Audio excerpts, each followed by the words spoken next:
The world was always filled with chaos. Amidst the fog of chaos there were those who shared divine blessings. Those who overcame hardship and emerged victorious were called heroes. Defeated enemies vanished but left an echo within villainous organizations. This is Death Shadow, a villainous organization, and the story begins here. Within the dark organization, a group of people stood in a line. My name is Serena Revel. I am currently assigned to Training Group 5 and waiting for the class to begin. Serena sighed inwardly. I wanted to be in Training Group 1 specializing in swordplay. The instructor for Training Group 5, Instructor 5, specialized in survival training and was a little-known figure. The training was difficult and seemingly useless, but most of it was due to the instructor. The instructor opened his mouth. You must be the new recruits. With his stiff demeanor and sharp gaze, he was known as the coldest individual in Death Shadow. He looked down at the recruits. You seem to know who I am. His gaze froze them. He was a nice devil. Shadao called out number 23. Number 23, surprised and not knowing why she was called, stepped forward. He drew his sword with a command. He drew his sword and pointed it at number 23. Attack me, number 23 stammered. Yes. She followed Shadao's command. Serena inwardly assessed number 23's skill as mediocre. But the swordplay of Training Group 5 seems unfamiliar, she observed intently. Even if he's our instructor, he's looking down on us too much. Seeing the instructor just standing straight, lightly pointing his sword, his stance was full of openings. Number 23 began to draw her sword and immediately swung it straight toward Shadao. He still stood calmly. As number 23 approached, he swung his blade, deflecting number 23's sword, and number 23 stumbled backward from the force. He reprimanded. Foolish. Shadao still stood proudly and said, Tell me what your mistake was. Number 23 bowed her head. I didn't hold my sword properly and I was out of breath. Shadao stared at her with a frown, then turned to the recruits and asked, Is there anyone here who can give a better answer than this fool? Everyone was silent or avoided eye contact, but then a hand went up. Number 23 looked in that direction. She looked directly at the instructor and said, It's how she gives up. Shadao asked back, Why do you think that? But she wasn't flustered. I believe that if someone isn't confident in their skill, they shouldn't draw their sword, and if they see an opening, they should exploit it to the end. He wasn't satisfied with this answer either. You're not foolish, but you're wrong. Seeing this, Shadao paused slightly, then approached her and suddenly swung his sword. It was Serena's swordplay that quickly drew her sword. She blocked the attack. The two swords crossed and clashed. Shadao was struck by the sword. Do you understand now? They both had their swords pointed at each other. His sword was at her throat. Even in this situation, Shadao asked, Explain it if you can. Serena carefully replied. To cleave flesh and bone. As soon as the answer came, the sword pressed even closer to her throat. Correct. He withdrew his sword. Shadao said, The shadow slash you are learning is a one-hit kill sword art, therefore distance and defense are unnecessary. Serena gasped, muttering one hit. Before she could grasp the situation, he opened his mouth. That's right. It means if you fail, you die. Number 23 was sitting there. If you don't have the courage to die, don't use it. Shadao turned around. Because if you can't take a life, your continued existence is unacceptable. Serena firmly replied, I will remember that. From that day on I saw the instructor's true abilities. Shadao commanded, Run 20 laps, then practice shadow slash 18 times. He gave instructions to the recruits. Repeat it 100 times, don't even dream of resting until you're done. They answered in unison, Yes, instructor. Then he turned to number 23 and Serena and commanded, You two, run an additional 10 laps and perform shadow slash 50 more times. Shadao said in an annoyed voice, Don't you dare say you can't do it. They immediately denied, No, instructor. After that, everyone devoted themselves to training. They continuously circled this massive training ground, endlessly swinging their swords. It was a truly grueling training method. But when Serena glanced over, the instructor was just watching, not even tending to his injury. Shadao's glare seemed to say, You have no right to complain, so don't even think about it. The instructor is completely unfazed, even with a shoulder injury. How can he be like that? I underestimated him, and now I'm paying the price. But I should be grateful. I found a clue I've been searching for a long time. A way to save the Revel family. Any lingering regrets about being assigned to Training Group 5 and the initial thought that there wouldn't be much to learn completely faded away, replaced by the realization that she could indeed learn a great deal. But in reality, Shadao was complaining inwardly about the pain. Damn, it hurts so much. I acted tough on the outside, but inside I'm screaming in agony. The more I endure it, the more it hurts. It really hurts. Now I'm nothing more than a punching bag for some third-rate villain. My body used to be more flexible, you know. I was so careless, how could I get injured by a kid?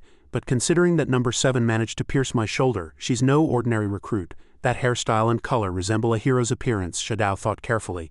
I almost collapsed during class. How did a hero infiltrate a villainous organization, or is she a spy? Just then he saw Serena glance over. What is she looking at? She's even smiling while watching me. His mind was once again filled with 1,000 suspicions. I'm practically dying from pain right now, and she can smile while running? Then a scene automatically popped into his head. That kid is definitely going to be a pain in my peaceful third-rate villain life, Serena said. Is this all I have to do? He didn't say that at all. That little brat, just you wait. Fine, since it's come to this, who cares about heroes? Shadao muttered irritably to himself. I'm definitely going to torment that brat. Meanwhile, Serena was delighted. I'll be able to learn so much. The protagonist of this story is named Ken S. Ronald. To survive in Death Shadow he worked as a low-ranking instructor, living as a third-rate villain. After one round of training the recruits were completely exhausted. Number 23, gasping for breath, looked up at the person still running. 130, 131, Serena was drenched in sweat. 132, by now she was exhausted too. I can't train anymore, I'm tired. She glanced at Shadao. But if I stop now, Instructor 5 is watching us without even blinking. But on the contrary, he was grumbling inwardly in immense pain. I just want to get treated and eat some food. When will that brat give up? To Serena's eyes it just looked like a cold gaze filled with pressure. Thinking this far, she swung her sword again. Just need to finish this, Shadao grumbled. I don't even get paid extra for overtime, so why am I here? To put up with these guys? I really want to rest. All he could think about was treatment and food. I want this to end quickly so I can get treated. Serena started to feel dizzy. She dropped her sword, her hands began to tremble and her breathing grew increasingly shallow. She kept trying.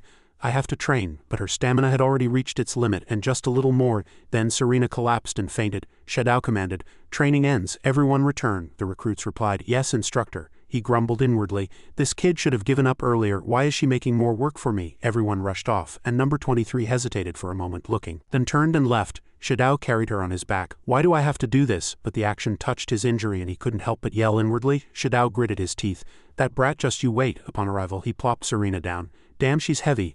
I'm going through all sorts of trouble because of this brat." Shadao looked down at her, unconscious on the bed, and felt his irritation rise. "Damn, how do I vent this frustration?" He thought for a moment, then a wicked idea popped into his head. "Alright, a third-rate villain has nothing left to lose. This brat dared to mock me, she has to pay the price. If I get caught, I'll just say I suspected this brat was a spy." As soon as he thought it, Shadao looked around. "I'll make you cry. But before that I need to get rid of this sword. I should get rid of her weapon." He searched her body. "This isn't a weapon provided by the organization, is it?" If he hadn't searched he wouldn't have known, but upon searching he found all sorts of weapons and poisons. That immediately made him suspicious. This brat, is she really a spy? Serena was still unconscious. Shadao picked up her ring and looked at it. The most noticeable thing was the crest on her ring. "This is the family crest of the great Revel family." Upon realizing that, he clutched his head and screamed inwardly, "How am I supposed to handle a spy from a great family? She's my student, so I'll have to take responsibility," Shadao predicted. "If she gets caught, I might not only get a salary cut but even get fired." He was in a state of confusion. "This is truly tiresome. Should I keep this brat's secret, or should I fake an accident during training?" It was common for people to die in a villainous organization. Suddenly an idea struck him. "If I eliminate her, I need to execute it elaborately and perfectly." Shadao clenched his fist. "For heroes, such difficulties are just stepping stones to become stronger. Even if it takes time, I need to create a perfect trap." Serena stirred slightly. What was she dreaming about? A voice echoed in a corridor. "How is father?" "He's doing his best to fight it, but it wasn't something that could be endured through fighting." Serena was listening to advice.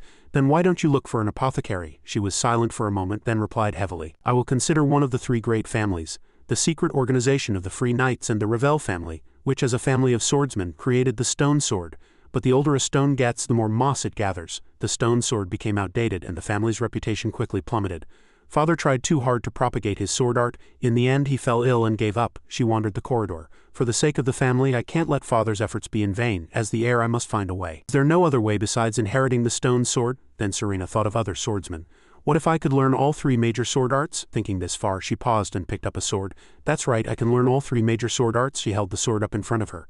"Though it's too dangerous to learn the flame arrow of the battlefield," she thought, looking at the hilt in her hand. "I can learn the shadow slash of Death Shadow." Deep in thought someone called her name. "Serena." Serena brightened and said, "Ha." She quickly ran to that person. "Are you okay? Was going out too much for you?" Then she leapt into the person's arms. "Father, I just had a great idea."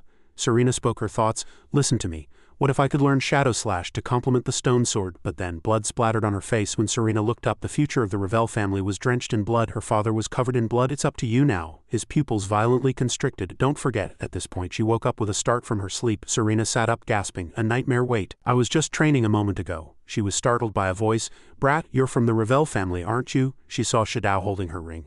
"Instructor 5, why is my ring in his hand?" Just then, 3 shurikens flew at Serena and fortunately she reacted quickly and dodged them. Serena quickly surveyed her surroundings. "My identity has been exposed, I need to get out of here." But then she was surprised. "But why am I in my room and not in a torture chamber? What kind of scheme is the instructor planning?" Shadao immediately put the ring away. "Although your reputation has fallen for the heir of a renowned swordsman family to come this far, I presume the stone sword hasn't been passed down to you?" Serena immediately became wary, but he said with amusement, "She's fallen into the trap." "That's right." She immediately reached behind her, pulled out a shuriken and tried to quickly throw it at Shadao. but before she could throw the shuriken, if you have the courage to clear the stone sword's disgrace, these words made her pause. Their thoughts are different. How did the instructor know? Good, she took the bait. Shadao immediately placed his hand on his sword. Speaking of sword arts, as you know, there are 3 main ones. First is the Revel family's stone sword, then he began to move. Second is Death Shadow's shadow slash. He immediately demonstrated the technique. And the third one is but in his mind. Who injured my shoulder? Calm down, calm down. I barely managed the first move. Serena stared blankly at it. The gladiator's flame arrow, Shadao said sarcastically. You seem unfazed. Then he withdrew his sword. How can a descendant of gladiators be here as a descendant of swordsmen? With the mission of not revealing her identity, she remained cautious. If the instructor shares my objective of restoring reputation, then I can understand why he's here. But why would the instructor reveal that secret to me? Shadao saw this and rejoiced inwardly. Good, now this brat sees me as a swordsman heir. She'll surely think I came here with the same goal as her, she asked. Why did you reveal it to me? He immediately approached her. Thanks to this, I can deal with this brat easily. I have learned how to combine the flame arrow and the shadow slash. And I will teach you that technique. Serena couldn't understand why. Shadao reached out his hand to her. This technique is actually still incomplete and I don't yet know its side effects, he continued. If I were a genius, I would have completed this technique myself, right? A technique whose side effects on the body are unknown would cause many problems, she asked, probing. So you're planning to experiment with that technique on me? Shadao appeared calm on the surface but was calculating internally. Yes, it would be wise to prepare yourself. Might die. Haha, I just officially told her I'd kill her with that vague technique. He bowed his head, patted her shoulder and said, You can also improve your stone sword and redeem your family's reputation. Close your face. What do you think if we skillfully master each other's techniques and achieve our goals? Serena was suspicious. So you mean to take me on as your secret disciple? Yes. Upon hearing the affirmative, she wondered whether to trust her master's words. But he was clearly a descendant of gladiators, and if she could combine the stone sword and shadow slash. After a moment's thought, Serena clenched her fist and decided, all right. Shadao rejoiced inwardly, but didn't show it outwardly. Excellent, a good choice. A swordsman's descendant indeed. Now your life is in my hands. The next day he threw 2 heavy shackles at her. For a swordsman, strong lower body strength is most important. Wear these during training from now on, Serena didn't understand. Isn't extreme training harmful to a developing body? He didn't say. Of course this isn't training. This is merely to help me kill you more easily. Shadao handed her 2 bottles of medicine. Take this medicine 3 times a day and apply this oil to the painful areas. She looked at the 2 bottles with a gloomy expression then replied, understood. Serena suspected inwardly, is this how Master reached his current position? But in reality this was of course fake painkiller. If this poison killed her it would be perfect. 10 days later, Serena stumbled and everyone noticed her. Look, she finally collapsed. Number 23 was startled. Number 7, everyone rushed to help her while Shadao remained standing. He inwardly gloated, it's over now. If this continues it's only a matter of time before she dies. Just die already. 10 days later, Shadao was delighted. Just hold on for another 10 days like this. Serena still persisted stubbornly, and he was bewildered. This isn't what I want. This can't be happening. Ken's perspective. He clutched his head. I'm definitely going to kill that kid. Ken sat at the table with his arms crossed, his eyes dark. With an enraged face he thought, how can this monster survive? This is only making her immune system stronger. Serena saw him deep in thought. Noticing his poor complexion, she approached and asked, Master, is something bothering you? Ken outwardly replied nothing, but inwardly screamed, it's all your fault, you're the cause. Why aren't you dying and getting stronger? This won't do, I need to find another way to kill this kid. And then he made Serena gasp in surprise. It seems you've reached a basic level, so starting tomorrow we'll begin real trap training. So you can go now. As soon as she heard Ken's words, she immediately turned away happily. She thought joyfully, have I finally been recognized? Seeing Serena like that, he was flustered and annoyed. He thought, I heard that poison wouldn't let her live for more than 2 weeks, but how can she survive for 30 days? A displeased Ken picked up a glass of water and drank, continually thinking, how can I kill this person? When he heard a knock on the door, his expression immediately changed and he became a polite gentleman. He asked, Number 7, did you forget something? But contrary to Ken's expectation, the visitor was Instructor 4. He sneered as he opened the door and entered. I'm afraid I'm not the person you were waiting for. Ken was still confused internally but stiffly replied, I wasn't waiting. He leisurely entered the room and said teasingly, it seems you've been meeting with Number 7 quite often lately.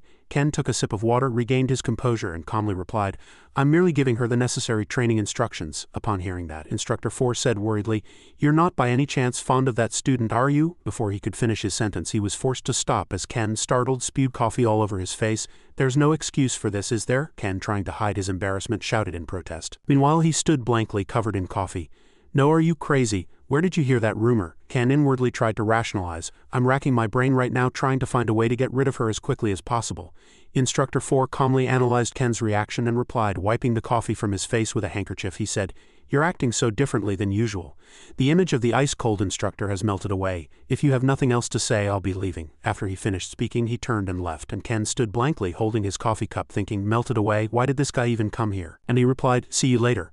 While he had his back to him and wasn't paying attention, Instructor 4 approached the desk, his arm reaching out with ill intent, and he quickly, stealthily took a sheet of paper from the pile of documents on the desk. Instructor 4 leisurely left with the paper in hand, a wicked smile playing on his lips. Number 23 saw Instructor 4. She quietly watched him leave from behind a wall in the hallway, her eyes deep in thought. In the desolate lush mountains, clouds drifted over the ridge, and Ken's voice echoed, "All are ultimate sword arts. Shadow Slash is a specialized swordsman's technique that targets vital points." Serena listened intently to his explanation. Flame Arrow can create distance from the opponent, and Stone Sword can break through defenses and attack. Each sword art has different strengths. Ken, facing her, slowly drew his sword from its sheath and continued, "If you use these techniques clumsily, it will only cause confusion." He swung his sword forcefully backward and said strongly, "To gain an advantage you must use them wisely." Where the sword passed, sparks flew in the air, forming a bow shape as if preparing to shoot arrows. Ken suddenly gripped the hilt and twisted his wrist, powerfully slashing through the center of the bow-shaped flames. The flames suddenly transformed into 3 blazing arrows that shot forcefully towards her. The arrows, as if possessing their own consciousness, precisely pierced Serena and embedded themselves in the tree behind her, forcing her to cover her face with her hands. Ken, outwardly calm as he sheathed his sword, said, "This technique is called Flame Barrier." But inwardly he groaned in pain. "My wrist." Ken continued, "By combining Shadow Slash and Flame Arrow, an ultimate technique with high speed and deception is created." Inwardly he thought, "This is just theory. In reality it's practically a suicide technique." Serena, on the other hand, looked warily at the arrow-struck trees and was inwardly deeply impressed. "Just this example makes me feel how powerful this attack would be if I went all out," but she didn't know it was just a trick. If Serena had known his thoughts, she would surely have bitten his head off. He faced her and thought, "Does she really believe that? Is she really going to learn it? It's just an illusion that looks strong." Ken waved his hand and answered firmly, "And if you can add other techniques like the stone sword, this will become a deadly sword art that can cut through everything with a single strike. But you must be ready to die."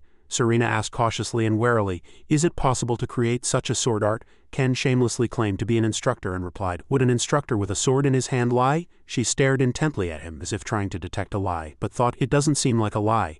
Ken looked seriously straight ahead, pretending to be extremely righteous, but his inner thoughts were the exact opposite. He thought, "Of course I'm not an instructor, I'm a con artist," Serena said seriously. "Then I will master that sword art. I need that technique." Ken was silent for a moment. He stood with his arms crossed and said, "If you want to risk your life, I won't stop you. You will train here starting tomorrow." He chuckled wickedly inwardly. "I'll train her until she dies. It's only a matter of time before she dies." And he laughed heartily to himself. Time passed, and a year later Ken held a newspaper and Serena's voice was heard from beside him. "Master, what do you mean? Is the training over?" After a year of training, her body was well conditioned, and his face grew increasingly dark. He thought, "What do I mean? Yes, I trained her as harshly as possible, but instead of dying she got stronger." Ken's twisted perspective. Ken, still reading the newspaper, said, "Swordplay alone cannot make one a true knight." He thought inwardly, "Disappear, please." And she asked again, "So you mean there's something else I need to learn?" He screamed inwardly in rage, "Stop babbling and get out." Ken could no longer hold back and said infuriated, "If you've only come to babble nonsense, then leave." Inwardly he screamed, "All my traps have failed." Serena paused and stared intently at Ken, who, slightly flustered, reconsidered.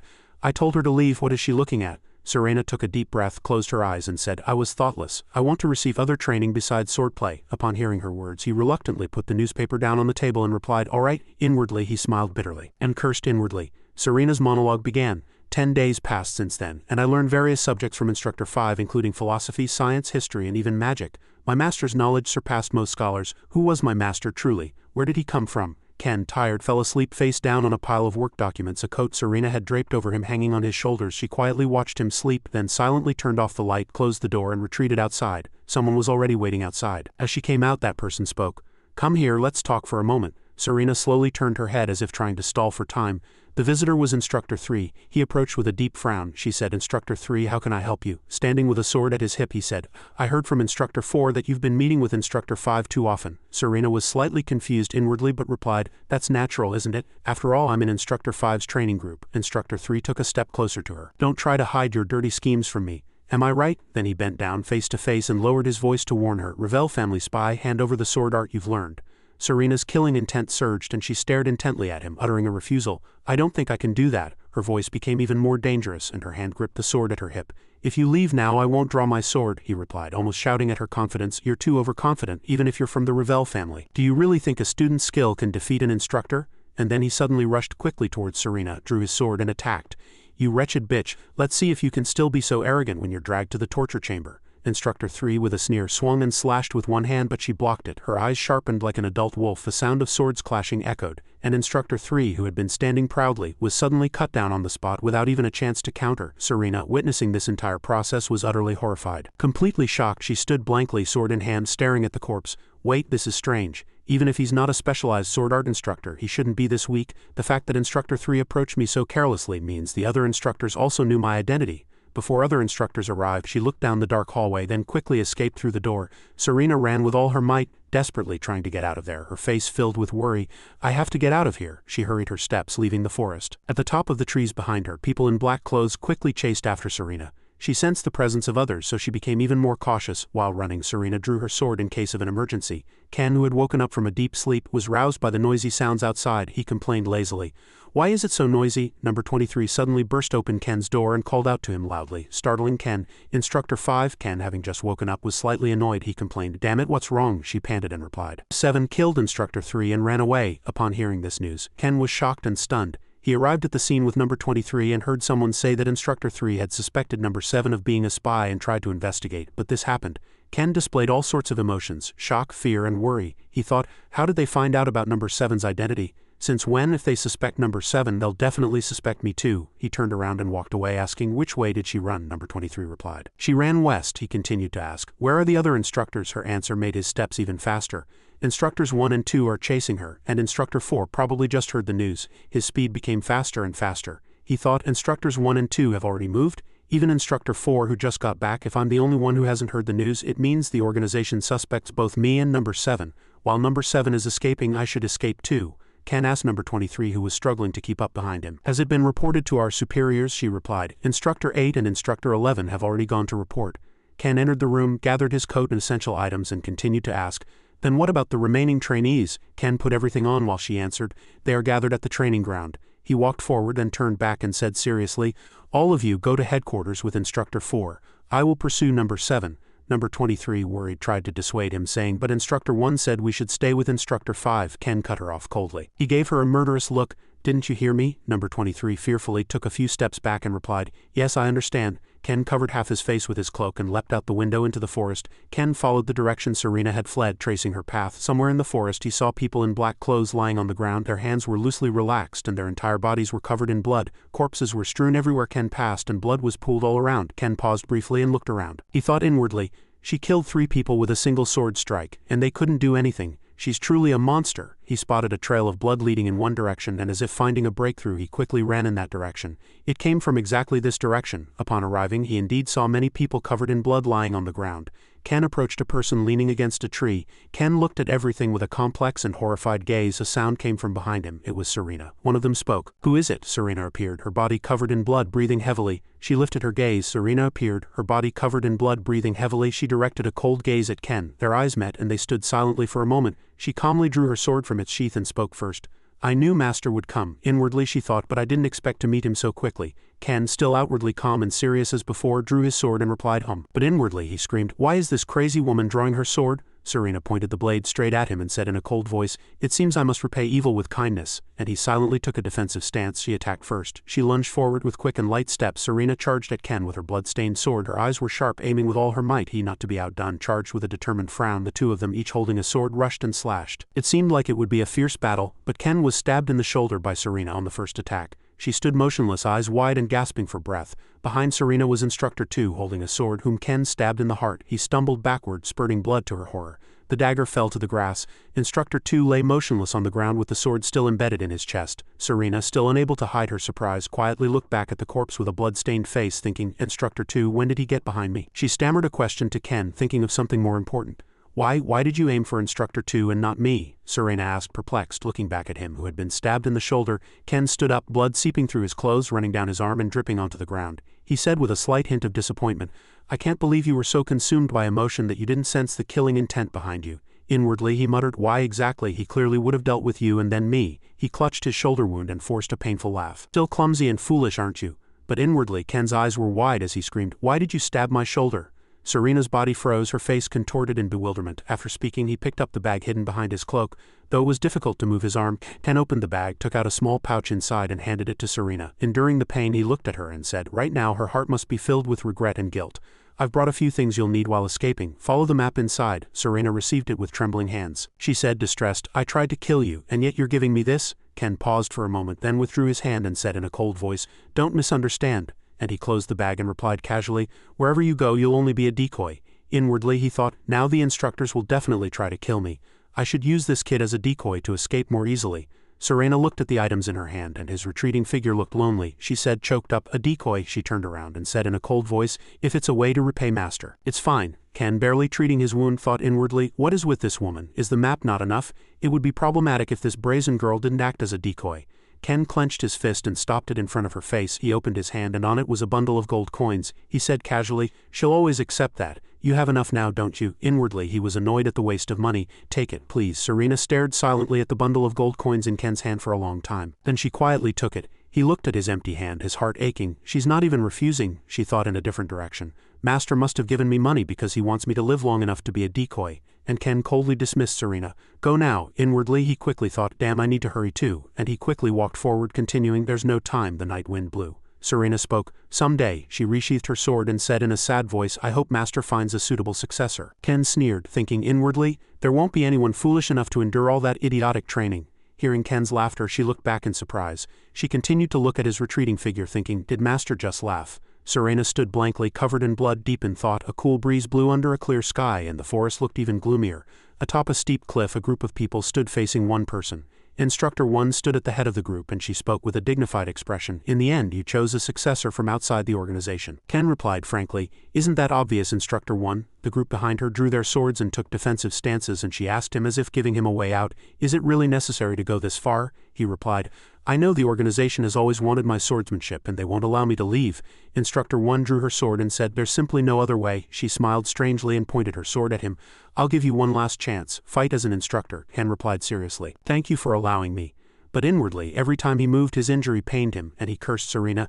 "Damn, it hurts so much. Curse that damned girl." She noticed his somewhat strange movement when he drew his sword and said, "You're injured? Was it Instructor 2? He drew his sword and said, "That's none of your concern." Instructor 1, despising his injury, said, "It's a shame you can't fight at your best." Ken immediately retorted, "It is a shame, but I have no intention of dying without a fight." She opened her mouth.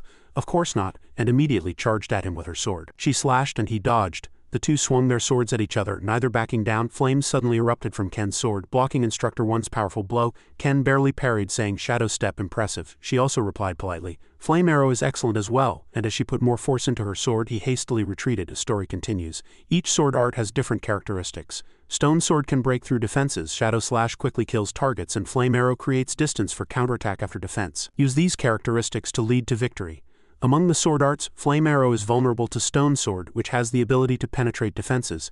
But Ken leaped into the air to Instructor 1's surprise, and forcefully swung his flaming sword at her, completely neutralizing Shadow Slash's fatal technique. Theoretically, Flame Arrow would defeat Shadow Slash, but she evaded his attack. She smiled wickedly, exuding killing intent, and swung her sword. In reality, swordsmanship is not the only factor in determining victory or defeat. Stamina and skill are also important. Instructor 1 regained her momentum and quickly grazed his ear, and cut his calf and arm, making him scream inwardly, "No way!" Now he was completely unable to resist, and she lifted him up by the throat painfully. Instructor 1 took him to the edge of the cliff, simultaneously stabbing him in the stomach once more, and said with a laugh, "What a pity. If you weren't injured, you would have had a better chance." Ken barely replied, "This failure, I don't need your pity."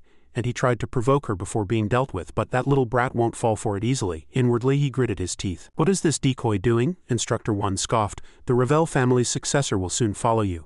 And as she let go and withdrew her sword, he floated in the air. Ken fell backward and plummeted, his hands instinctively reaching upwards. Instructor 1 stood at the edge of the cliff, looking down as if confirming his fall. She said in a low voice to her subordinates behind her, "Now it's time to deal with number 7. The one who's lost in the forest." The sun slowly rose, illuminating the dark and gloomy forest. Serena looked up at the sun, gauging the time, and thought inwardly, "Master probably doesn't need me as a decoy anymore, right?" It was already morning. She sensed a strange sound and immediately heightened her alert. In the air, a man with long hair brandishing a sword slashed towards where Serena stood, and with a single stroke, blood splattered. The long-haired man was defeated by her in less than 3 seconds. Serena coldly watched as the long-haired man bled and slowly fell. She approached him, stepped on him, tore a piece of cloth from his clothes, and wiped the blood from her sword. Inwardly, she thought, "Number 30. and Serena quickened her pace, continuing on her way, thinking inwardly, thanks to the swordsmanship and survival skills Master taught me, I've been able to survive so far. Through this experience I realized that survival skills can only truly be learned by facing life or death situations. What kind of experiences did Master have to acquire such skills? Serena pushed through the forest, swinging her sword, and said, I want to know, but I don't think I can now. As she was lost in thought, a voice startled Serena. Number 7, she's here. Instructor 1 led her people, encircling her and slowly approaching. Serena looked around. She thought, it's not just Instructor 1, and saw people hidden behind bushes and trees watching her warily. Serena, wary of the people around her, thought, Instructor 1's elite team is here too. Instructor 1 shrugged and said contemptuously, surrender and I will spare your life. Serena paused and an internal conflict began. Given Instructor 1's character, she wouldn't lie, and then, resolute, she pointed her sword at them. I refuse to rot in a prison. Hearing that, the subordinates began to draw their swords, and Instructor 1 sighed and shook her head, putting her hand to her forehead. Serena took a fighting stance and the air was filled with tense anticipation. Instructor 1 let out a deep sigh and began, I also don't wish for the successor of Instructor 5, the inheritor of Flame Arrow, to surrender. She paused, then retorted, I am not the inheritor of Flame Arrow. Instructor 1 continued seriously, let me make it clear, you are Instructor 5's last successor. And as she emphasized her words, Serena was startled. Because the dead can no longer teach anyone. Instructor 1 crossed her arms, moved leisurely, and said with a smile, Instructor 5 also joined the organization because of his swordsmanship, just like you. He wanted our swordsmanship and we wanted his. As soon as his swordsmanship was passed on, he lost his value. In other words, him transmitting his skills to you was like him sacrificing himself for you. Serena stood blankly, her face darkening. Instructor 1 continued to pick at her pain. If it weren't for you, he might have lived longer. Serena's sword-wielding hand trembled and she said in a trembling voice, you killed him. Instructor 1 replied casually, yes, he died in a sword duel with me. Serena said with conviction, Master would never lose to you. Then Instructor 1's face darkened and she growled, what did you say? Well, actually, if he hadn't been injured in the shoulder, the outcome would have been different. Hearing that, Serena froze on the spot. She remembered the injury she had inflicted on Ken's shoulder. Shoulder injury. Serena's face darkened and her mood sank. Instructor 1 drew her sword and was ready to fight. Serena's eyes widened in surprise as Instructor 1 opened her mouth. But he's dead, so you prepare yourself. Before she could finish her sentence, Instructor 1's neck was severed by Serena's sword. The subordinates gasped in horror. In just a few seconds they too died with the same expressions. You advanced quickly and pierced 2 people simultaneously with her sword. Damn, it's always like this. With every step Serena took, another person fell. Her emotions unstable, her blade incinerated everyone. She thought that in her pursuit of swordsmanship she always lost what was precious too easily. All those who continued to attack were killed by Serena's single strike, and eventually, only her sword remained as everyone fell. She gasped for breath and stopped as if accepting her fate. This is my destiny, born as a swordsman. And looking up at them with eyes that seemed to want to kill, she said with a confused breath, as a swordsman I will kill you all. The entire forest became lively, filled with the scent of blood and desperate cries for help. Step back, save me. Then the sounds gradually faded and eventually silence fell. The shadow of a person covered in white cloth. Only a hand exposed on the ground writhed and crawled out. That person was Ken. Covered in blood, he crawled out from under the cloth and said with relief, I almost died. Ken looked cool. In less than 3 seconds he slumped down, spat out syrup like blood, clutched his painful body and cursed. He wiped the blood from his mouth with his hand and said, damn it, my head is spinning. I need to stop the bleeding. Rummaging in his pocket for medicine, he thought. Still, luckily the plan succeeded. Flashback to last night when he fell from the cliff. Upon reaching an appropriate altitude, Ken smiled and looked up at the cliff to check if anyone was pursuing him. Ken exerted himself, turned his body towards the ground and pulled hard on the white rope he had prepared beforehand. As the parachute deployed, his descent slowed. He gradually landed safely on the ground and while treating his wounds muttered to himself, anyway I survived, that's what matters. Ken rose with his injured body and Ken thought, yes, the most important thing is to survive. I don't need to care about anything else, I just need to be alive. It doesn't matter if the world laughs at me and criticizes me. And he left with his bag, but in his heart he regretted the instructor position which had been a source of income. The instructor job was pretty good. The salary was quite decent. It's sad, such a waste. It was my main source of income. What do I do now? Ken looked up at the sky and sighed. For a third-rate villain, surviving tomorrow is all that matters, and he moved forward again. Near the cliff where Ken fell, at this moment Serena arrived. Covered in blood, she stumbled her way up the cliff, and upon seeing his sword lying at the edge of the cliff, she clutched her body. As she approached, the sunlight cast Serena's shadow upon the sword. She knelt on one knee, picked up the sword, clutched it tightly, and pointed it towards the brightly shining sun. The beautiful sunlight shone upon Serena's body as she said, I will live. I will surely live and repay my master's kindness. And she swore with all her might, I swear before my sword, until the day my blood and honor vanish I will bring glory to my master's name. The narration began again. This is a hero's vow. You will become a great swordsman who will shake the entire world in the future. It was an event witnessed only by heaven and earth. Somewhere Serena was eating a roasted white snake. As she ate, she evaluated, it's a truly unique taste. Haba, sitting opposite, poured tea and exclaimed, you are a distinguished guest. You are even more peculiar. You can even eat a venomous snake? Hearing that, she was puzzled and confidently replied, "It's fine, I'm used to eating unusual foods." Then he broke into a cold sweat and asked, "Really?" Serena heartily ate the roasted snake. "Although it's not as helpful for detoxification training as a viper, I need to build up my detoxification abilities if I don't want to die from poison." Haba sighed and put down the teapot. "Why are people from the Empire here? Are you here to sightsee?" She looked out the window as she ate and said, "The southern forest," and she continued to chew her food, lost in thought, then opened her mouth. "I came here for training." As she put down her spoon, he said, "I found a guide for you." Serena replied, "Thank you, I thought it would take longer to find a guide." "I heard there are many dangerous things in the forest." Haba laughed heartily and said, "It's fine, we southerners don't fear the forest." And then he suddenly changed his expression and seriously looked around and beckoned Serena closer, puzzling her. Haba whispered close to Serena's ear. "The truly terrifying thing is the Saha," she asked back, bewildered. "Is Sahata a demon?" he explained. "Is that the imperial language? Sahata is an evil spirit. A demon with a bizarre smile, eating a bloody heart. A demon that eats human hearts." Haba lowered his voice and unbuttoned his shirt. "I met a Sahata," and he pulled up his shirt to reveal a long scar running from his neck to his waist. This was the proof. Serena was surprised by the scar and said, "That scar." She reached out in shock to touch it. Such a lethal single slash of this level. Seeing it, she immediately thought of Instructor 1. The one who inflicted that wound must be as skilled as Instructor 1. Serena tightly gripped the sword at her hip, thinking, "Is that person still in the forest?" Haba buttoned up his shirt again and saw her tightly gripping her sword, his eyes deep in thought, staring intently at her as he warned, "Sahata, the immortal demon, my distinguished guest? Careful in the forest." Serena bowed her head in thought, then opened her mouth. "Thank you for the advice." As night fell, a starry sky unfolded over the tribe. She lay on a mat on the floor, unable to sleep, her mind complex. Serena chuckled at her own thoughts. An immortal demon that eats human hearts? How interesting. And she slowly reached out to touch the sword beside her. "But if there really are demons, will I be able to meet them again?" She stroked the sword for a long time, recalling the smiling blonde person. Perhaps it was her family. And thinking of Ken again, she questioned herself. Serena hugged the sword tightly and closed her eyes, falling asleep in her dream. She saw a Vario with teardrop-shaped blue earrings. Energy burst from Seben's hands, creating a massive storm with all his might to prevent Serena from approaching. Seben shouted, "Blizzard!" She blocked the blizzard with both hands. Serena's face was flushed from the cold. White mist came from her mouth and she said loudly, "Seben, calm down, you're a hero." What returned was Seben's cold and hateful gaze, pointing at her and saying, "I'm sick of this hero charade." Still pointing at her, he said in an even more resolute voice, "You'll realize it soon too, great swordsman Serena." Seben's eyes were filled with only loathing and hatred, and he said, "A hero's life is just waiting for ruin." At those words, Serena froze, unable to retort. "That means," Seben said angrily, "if you want to know, I'll teach you." And he cast ice magic in his hand. Seben, holding a magic orb in his hand, rushed quickly towards her. Evario, infinite freeze. Seben created ice arrows around him and shouted loudly, "Turn that woman into a hedgehog."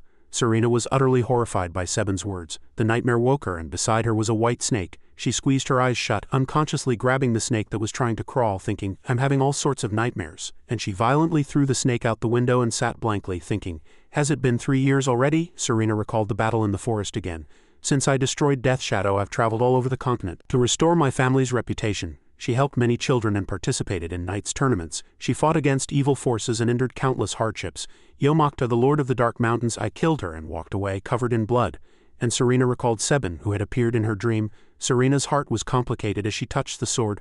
Why was Seben so angry that day? And what made a hero become the leader of a bandit group? She sensed someone approaching and stood up, saying, "Who is it?" A clear voice echoed, "I heard a guest from the Empire is here." Raja pushed aside the curtain and entered, cleverly continuing, "A guest looking for a guide." She approached and replied, "Yes, that's right." The boy entered and calmly said, "Nice to meet you." And he kindly extended his hand to introduce himself. "My name is Raja and I'm a veteran guide." Serena asked him suspiciously, "The child seems to be reading my mind." Raja asked, "Are you worried because I look young?" She stared intently at him and replied, "The work is dangerous." "I'm worried," Raja replied cheerfully and coolly. "If you're too worried, you can wait until Haba finishes his work." "I don't really mind. I'll get paid either way." Serena hesitated for a moment. "I can't waste any more time," and she responded to his confidence, "All right, I look forward to working with you." The note contained a message. "Go to the last village in the southern forest, contact the target, and complete the mission." The person holding the note thought, "I knew it." It was Ken reading the letter in a corner. He thought, "Damn it, the ambition of this villainous organization is sending me this far." His actions drew the attention of those around him.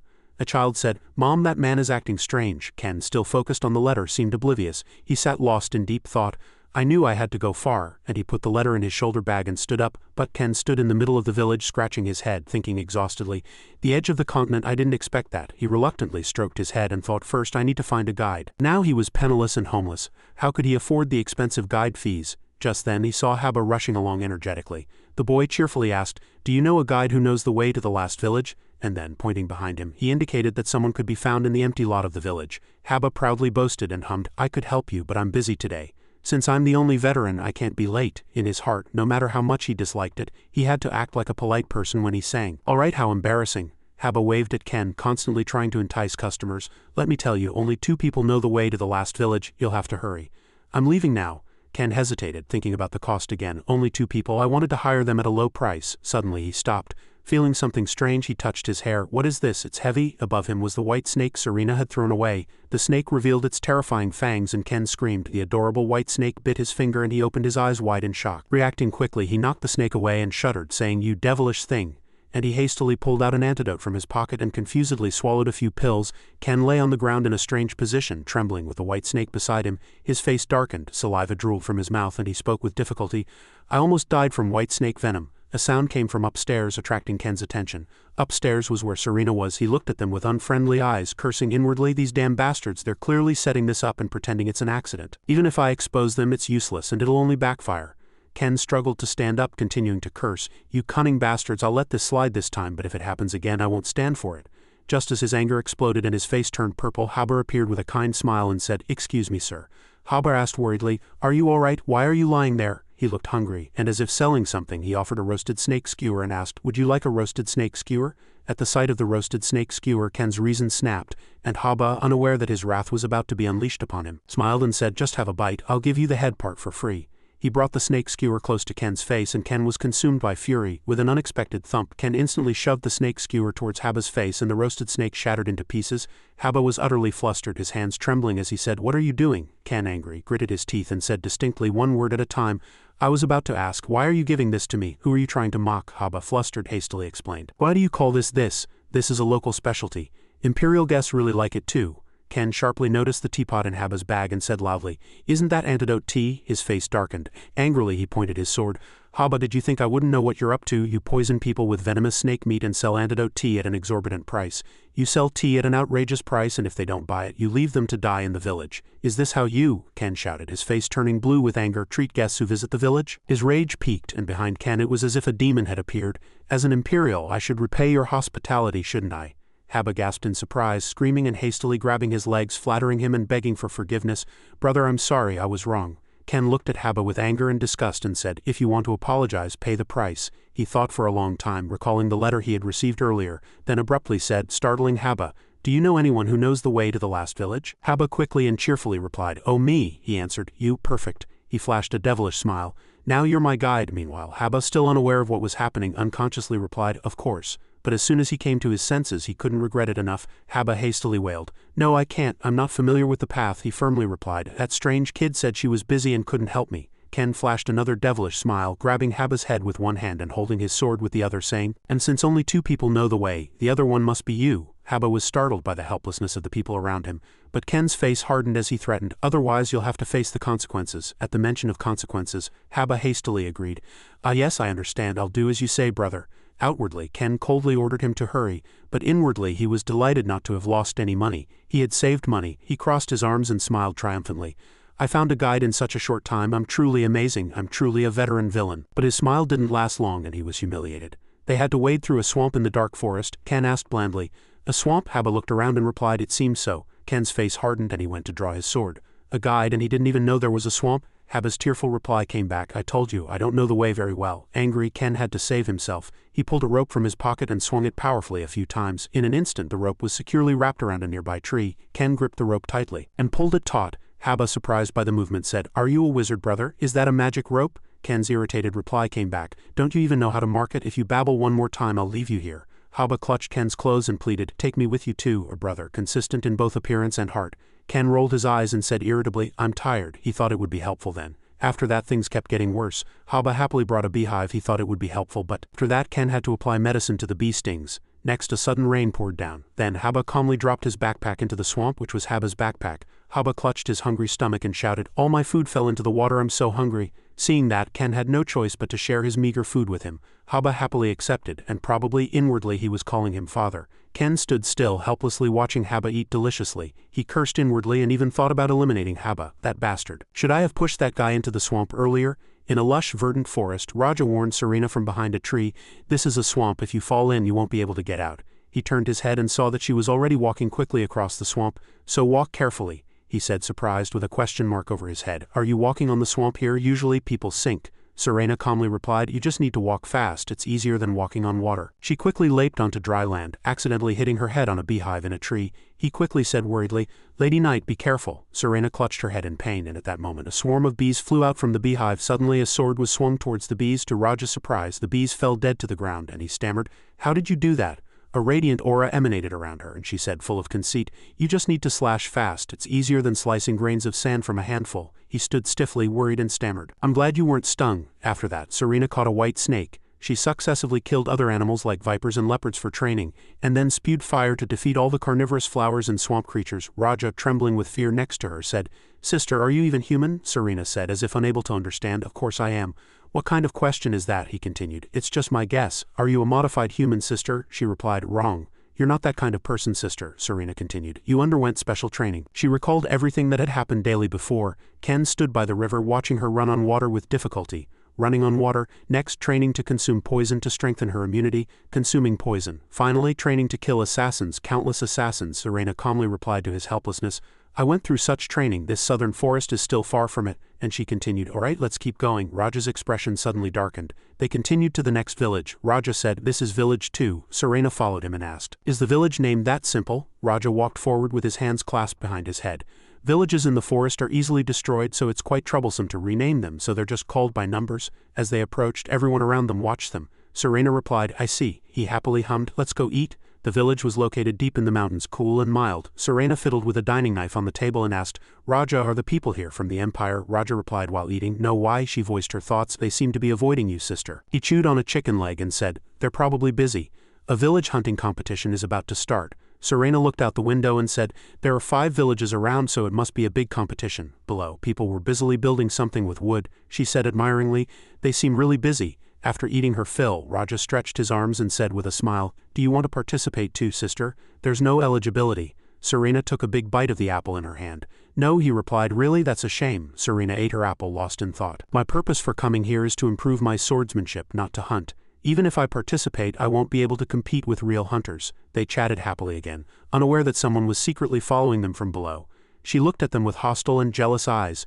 Serena and Raja continued their journey. They arrived at Village 3. He announced that they had arrived at Village 3. Village 3 looked mysterious, surrounded by fog and trees, but there was one small problem. The entrance was blocked by wooden fragments. He hesitated and said, But the entrance. Then he stopped, tilted his head and said, Strange, what's going on? As screams echoed from inside, they became wary and drew their swords, and Raja said seriously, Wait here.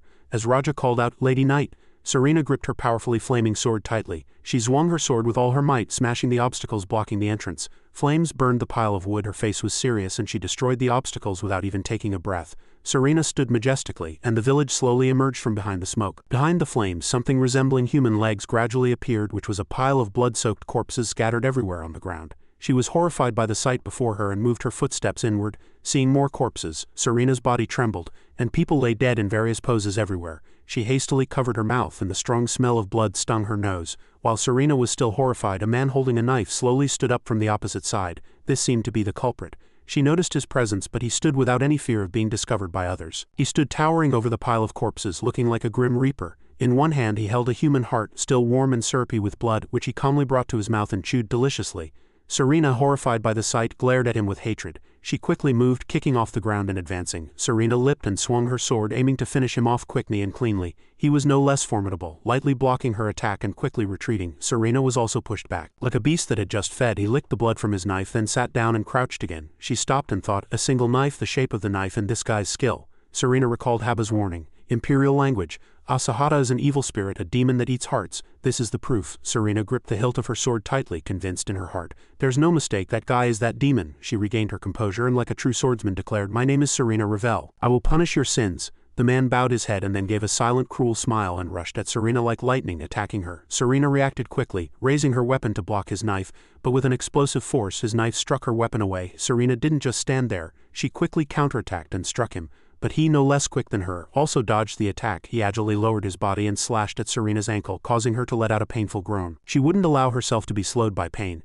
She aimed a fatal blow downwards, but he bent his body, dodging Serena's attack. He did a few somersaults to create a safe distance. After completing all his movements, he twirled the knife in his hand and smiled triumphantly. Serena inwardly assessed, this guy is strong. From the moment he blocked my first attack I knew he wasn't ordinary. So dealing with him will be a bit difficult. Lost in thought, she plunged her sword into the ground and said, "Hey," Serena raised her sword, pointing it directly at him, provoking him. "Aren't you afraid of death?" In this situation, she thought to herself, it's going to be difficult to get out of this fight unscathed. The man still brazenly knelt opposite her, and she decided to use a tactic of defeating her opponent at the cost of being injured herself. Serena said, "If you're not afraid of death, then prepare yourself." She gripped her sword tightly and declared, "I will eliminate you." He laughed scornfully, replying to her declaration, and then suddenly rushed at her. Serena calmly called out her third sword art, Flame Arrow, and a single flame transformed into a sea of fire covering the sky. He hastily tried to block the relentlessly charging fierce flames with his knife. In a moment of carelessness, she was right in front of him, and she severed his knife with her sword. Fragments of the knife flew out to his surprise. Serena decided to unleash a finishing move, attacking his vital points. He followed the direction of the flames, and at that moment she swung her arm powerfully, slashing his body from top to bottom. Blood splattered from the wound, and then his arm fell off. He froze for a moment, then suddenly clutched his head with his remaining arm and screamed. After screaming, he turned his back and fled in the opposite direction. Serena also hastily gave chase, shouting, "Stop!" Suddenly, he stopped in front of someone who had already died. At his strange behavior, she wondered what he was trying to do. He pierced the dead body and pulled something out. Serena was enraged and cursed, "You barbaric bastard, how dare you desecrate a dead body?" He clutched what was in his hand and devoured it greedily. The severed forearm part continuously moved as if something was about to pop out. She gasped in surprise, screaming inwardly, "The severed arm!" While she was surprised, the arm continuously grew, and she couldn't believe the sight before her. How can magic, elemental magic? Seeing the arm return to normal, she couldn't deny her conjecture. No way. She even thought that it wasn't sacred magic or demonic magic. At this point, his arm was completely regenerated, and if it weren't for the bloodstains on his body, one wouldn't imagine he had just had his arm cut off. The two stared at each other tensely, and she was lost in thought. "That is not a human." Serena took a step forward, pointed her sword at him, and asked, "What exactly are you?" He opened his mouth with disgust. "Me," but at this moment a young voice echoed, "Lady Knight." It drew their attention. A boy emerged from behind a tree, saw the tense situation, and said, "Damn it, wrong timing, this choice was wrong, I'll go back." He like lightning embraced the boy and fled. To Serena's surprise, she gasped in shock, "Raja?" And the boy, trembling with fear, cried out, "Lady Knight, save me." He pointed towards the village and stammered lastly. Before Raja could reply, he sprinted and fled. Serena chased after him, shouting, "Wait," and was confused. Is he now kidnapping an innocent child and making me follow him? She was very perplexed. Damn it, that child is also my porter. He said it was the last village, right? Serena sheathed her sword and ran in the direction he fled, saying, "It seems there's no other way." My footsteps slowly pressed against the ground. Ken observed his surroundings and said, "This place is really crazy." Seeing the desolate and lonely sight of this place, Ken couldn't help but ask, "Are there bandits in this forest?" Haba replied cautiously, "No, there weren't before." They continued to wander around, observing the scenery, and Ken seemed to be convinced. "Then this means it's more than that." Hearing that, Haba fearfully grabbed his shoulder and clung tightly behind him. Ken spotted a corpse in the distance and, leaving Haba behind, quickly headed towards it. He thought a veteran villain should be familiar with murder scenes. Ken examined the corpse and inwardly judged, all the wounds were caused by the same knife. The culprit might be a single person. He noticed something strange. But why are there bite marks too? He examined the wounds closely, puzzled. The tooth marks are clearly human and all from the same person. And it seems someone here fought on equal terms with the culprit. Seeing the traces left on the ground, Ken inwardly assessed, this person must be a knight and quite skilled. In short, he concluded, it seems a righteous knight fought a cannibal here. Ken smelled a suspicious odor at the scene. He whispered, "Something smells disgusting." Haba innocently answered that question. "It's probably the smell of corpses, brother." Suddenly a voice echoed, "So, two people from the villainous organization." Ken didn't answer immediately, but cautiously asked back, "And you are?" A woman emerged from the desolate ruins and introduced herself.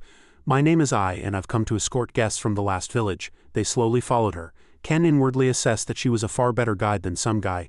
The some guy he referred to was happily trailing behind him. Unbeknownst to Ken, the surrounding villagers welcomed them warmly and enthusiastically. A child even placed a hand-woven garland on Ken's head, and they were served meat skewers and plenty of fruits and vegetables. All of this made him think that he and that guy were very welcome in the village, but he still felt something was off. He constantly observed his surroundings and suddenly thought, but something very strange seems to be happening. He gloomily backed away, thinking to himself, I smell danger. He grabbed Haba by the scruff of his neck. Haba, trembling with fear, pleaded, "Brother, you don't need two guides, please send me home." Ken gritted his teeth and said distinctly, "What nonsense are you talking about? You promised to go with me to the last village." Curse words constantly swirled in his mind. This bastard Haba, is he trying to run away? I need you to be my decoy. I interrupted him, turned around and kindly said, "We've arrived." After speaking, she walked forward again. Ken silently held on to Haba and said, "Come here for a moment." They were heading towards what was considered the grandest house in the village. Upon arriving at the door, I knelt on one knee and politely announced, "Jihaya, guests have arrived." Then she smiled at the two of them and said, "Please come in." A voice came from behind the curtain. "Warriors of the organization, enter." They entered. Ken sat cross-legged with I while Haba knelt far behind them. Ken solemnly said, "It's an honor to meet you, village chief." Haba, understanding nothing, wondered inwardly. "What's going on?" Jihaya laughed cynically. "Don't flatter me, my words don't carry that much authority," he asked. "So what brings you here?" Ken cursed Jihaya inwardly. "He knows, but he's asking anyway, crafty old man." He went straight to the point. "Our organization wishes to recruit your village." Haba gasped in astonishment, shouting, "What?" Annoyance surged again, and he cursed incessantly inwardly. "Damn it, this is a task for new recruits." Jihaya confirmed again. "You want us to come under the organization's command?" Ken stated bluntly, as if making an implicit threat. "If you refuse, it will be difficult for either side to avoid conflict." He simply chuckled and spoke firmly. Jihaya asked in a low voice, "But warrior, do you know?" Ken, puzzled, asked back. "Know what?" Jihaya began to explain. "Recently a beast has appeared and attacked the village. But it's normal to have beasts in this area, isn't it? If it were normal, we wouldn't be worried, but this beast is very powerful." He was inwardly annoyed by Jihaya beating around the bush. "What nonsense is this old man talking about?" Jihaya continued. "If we let our guard down, it will be dangerous." Ken heard that and asked himself, "Is there really someone who can put this old man in danger?" Ken guessed that the danger was because Jihaya and his subordinates weren't strong enough, or... He interrupted his thoughts and said, "So until you appeared coincidentally." He was very surprised by his words. He knew that. "The organization wants this old man by any means necessary." He calmly asked, "So what do you want?" But at this moment he was extremely angry inwardly. "Damn it, the negotiation is ruined. If they were going to threaten this old man, they should have told me." He proposed a condition. "Then can you deal with this beast for us?" He no longer hesitated and immediately asked, "Is this a threat?" He admitted, "You could interpret it that way." Ken reluctantly replied, "Understood." Inwardly he cursed again like a machine gun. "He's telling me to deal with someone from the organization, this damned old man." As he was about to stand up, Jihaya suddenly spoke. "Before you go, hear me out." He spoke words that struck deep. "My eyesight isn't good, so I won't be able to distinguish between you and the beast," Ken retorted. "I also cannot distinguish between my sword and my enemy," he replied meaningfully. "It's all right, a normal hunt is boring. Enjoy the feast tonight. Tomorrow we will be very busy." Escaping from the house, Ken and Haba ran for their lives. He thought to himself, "Does he think I'm crazy? Does he think I'll let him prepare to hunt me?" Haba called Ken, trembling with fear. "Brother, why did you provoke him earlier?" Ken also retorted loudly. "Shut up, I didn't mean to do that." A scythe-shaped chain flew in the direction they were fleeing. With a whistling sound, the chain flew between them, and Haba screamed as if his heart would burst. After dodging the deadly weapon, Haba screamed and fled as fast as a rabbit. Ken frowned and looked forward. A woman was rushing to attack him. Extremely flustered, he quickly backed away, dodging the woman's attack. Haba was already agilely hiding behind Ken, trembling. But they could only stand there due to the spear pointed at Ken's throat. I smiled amiably and said, "Distinguished guests, you're very fast, aren't you?" She raised a sharp scythe and uttered a threatening remark hidden within a friendly invitation. "We thought we would enjoy the evening feast together and then depart." Ken hesitated and replied, "I don't like to waste time." Asa, standing next to I, opened her mouth. "You look familiar," Asa said distinctly. "I've seen you next to the evil spirit." Haba, bewildered, asked, "What is she talking about?" Ken heard that and quietly cursed. "Damn it," he thought, "I have to fight," and drew his sword. Both sides were in a tense standoff. A whistling sound echoed, and two weapons attacked Ken simultaneously. He calmly met each of their attacks. He planted his feet, turned his body, and threw sharp projectiles at the two. Asa, with her long hair, continuously blocked the incoming projectiles with her spear.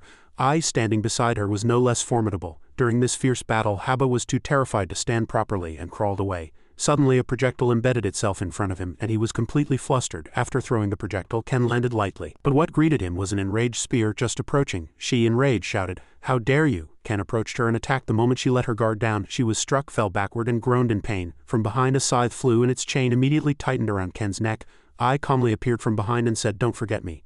A sharp scythe embedded itself deep in his shoulder. I smiled amiably. "How does it feel to be about to die?" What greeted her was only Ken's inarticulate groan. He pulled a pouch from his pocket and shouted, "Taste this." Red smoke billowed, covering a wide area of the forest. I was affected by the attack and coughed incessantly. Asa, on the opposite side, was also affected. I, affected by the attack, shouted, "My eyes!" The third to be affected was Haba. He almost collapsed from the strange smell and unconsciously muttered, "What's that strange smell?" He was out of danger, but the wounds remained, and he cursed inwardly. "Damn it, it hurts so much." He saw Haba kneeling in front of him, grabbed him by the scruff of his neck, and quickly chanted an invisibility spell. Black smoke billowed from his hands. At this very moment he shouted, "Invisibility!" After his incantation, black smoke began to envelop Ken's wrist. Haba, understanding nothing, sobbed. "What's happening?" The strange red smoke was slowly dissipating. Long-haired Asa cursed irritably. "Damn it, only the two of them now remained in the forest," I said in surprise. "They've disappeared," Asa muttered angrily. "That magic, I should have known it was him right away," Asa asserted. "We must eliminate him." Night fell. At this time, Ken and Haba had just escaped danger, and after running for their lives they were continuously gasping for breath. Ken was in a state of bewilderment. "Damn it, how did she know I was with the evil spirit? Was she there at the time?" Haba called out softly from behind. "Brother," he thought worriedly. "If that group knows, they'll chase me." Haba called again when he didn't answer. "Brother?" He still didn't answer, and Haba called out loudly, "Brother?" he shouted angrily. "Shut up," Haba hesitantly said. "That woman earlier seemed to know you, brother." Ken replied indifferently. "You're mistaken." He didn't want to answer, but as Haba kept bringing it up he thought irritably. "What is this guy's deal?" Haba continued to ask. About that evil spirit he didn't want to answer, but as Haba kept bringing it up he thought irritably. "What is this guy's deal?" Immediately he shouted, "Listen to me," and lowered his voice to ask, "Does that matter?" His voice dropped even further. Is it more important than not getting caught? In his heart, the determination that he couldn't let this guy ask about it any further was firm. Haba seemed frozen by his coldness. He spun around and commanded, "Let's move." Haba, flustered, said, "Where to, brother?" He sighed deeply. "To keep them from catching us," he shouted angrily. "Everyone hurry, don't lose them." The villagers, as if their blood was boiling, swarmed out to find their traces. Fortunately, Ken and Haba quickly hid behind two large rocks. Ken observed with binoculars and thought in surprise, the entire village, about 100 people, mobilized to hunt people. He cursed, "These crazy bastards." Rage surged again, and he muttered unpleasantly to himself, "These bastards are putting me in trouble." A giant insect nest placed in the middle of the road caught the villagers' attention. Someone wondered, "What is that?" Immediately after, they screamed, "It's a rhinoceros beetle nest, get away, help me." The man who fought Serena stood contemplating, staring at the insect nest. The villagers whispered, "These yellow rhinoceros beetles ate all our food, it's fine, we'll deal with it after this is over." I yawned and said, "Sister, it's strange, I'm so sleepy and the smell is nice," Asa said in a rage. "Hey, snap out of it, don't fall asleep." She had spent a sleepless night, so why wasn't she sleepy? "I should brew more tea." Asa gritted her teeth and clenched them. "Just you wait, I'll catch you." Asa swore, "I'll make you pay for what you've done." Until it was fully light, the villagers continued to chase Ken and Haba. They shouted with strength and determination, "We must catch them by any means necessary." Ken unconsciously said, "Aren't you guys tired?" He held a torch and smiled wickedly. "Then I'll make these bastards tired." Haba saw the situation, his face turned pale, and he inwardly assessed, "Brother, he's scary." Black smoke continuously billowed and warning screams were heard. "Fire, fire!" After finishing his task, he threw the torch he held. At this time, someone else was being chased. It was Serena. The people chasing her shouted loudly, "There she is, that woman, catch her, catch her," she explained while running. "I'm not a bad person." She flexibly hid behind a large tree. Seeing the people pass by without realizing where she was, Serena breathed a sigh of relief. Now that she had time, she thought, "It would be easy to get out of here, but running for days I've realized how terrifying this forest is. Each village must regularly sacrifice a living person and the residents cannot leave the village. This place is a human farm," she wondered. How could the residents be made to obey the village leaders without a revolt? Serena lamented inwardly. "It seems difficult." Serena recalled Ken and his teachings. No matter how difficult a problem, one should not hesitate or give up. That was what her master had taught her. The memory made her sad again, but screams pulled her back to reality. "Bring water this way, quickly." "Bring water?" She tightly gripped her sword and flustered, guessed, "What's happening? Are they trying to lure me in?" Observing, she saw the forest was on fire and the villagers were shouting and moving back and forth. It didn't seem like they intended to lure her in. She wondered, why are they putting out the fire? Seizing this opportunity, she escaped, saying, "I don't know who started the fire, but I'll have to thank them later." Although no one was there, she still cautiously looked around. She continuously surveyed her surroundings. She leapt onto the top of a tall grand house. Pulling back the curtain, she was horrified to see Raja lying quietly on a table. She shouted, "Raja!" She approached the boy and asked, "Raja, are you all right?" Serena detected something strange even before hearing the boy's response. The man who had fought her jumped down and agilely attacked her. Serena was no less formidable. After dodging the attack, she immediately counterattacked. Both sides were once again in a stalemate. She silently stared at the man in front of her, but just then he smiled and footsteps were heard beside him. She was now confronting not just him, but a group of people. Serena realized they had been waiting here to ambush her.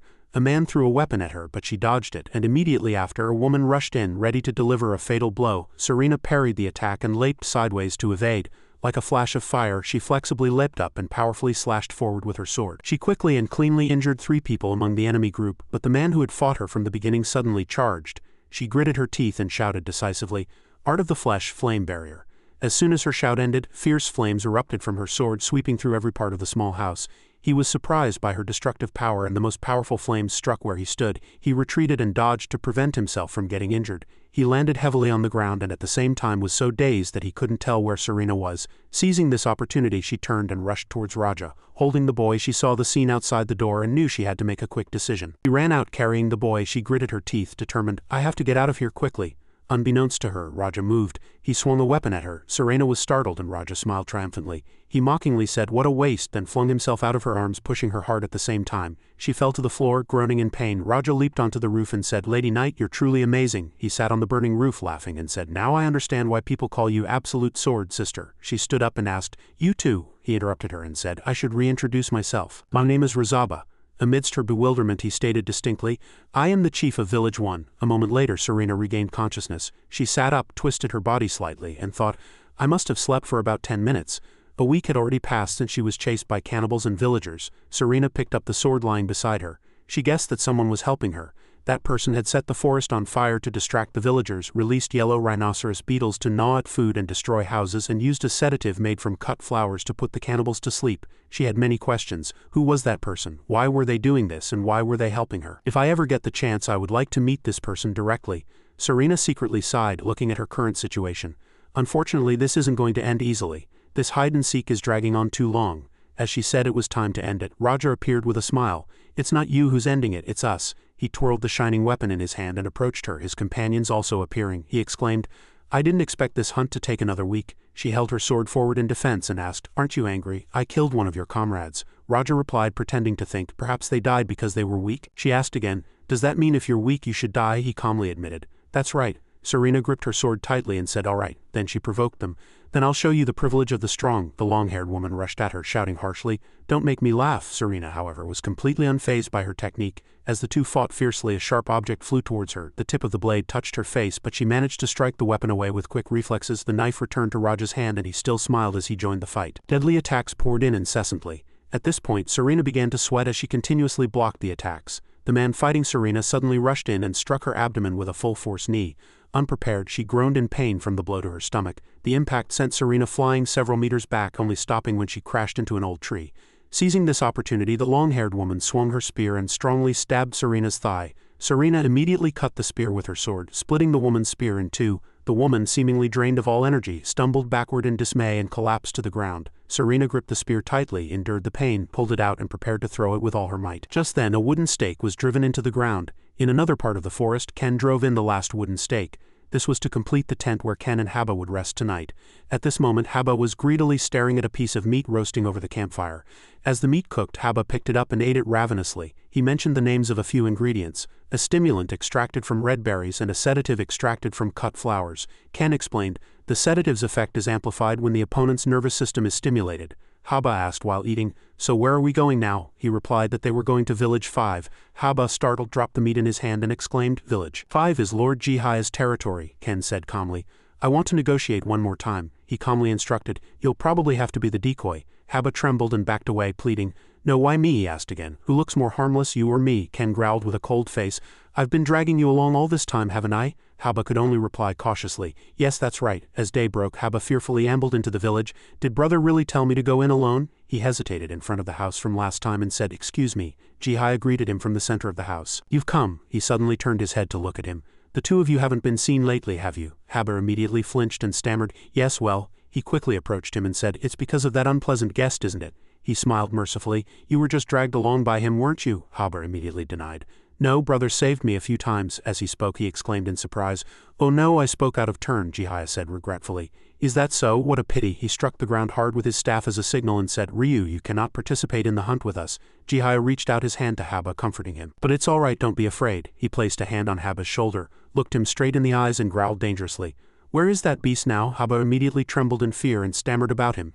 Just then a voice of salvation echoed. Ken asked loudly, Are you looking for me? A shadow stood calmly in the doorway with his arms crossed. It was Ken. But what surprised everyone even more was that he suddenly ran away. Haba, seeing the sight, could only utter two words. Brother. The next person to run away was Jihaya. He chased in the direction Ken had gone, leaving Haba alone in the room. The third person to run away was him, he shouted as he ran. He ran quickly along the path with desperate steps. At this moment Jihaya caught up to Ken and stopped. Haba panted, struggling to keep up from behind. He opened his mouth. You? Jihaya dangerously narrowed his eyes and spoke again. How long do you intend to keep up this pretense? Ken put a water bottle to his mouth and gulped it down. Only after drinking for a long time did he open his mouth. It seems there's a misunderstanding. He sat on a high fence and shouted down. I just wanted to catch the beast. Jihaya exposed everything. Stop with your hypocrisy. I will hunt you now. He threw the water bottle and said, Go ahead. Ken hesitated, but before that he put down the item in his hand and ran away. It exploded in front of Jihaya, and a powerful gush of water poured out. He had already leaped onto another rock and provoked, Jihaya, come and catch me. The gushing water seemed endless, threatening to submerge the entire village. The water reached Haba's neck in the distance, and he thrashed in panic, screaming for help. Jihaya saw the village flooding, quickly leaped onto a rooftop to take refuge, then turned in the direction Ken had fled. He gritted his teeth in anger. Is this how you want to play? Ken leaped from the rock onto a nearby rooftop. He sighed regretfully.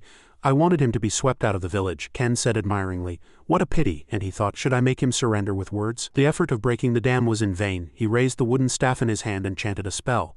Minwano, Lord of Winds. Each time he chanted, a blue wind gathered at the tip of his staff as Jihaya shouted, Wind strike. The wind poured down on Ken like a powerful tornado. He deftly dodged the attack, inwardly exclaiming, Damn, if I get hit, it's over. He looked at the roof he had just been hit by and spoke inwardly. Jihaya flew onto the roof directly in front of Ken. He inwardly exclaimed, Give me a break, old man. He pulled out the tip of his staff, revealing a sharp sword hidden inside, then struck down at Ken with a sky-shattering blow which Ken fortunately blocked with his own sword. He struck Jihaya's weapon with all his might. Ken then quickly leaped to another spot. Just then he suddenly said, You seem to have met a ghost spirit before? Ken hesitated for a moment. He continued, The little lamb told me. At this moment the little lamb stood blankly impaled by her spear.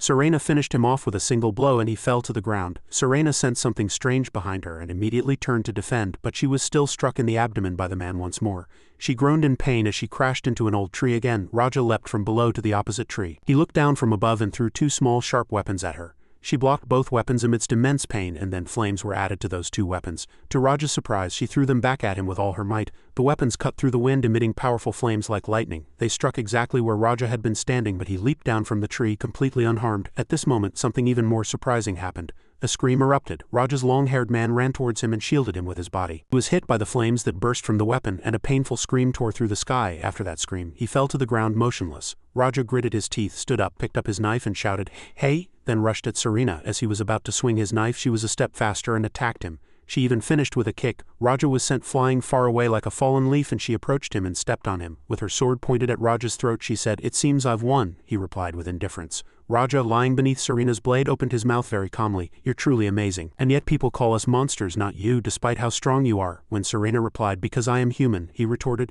No, you're a monster. No human can use your swordsmanship. Serena opened her mouth seriously.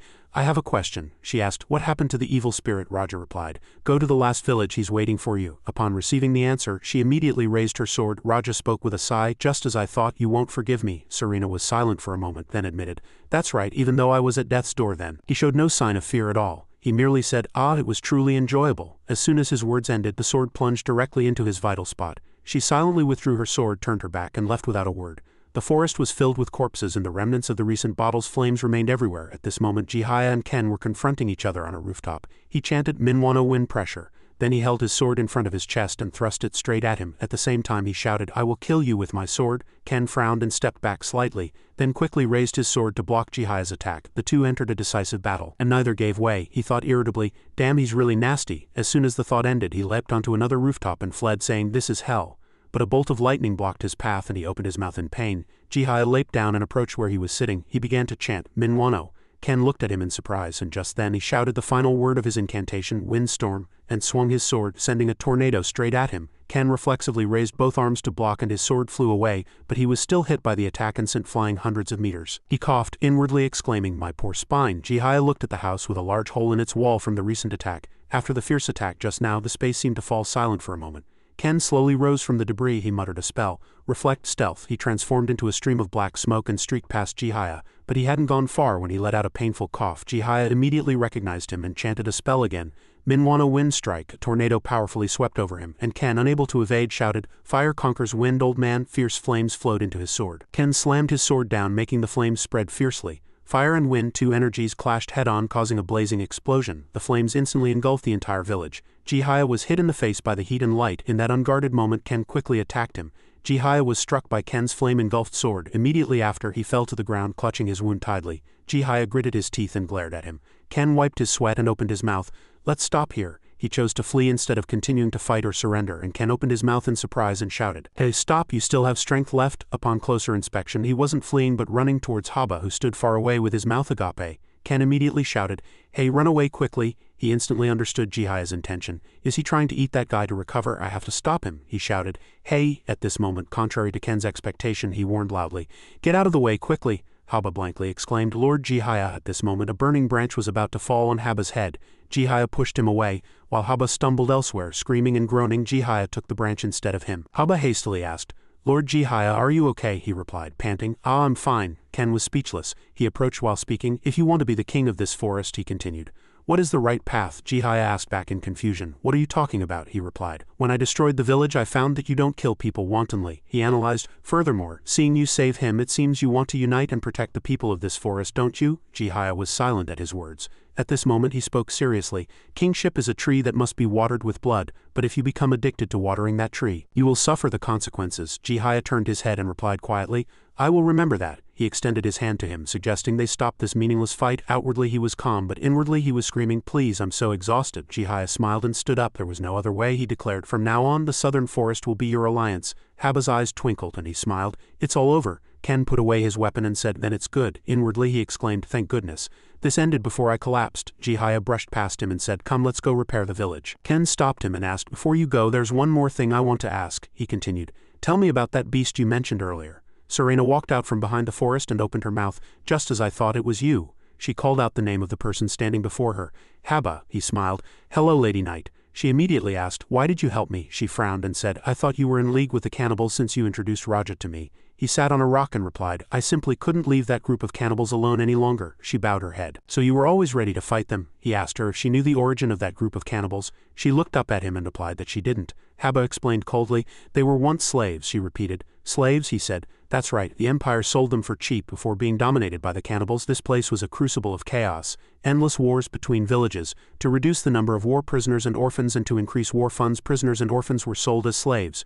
One day a group of slaves returned. Returning with immense power never seen before, they brought great changes to the forest. His voice continued. But as a price for unifying the forest through the abuse of power, they became addicted to that power. Serena wondered where that power came from. He paused. They gained immortality by dealing with a demon, but they can only eat human flesh, and consuming a human heart fully restores them. Someone had to stop them before they became complete monsters, she realized, so that's why you helped me. He even pretended not to know the Imperial language well. He smiled and nodded his head. That wasn't the only reason. It was also to repay Sahata. Serena was puzzled by those words. Wasn't Sahata the being revered by the cannibal group? He laughed. Of course not. He told her another story. 6 years ago, the cannibal group encountered a man. They clashed with him, even tried to kill him. But he took revenge using every means possible and made the cannibal group surrender. He spoke endlessly about that person. That is the truth of Sahata. He was like a ghost when cornered. She wavered, indecisive. Haba pointed to himself and said, my methods are an imitation of Sahata's. I used to be clumsy, but learning from Sahata made me who I am now. She thought to herself. Just an imitation caused chaos in 5 villages simultaneously. This method is similar to Death Shadow's survival skills. But what does that have to do with me? Haba pointed to the sword at Serena's hip and said, that's Sahata's sword, she cried inwardly. This is an item my master left me. Haba suddenly remembered Sahata's female companion, gave her shocking information, and she called him Instructor 5 immediately. Serena's mind was filled with memories of her training with her master, the countless difficult obstacles they had overcome together, and her master whom she hadn't seen in a long time. Haba scratched his head and said, the cannibal group targeted guests from outside because they were obsessed with Sahata. If I hadn't recognized Sahata's sword, I wouldn't have helped you either. She fell into deep thought again. If Master hadn't helped Haba, I wouldn't have received help either, and I might have died. She shook her head. This was entirely my own thought, and this was an unexpected event. Ken had said before, you're still clumsy and foolish. Haba stood up and continued, anyway, thanks to you, we can do it. She wondered, do what? He smiled brightly. Bring peace. Serena smiled at him. He asked, what will you do now? She replied to him, I will continue to train. Hearing that, Haba was greatly surprised. Do you need more training? She awkwardly scratched her chin and replied, I still have many shortcomings, she continued. And if possible, I want to find a few things. She evaluated herself. This experience made me realize that I am still lacking in experience. To fill that void, I need to keep traveling. And I've decided, she told herself, I will follow the traces my master left behind. It's been 3 years since my master passed away, but the traces from before we met must still remain. Serena smiled, looking at the brilliant sky before her. She thought, I can't meet him, but I will remember my master forever. A voice spoke to Ken in the forest. Amazing. My method failed like this. Instructor 1 extended her hand to him, offering a handshake. That fire technique just now was really cool. He frowned and replied, you were watching that? He refused the handshake and swore inwardly, damn it, most of this is because of that woman. She handed him a piece of paper informing him of his next mission. He looked at the paper and thought unpleasantly to himself, as soon as one ends another one starts, this damn villainous organization. He snatched the paper from her hand and read it. The contents made him glare at her. She asked with a smile. Surprised? He replied. I didn't expect to be assigned this kind of mission.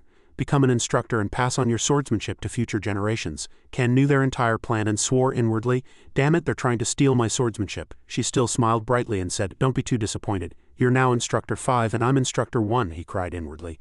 This means I've been assigned a surveillance mission. Seeing the sky getting darker, she hastily said, it's time to go. I'm leaving now. As she was about to leave, she suddenly turned back and said, Instructor 1. She cut down the tree in front of her with her sword and Ken was startled, crying inwardly, what? Suddenly the tree in front of me was cut diagonally and Haba, who was standing behind it, was also hit.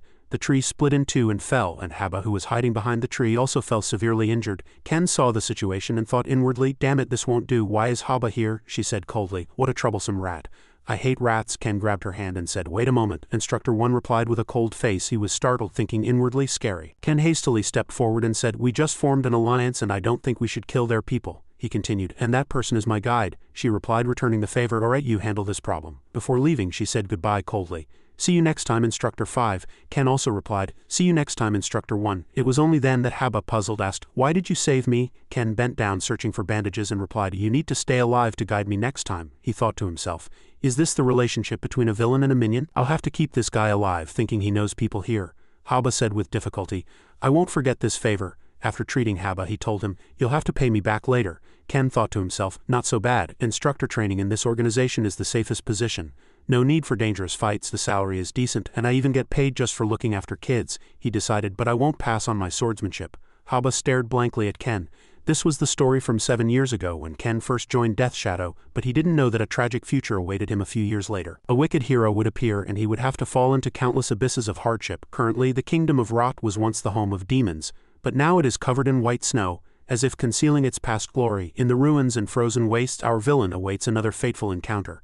A kingdom once powerful enough to sweep half the continent, but tragically destroyed by the will of the gods. That is the kingdom of Rot. In the ruins of war, everyone left this place. The girl pleaded with the departing people, wishing inwardly, oh, don't go, don't leave me alone. She painfully realized she was left alone. A shadow approached her. Alice asked, who are you? The person politely knelt on one knee, met her gaze, and replied, my name is Kaveen. He asked, what's your name? She wondered inwardly. Who is this man? Why did he come to these ruins? But she politely introduced herself. Alice, Ken asked, are you the only one left? She admitted, yes, that's right. He took off his cloak and covered the girl with it, then suggested, won't you come with me? Monvienne was lost in thought. Who is this human? Is he sympathizing with me at first sight? She observed his eyes and saw that his eyes were as empty as hers. Alice tried to refuse. No, I'm staying here. Hearing that, he interrupted her. If you continue to stay here, this place will collapse someday and you will die. She understood. I know he's right, but I can't accept it, she replied to him. I can't go. You don't know anything about me. You don't know anything about my pain. So go. Ken called out to Alice. You survived. He stroked her head. She recalled the words she had heard. Evil one, please spare him. At this point he continued. Since you've survived so far, you must continue to live. Please continue to live. She opened her mouth and asked, take me with you. Tears streamed down her cheeks. Ken saw that, paused for a moment, then reached out his hand in agreement. All right, he said, but Alice, you must use polite language with adults. In Koba Vabang, a border village in Sana Temur province, a voice echoed, are you all right? The person said, I'm glad to sell this dilapidated house. But Ben, the innkeeper, said with a worried voice, I don't think it's suitable for living with your daughter. Ken stood at the door with Alice and replied, it's fine. He turned his body and thought irritably, daughter, I saved this child to make her my maid. This child and I don't look alike at all. He peeled off a piece of wood that was about to fall from the wall and demanded, I need tools and wood to start repairs. Innkeeper Ben scratched his head and said, just call a carpenter. Ken replied coolly, trust me. But inwardly he thought, another carpenter's fee. I don't have money to spare. As soon as he got the tools, Ken immediately set to work. He fixed this and that. Innkeeper Ben watched the scene and asked with a laugh, was your grandfather a carpenter? Alice was also speechless and surprised. She evaluated him. His skill is truly excellent. He could do that too, Ben suggested. It looks like it will take a long time. Do you want to go back to the inn? Alice politely shook her head. No, I'm fine. She thought, I have nothing to do even if I stay, but I want to stay. Innkeeper Ben didn't force her and replied, all right, I shouldn't be away for too long, so I'll go now. He inwardly excused himself. The child was probably embarrassed. It wasn't until night that Ken put down his tools. He sighed with difficulty and said, I need to rest a bit. At this moment, Ken found Alice dozing beside him and immediately cursed inwardly. Damn it, the adult is working hard and dying while this child is just sleeping. If I had known this, I would have just abandoned her. When he was in the kingdom of Rot, he had muttered to himself that he came here to earn money for his retirement vacation, but there's nothing here and it's even cold. He shouted in annoyance, nothing, probably not. As he was speaking, he found something glittering behind him. He ran in that direction with great excitement. But what he found was not retirement money but Alice lying in the ruins. Ken knelt down in disappointment and cried inwardly, it wasn't treasure, they must have taken everything. And the story began when Alice asked a question. As the already known development went, who are you? He introduced himself. My name is Kozel Sinan. "What's your name?" she replied. Alice. A question popped into his head. "An orphan?" He still didn't give up hope and asked, "Are you the only one left?" She immediately replied, "Yes, that's right." Ken swore inwardly as if his soul had left him. Damn it, they took everything. He sadly accepted his fate. "There's nothing here, and with my current meager money I can't retire. No choice." The story continued. He put his cloak on Alice and asked, "Won't you come with me?" Outwardly he did, but in reality he decided inwardly, "At least I need one slave." Back to reality. Ken, angered, threw his cloak over her. He muttered, "I was going to give you a little, but now I'm eating all the sandwiches myself." But the table where he had placed the sandwich box was empty. There was nothing. He shouted in confusion, "Where did it go?" While searching, he found a fox cub gnawing on the box. The two stared at each other in silence for a while. Ken shouted, "How dare you steal Dad's sandwich?" He chased the fox, shouting one word at a time. "Stop!" Ken was too exhausted. But fortunately he caught up to the fox and grabbed it, and in his exhausted state he exclaimed, "Gotcha!" He glared at the fox dangerously. "How dare you make an old man exercise at night?" Ken continued to shake the fox, and the fox, unable to withstand the shock, dropped the food box. Something whizzed past Ken's eyes. He stopped his movement, looked in that direction, and cried inwardly in fear, "Such a big wolf." At this very moment the fox in his hand began to struggle continuously. He shouted loudly, "What's wrong with you? Don't struggle." The fox sprang from his hand and rushed towards the wolf. He decided inwardly, "I should escape at this opportunity," and disappeared without a trace while the two animals fought. At this time Alice woke up from her sleep. "Did I fall asleep? I haven't slept properly since the fall of the kingdom of Rot." A voice echoed. "Wake up," he said. "Let's go back to the inn now." He cursed inwardly in annoyance. "I almost died just now. Still not enough sleep, this brat." Seeing Alice not moving, he asked, "What are you staring at?" She looked at him and misunderstood. "His body is drenched in sweat. The weather is cold and windy." He must have been very cold, yet he covered me with his cloak. So despite his blunt words she replied softly, "I'll get up soon." He was lost in deep thought. "Damn it, as long as that wolf is around, my retirement life won't be peaceful. I can't even sell the house again." She looked at his back and thought inwardly, "I don't need this kind of attention." He continued to be annoyed inwardly. "Damn wolf, how dare you loiter around my house." Alice was also lost in her own thoughts. "Why?" Ken swore inwardly. "Next time I'll show him who's the owner of this area." "Just you wait." Alice thought, "I really can't understand this person." While Alice was cooking in the kitchen, a voice said, "Alice." Ben awkwardly pointed at the pot and asked, "Are you going to eat that?" She replied calmly, "It's for Kozel." She thought unpleasantly, "What kind of expression is that?" Ben broke out in a cold sweat. "Kozel?" She ignored him and asked another question. "Uncle, where's the laundry area?" He was slightly surprised. "Are you going to do laundry too?" She frowned and asked why. Ben politely suggested, "No, but I'll do it instead." She immediately refused. "It's all right, just go." Ben called after her. "Wait, let's go together. Don't go alone," Ben said while doing laundry. "Did you know the house you and Mr. Coe bought?" he continued while hanging laundry. "That house was built 30 years ago when Sir Graham first came here.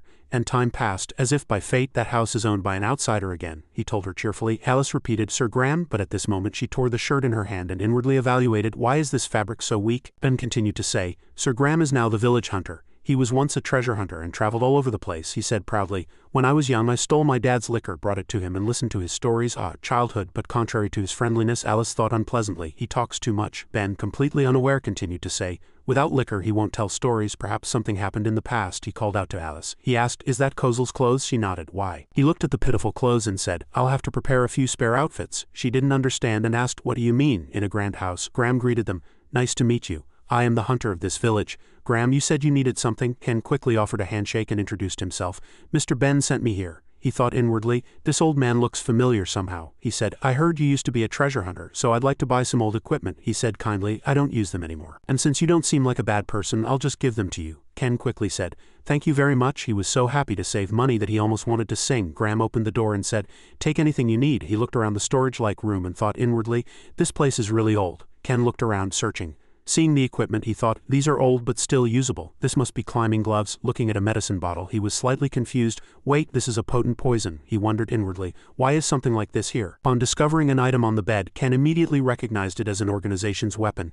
He connected the information he had. Wait, that old man Lee from the organization was also a treasure hunter. Could he be Graham? Graham entered from outside and said, "Found everything, you can put the items in that box." Ken, deep in thought, was startled by Graham's voice. He took the wooden box and politely expressed his gratitude. Inwardly, he was still recovering from the surprise, thinking, "This is a real shock," when he suddenly said, "By the way, are you?" Ken fervently prayed inwardly, "Please don't tell me he recognizes me." But outwardly he acted cool and said, "What is it?" Graham was momentarily blank. His silence frightened Ken. But then he chuckled, "It's nothing, I must have been mistaken." Ken quickly excused himself. "Well then, I'll be going. Have a good evening." As he walked out the door, a child was running towards him. He still cursed inwardly. "Damn it, why is he here?" The child ran, shouting loudly. "Grandpa, I'm here," a gentle voice echoed from inside the house. "Zeke, have you come to hear a story?" Zeke excitedly replied, "Grandpa, that story." Ken arrived home and was about to open the door when Ben called out to him, "Come here, I have something to tell you." Ken was slightly startled, but what froze him was the sight before his eyes. He cried out in bewilderment, "What is this?" Looking at the tattered clothes hanging on the laundry line, Ken's mouth fell open and he cursed inwardly.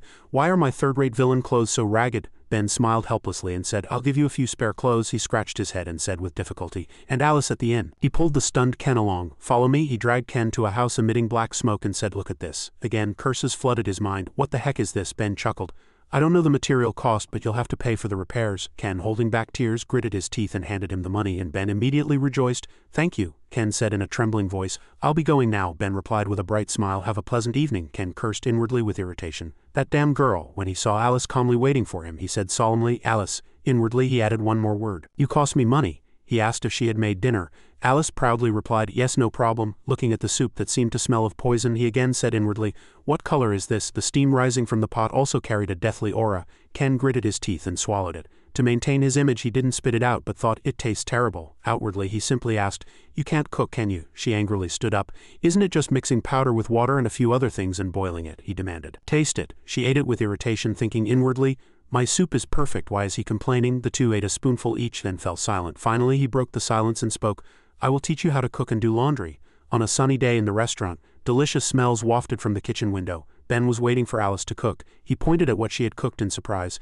"Alice, that?" Ben's voice held a hint of fear towards the strangely smelling pot. "That's mushroom cream soup, right?" Alice hesitated and replied, "Of course it is." He forced a bitter smile and looked inside the pot of strangely colored soup. "You're not even sure," Ben said playfully in a gentle voice. "What did you put in it when I wasn't looking?" "Did you put in spices from hell?" Alice, annoyed at being teased, said, "No, Uncle Ben, you're being silly." He tried to persuade her, saying helplessly, "I have a business to run, kid. If this continues, my business will fail." From outside, black smoke billowed, startling everyone. "Mom, there's a fire." Ben tried to stop Alice from continuing to cook. "The window is open, so there's no need to worry about suffocation, but I think you should just throw away that pot. I know you cooked it sincerely for Kozel. So try again tomorrow." Alice bowed her head with a gloomy expression. "I won't do it again," he consoled her as she looked like she was about to cry. "No, don't say that." Alice learns quickly. "That's right, this is your first time making mushroom cream soup, isn't it?" Ben looked at the pot of impurities next to him. "Cooking isn't easy, so everyone has to try a few times. Ken, this is the end." Ben couldn't be more confused. He comforted himself inwardly.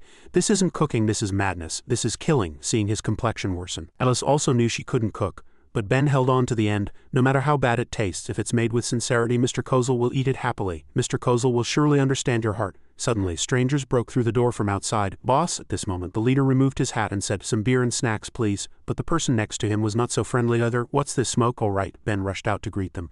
"Come in, it'll be ready soon." Alice, seeing all their weapons, had some idea. "Mercenaries?" Ben, serving beer, whispered to the girl. "They're mercenaries, dangerous, so go inside." But she said very stubbornly, "I'll help with the cooking." No, he firmly didn't want Alice to participate. So Ben had to serve all the tables by himself and no one helped him. They praised the beer, saying it was delicious and boisterous. Seeing Uncle work so hard, the girl also moved faster accordingly, saying, "I need to stir this quickly." While working, she overheard their conversation. "How long have we been drinking? The damn girl won't be able to chase us this far. Since we've come this far, let's stay here for a year or two. We need to hide for at least a year. Damn it, it's all because of the kingdom of rot." Hearing this far, Alice was startled, perked up her ears, and continued to listen. "It's not because you caused a ruckus. Weren't we being chased because those damn dilapidated buildings collapsed? We're really out of luck. The plan was to help them moderately and let them kill each other. If I had known earlier, I would have worked more. You killed them all, didn't you? If I had known we'd run out of money, I would have sold those girls. Those prostitutes in that house are really disgusting, but they can put a curse on you." "That's right, that's right. They died because they were unlucky." "How disgusting, to say such things even with a young girl in the house." The mercenary scoffed. "Those blood-mixed things should be extinct." At these words, Alice became so angry that she felt she could rush in and pulverize them. With great displeasure, Alice threw the ladle at the yellow-haired man. He was knocked down by Alice in one hit before he could even finish his sentence. At the sound, they rushed over in surprise, shouting, "Get up, were we ambushed?" One of them found Alice's weapon, the ladle, and picked it up. "Put that away immediately." The girl, boiling with rage, ran outside and shouted, "Take back those words coming out of your dog-like mouth." As Alice shouted loudly, a bloody fight seemed imminent outside Ben's shop. At the same time elsewhere, Ken suddenly woke up from his dream, his heart pounding like crazy. "What is this? Why do I have such a strong feeling that something crazy is about to happen?" Ken unconsciously snorted out all his snot. His head was splitting and he couldn't clear his mind at all. Ken had been in a very bad state lately. 20 was his own fault, and the camera turned to the girl. 80 was because of Alice. What? The things this young lady just made were truly disgusting. She made it for her brother. Alice shyly handed him a pot that smelled like pig feed. "This is all money." Ken didn't want to waste ingredients, so he ate it all. But he didn't know it might be his last meal. He lost more clothes due to his cold. It had been 3 days, and Ken clutched his head, cursing inwardly. "Alice, that damn girl." Ken still needed to rest. If I wasn't a veteran villain I would have died already. Things were placed on the table for him, cold medicine, a wet towel. Moreover, the stove was lit all night and there was even a sword to chop wood. Ken curled up in bed and complained. That little kid isn't even a hero, but she can make a villain like this. She's probably the Demon King. Suddenly he felt it was unusually quiet today. Did the kid go play in the village? She said she was doing something. Ken hesitated for a moment, then kicked off his blanket and went to sleep. It's none of my business. A veteran villain has to take care of himself. I shouldn't get out of bed. Today I have a crazy feeling that something is about to happen. But before he could fall asleep his stomach rumbled. Ken had no choice but to get up and go eat. He clutched his hungry stomach and went outside. I need to eat quickly and come back. But as soon as he thought of going to eat, Ken hesitated to go downstairs. But he looked at the door outside the inn. I don't want to go, it's too unfamiliar. It's like the gates of heaven. Shouldn't a third-rate villain go to hell? It's too dark. Is this how Uncle Ben saves money? Ben's image flashed through his mind. Go forth, open it. I need food. Ken's face was pale. He was too hungry to think anymore. His stomach rumbled louder and louder. In the end he went downstairs, looking around as he did so. Ken unconsciously thought many things. Come to think of it, I'm getting poorer and poorer because of Alice. I shouldn't have picked her up. If this continues, my retirement life will surely be ruined by her. His head couldn't handle the noisy sounds due to the fever. This damn girl, what's that noise? A young prostitute, an ill-behaved girl. Ken put his hand on the railing and let out a loud tisk. Too noisy. At his words the crowd below looked up blankly. It was only then that he understood the situation. Little Alice was arguing with a group of mercenaries. In front of so many people he merely gave a confident smile. Why am I here? Ken asked himself about this damn situation. Who is this damn guy? The leader frowned and cursed. Looking at Ken, dangerous conspiracy theories arose in his mind. He thought, how long has he been watching? Is that man a traveler or a mercenary? But I have a feeling that if I make a wrong move it's over. If I have to fight I'll use this. This must be about something the leader was hiding. Ken glared at them in rage, but in reality he felt helpless. Feeling his sharp gaze, everyone quickly took a fighting stance. Alice then spoke. No, she said unpleasantly. Don't interfere, this is my business. The leader felt a slight release of pressure upon hearing that. So you're this brat's guardian? Get down here before I kill this kid. He didn't hesitate at all. Instead he threatened Ken. He fiddled with his beard board and said nothing. Every development has a cause and effect. First he got sick from eating Alice's food, and he got a cold because Alice tore his clothes, and then he was laid up in bed for 3 days. The words he unconsciously uttered in his exhaustion were too noisy. Damn it, now I'm surrounded by an angry mob. Ken wanted a normal life, but why is it so difficult? I just came down to eat. I left it in the black room. Can I pretend to be dead now? They moved their limbs and approached Ken. You have nothing to do with this kid, so why are you interfering? He cried inwardly. Damn it, I'm dead, truly dead. He communicated emotionally with the girl. I need to escape right now, Alice. Unleash your hatred like you started this. But something was strange. The girl seemed to have misunderstood his words. Her face became sad and then she made up her mind. All right, I won't interfere. He cursed inwardly. Damn it, communication failed. The leader introduced himself. We are mercenaries. And you? Ken had a very annoyed expression. I won't say, he said to himself. Actually, I'm retired. He tried to inquire, but Ken didn't want to reveal anything. I can't let these bastards know my identity. They grew increasingly angry. This damn guy, just kill him. Turn him into fertilizer with that kid. But the leader refused. No, I'll use that to completely surprise them. What is that? Ken felt a slight dying sensation inwardly. The leader was interested in him. As you can see, these guys are full of problems. It's not easy to work with them. Just a moment of carelessness and an accident happens. So why don't you help me establish my authority? It won't take long. It turned out this man's intention was to test a new item on Ken. Upon discovering the ring on his finger, Alice exclaimed, demonic magic. Before she could even grasp the situation, the leader used the ring to create an explosion. Black cow, die. And he fired a beam of murky power at Ken. The girl standing beside him also had to retreat and hide behind his clothes. Black energy continuously poured out, completely destroying Ben's shop. Even expensive liquor bottles were shattered. The mercenaries couldn't help but be surprised by this strange power. Magic was originally the devil's, so a mage using the devil's magic was very frightening. And even the leader hadn't imagined that the ring in his hand could possess such destructive power. His face turned pale and he looked at Ken, sweating profusely. Who the hell are you? He growled. Alice looked up at Ken in surprise. She couldn't believe he was completely unharmed by an attack of that magnitude. However, a person completely unharmed by a demonic magic attack was a more terrifying existence. Ken acted normally, as if nothing had happened. He coldly lowered his head, covering his almost dead backside. In fact, he had almost wet himself, and he lowered his face to hide his fear. He had instinctively dodged what was flying towards him, not even knowing what it was. My God, he was lucky to have dodged it. Ken turned his head towards Alice. The little girl was still fine. Could she have dodged it because she was short? But in reality, Alice had unconsciously activated a shield behind Ken. As if challenging the world, he acted as if nothing important was happening and challenged them. Is that all you've got? He said, crossing his arms. What, don't act tough just because you got lucky. Do they think I got lucky? He could only retort inwardly. But it was true. Yes, I got lucky. So what? The leader scoffed. Not lucky. Do you really think you have skill? He took the bait. Hearing this, Ken quickly put his hand in his pocket. Is this guy hiding a sword? Ken slightly lifted the hem of his cloak. More than skill, it was pride, never to be conceited. Alice and the leader were appalled when they saw the emblem on Ken's hand. He swallowed hard, unable to act presumptuously anymore. Suddenly, some unpleasant fellow loudly exclaimed, "Is this guy crazy? That's ridiculous." The leader restrained him and continued, "Leader." His arrogance gradually vanished, leaving only fear. "I can't believe it, to meet a free knight here." Hearing this, everyone's eyes widened and their mouths dropped open. Behind them, the innkeeper, seeing his shop turn into something worse than a doghouse, shed tears, but no one paid him any mind. Their faces were pale, witnessing the terrifying being before them. Even Alice hadn't known this old man was so great. Free knight. The reason these guys were making such faces was because of the unaffiliated knight order, the Free Knights. It was a secret organization of knights without a leader. All they knew was that it existed. Nothing else was known. But one thing everyone knew was that every member of that organization was a monster with combat capabilities equivalent to at least a 50-person unit. The emblem on Ken's hand coincidentally matched that of the Free Knights. That was why they were so afraid. The leader hesitated, but Ken couldn't tell what he was plotting inwardly. Ken met his sincere gaze and stared back. Suddenly, the leader said as if amused, "Let's stop here, leader." He erased all his misdeeds. "We have no grudge against the Free Knights. How about we stop here, your majesty?" Alice, hearing this, cried out in anger, "Hey, you should apologize." Ken silently brushed off his clothes and left, even instructing the little girl to go upstairs, leaving her to be insulted alone. Knowing they couldn't contend with him, she eventually followed his words and turned her back, leaving. They mocked her, saying, "Be careful, little girl. That knight won't always come on a white horse to save you." Alice couldn't just brush off those words. She climbed the stairs with heavy steps, her mind in turmoil. Ken stomped upstairs, and as soon as he reached his room, he slammed the door shut. Once alone, Ken finally breathed calmly, muttering to himself, 99 demons, those who help villains, thank you." It seemed this young man was praying like them, chanting Amitabha or Amen. Ken cursed inwardly, his heart pounding out of his chest.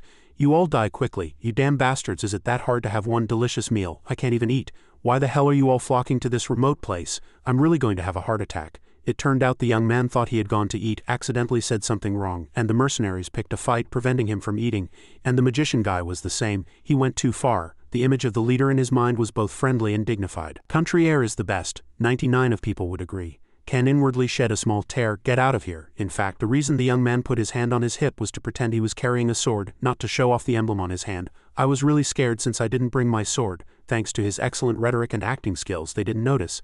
In fact, his real sword was in his room. "Luckily I had gloves." Ken breathed a sigh of relief. "I just grabbed some random gloves from the corner of the room, but who knew my old profession would be so useful? I was really lucky today." He was inwardly grateful. "Thank you." My old profession. After standing for a long time, the young man's legs grew numb and he limped towards the sofa. "Let's sit down first." Ken sighed deeply and collected his thoughts. "Luckily I fooled those idiots. The Free Knights are so famous that they don't want to get involved. Using the Free Knights to get out of trouble was a bit risky. But luckily, they don't know much about the Free Knights, so it worked out. If they had known, my life as a third-rate villain would have been in danger. Especially that bastard." Ken thought of the leader and said, "I need to escape before they realize I've prepared at least 9 escape routes." However, if he escaped, his peaceful retirement life would be ruined. He froze in his small room as if dead. "It's not fair. Why do I have to worry about this? Damn mercenaries. How dare they torment this benevolent villain? I'm hungry. I couldn't eat anything. What did I do wrong?" While he was lamenting to the world, Alice trudged in. "If there's anything," he glared at the little girl in anger. "It's definitely because I brought this child." He inwardly blamed her. Alice at that moment had a deeply furrowed brow, constantly feeling wronged. Ken consoled himself. "Calm down, I can't lose my coolness in front of this child." He controlled his emotions, inhaling and exhaling. "I need to handle this situation calmly and maturely."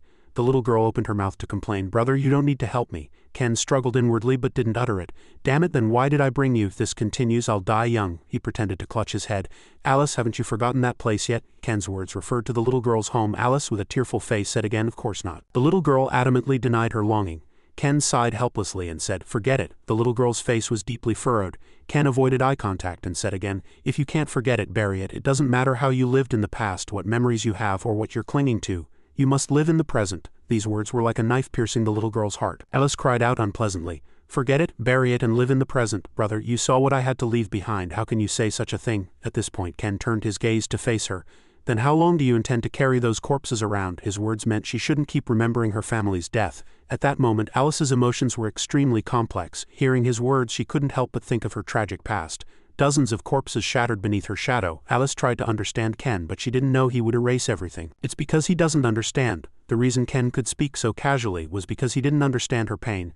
And after seeing Ken's empty eyes, Alice this time realized that this person would never understand her. Many thoughts flashed through her mind. That's right, everyone's the same. This feeling of losing everything and surviving alone, only I understand this pain. The pain of a bursting heart, the fear of screaming until my lungs burst, the loneliness of a frozen body.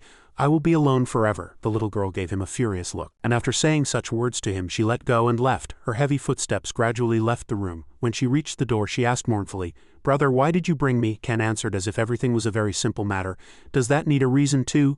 Alice's mood continuously worsened. The little girl shouted in anger, "Enough, you idiot." Ken frowned. This little girl, why is she suddenly speaking so rudely and loudly? He sighed and stood up abruptly. "If you want to go, go. All my advice comes from experience. I've earned quite a bit." "Enough, she's probably going through puberty. I need to finish this first." A little later night fell, and he diligently hammered nails on the roof. "Is that enough?" Ken sweated, focusing on his small task, and was satisfied. "Finally it's finished," he recalled the little girl. Since she wouldn't eat even when he brought food to her room, Ken was constantly angry and wanted to eat her alive.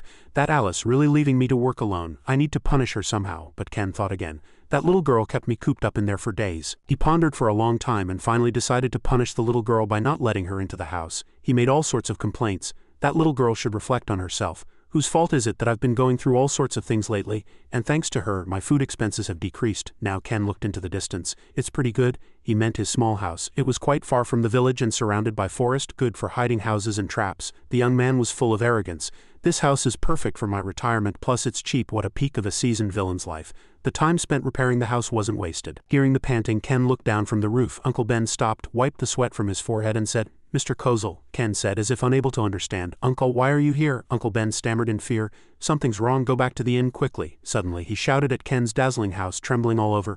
"No, this house was about to collapse just a moment ago," he proudly replied. "I just did a quick repair." Suddenly, the young man felt something was wrong. "Wait, did Uncle just sell me a house that was about to collapse?" Uncle Ben shouted. "Is that a quick repair?" "Did you make a deal with the devil?" Ken said as if unable to understand. "Uncle, are you here to see my house?" At this point, Uncle Ben's expression turned serious. "Mr. Kozel, go back to the inn quickly." "Alice," he loudly spoke about the little girl. Hearing this, Ken's face turned ashen. "Now let's talk about Alice's feelings after that day. I was cooped up in my room. Days passed and I was immersed in sadness and despair. Looking out the window, it was dusk. The sun seemed to melt and mix with blood and the sky seemed to be on fire. The little girl's face was filled with despair. "Ah, this is my destiny. As the king of the kingdom, I deserve to disappear like that twilight. It's time to go back." So I immediately made up my mind and acted. I took some travel supplies from his room and headed towards the hunter's house. The mercenaries were going in that direction. Ben tried to chase her but couldn't catch up. The little girl thought those bastards had insulted them. "I'll make them pay before I leave." Currently, in the empty forest, the mercenaries seemed to be torturing a man. They continuously punched him in the face, making him fall to the ground and unable to move. The leader scoffed. "How pathetic, a hunter in this remote place." He made a contemptuous face. "And yet a man who disappeared 30 years ago after receiving the title of top dragon-ranked hunter. Kiner TLB. The man clutched his stomach, adjusted his jaw, and glared at him. "How did you know that?" The leader bent down and said sarcastically, "You should be careful what you say when you're drunk, shouldn't you?" The man clutched his stomach and muttered, "Aw, liquor is really not good." Suddenly he put his hand on his shoulder and said, "You are the treasure hunter who found Dragonia, the dragon clan's treasure that no one had found for 1,000 years. Where is the treasure you obtained now?" The leader said threateningly. Graham closed his eyes tightly and reluctantly said, "It's true that I found Dragonia, but how can you take something from a place you can't enter?"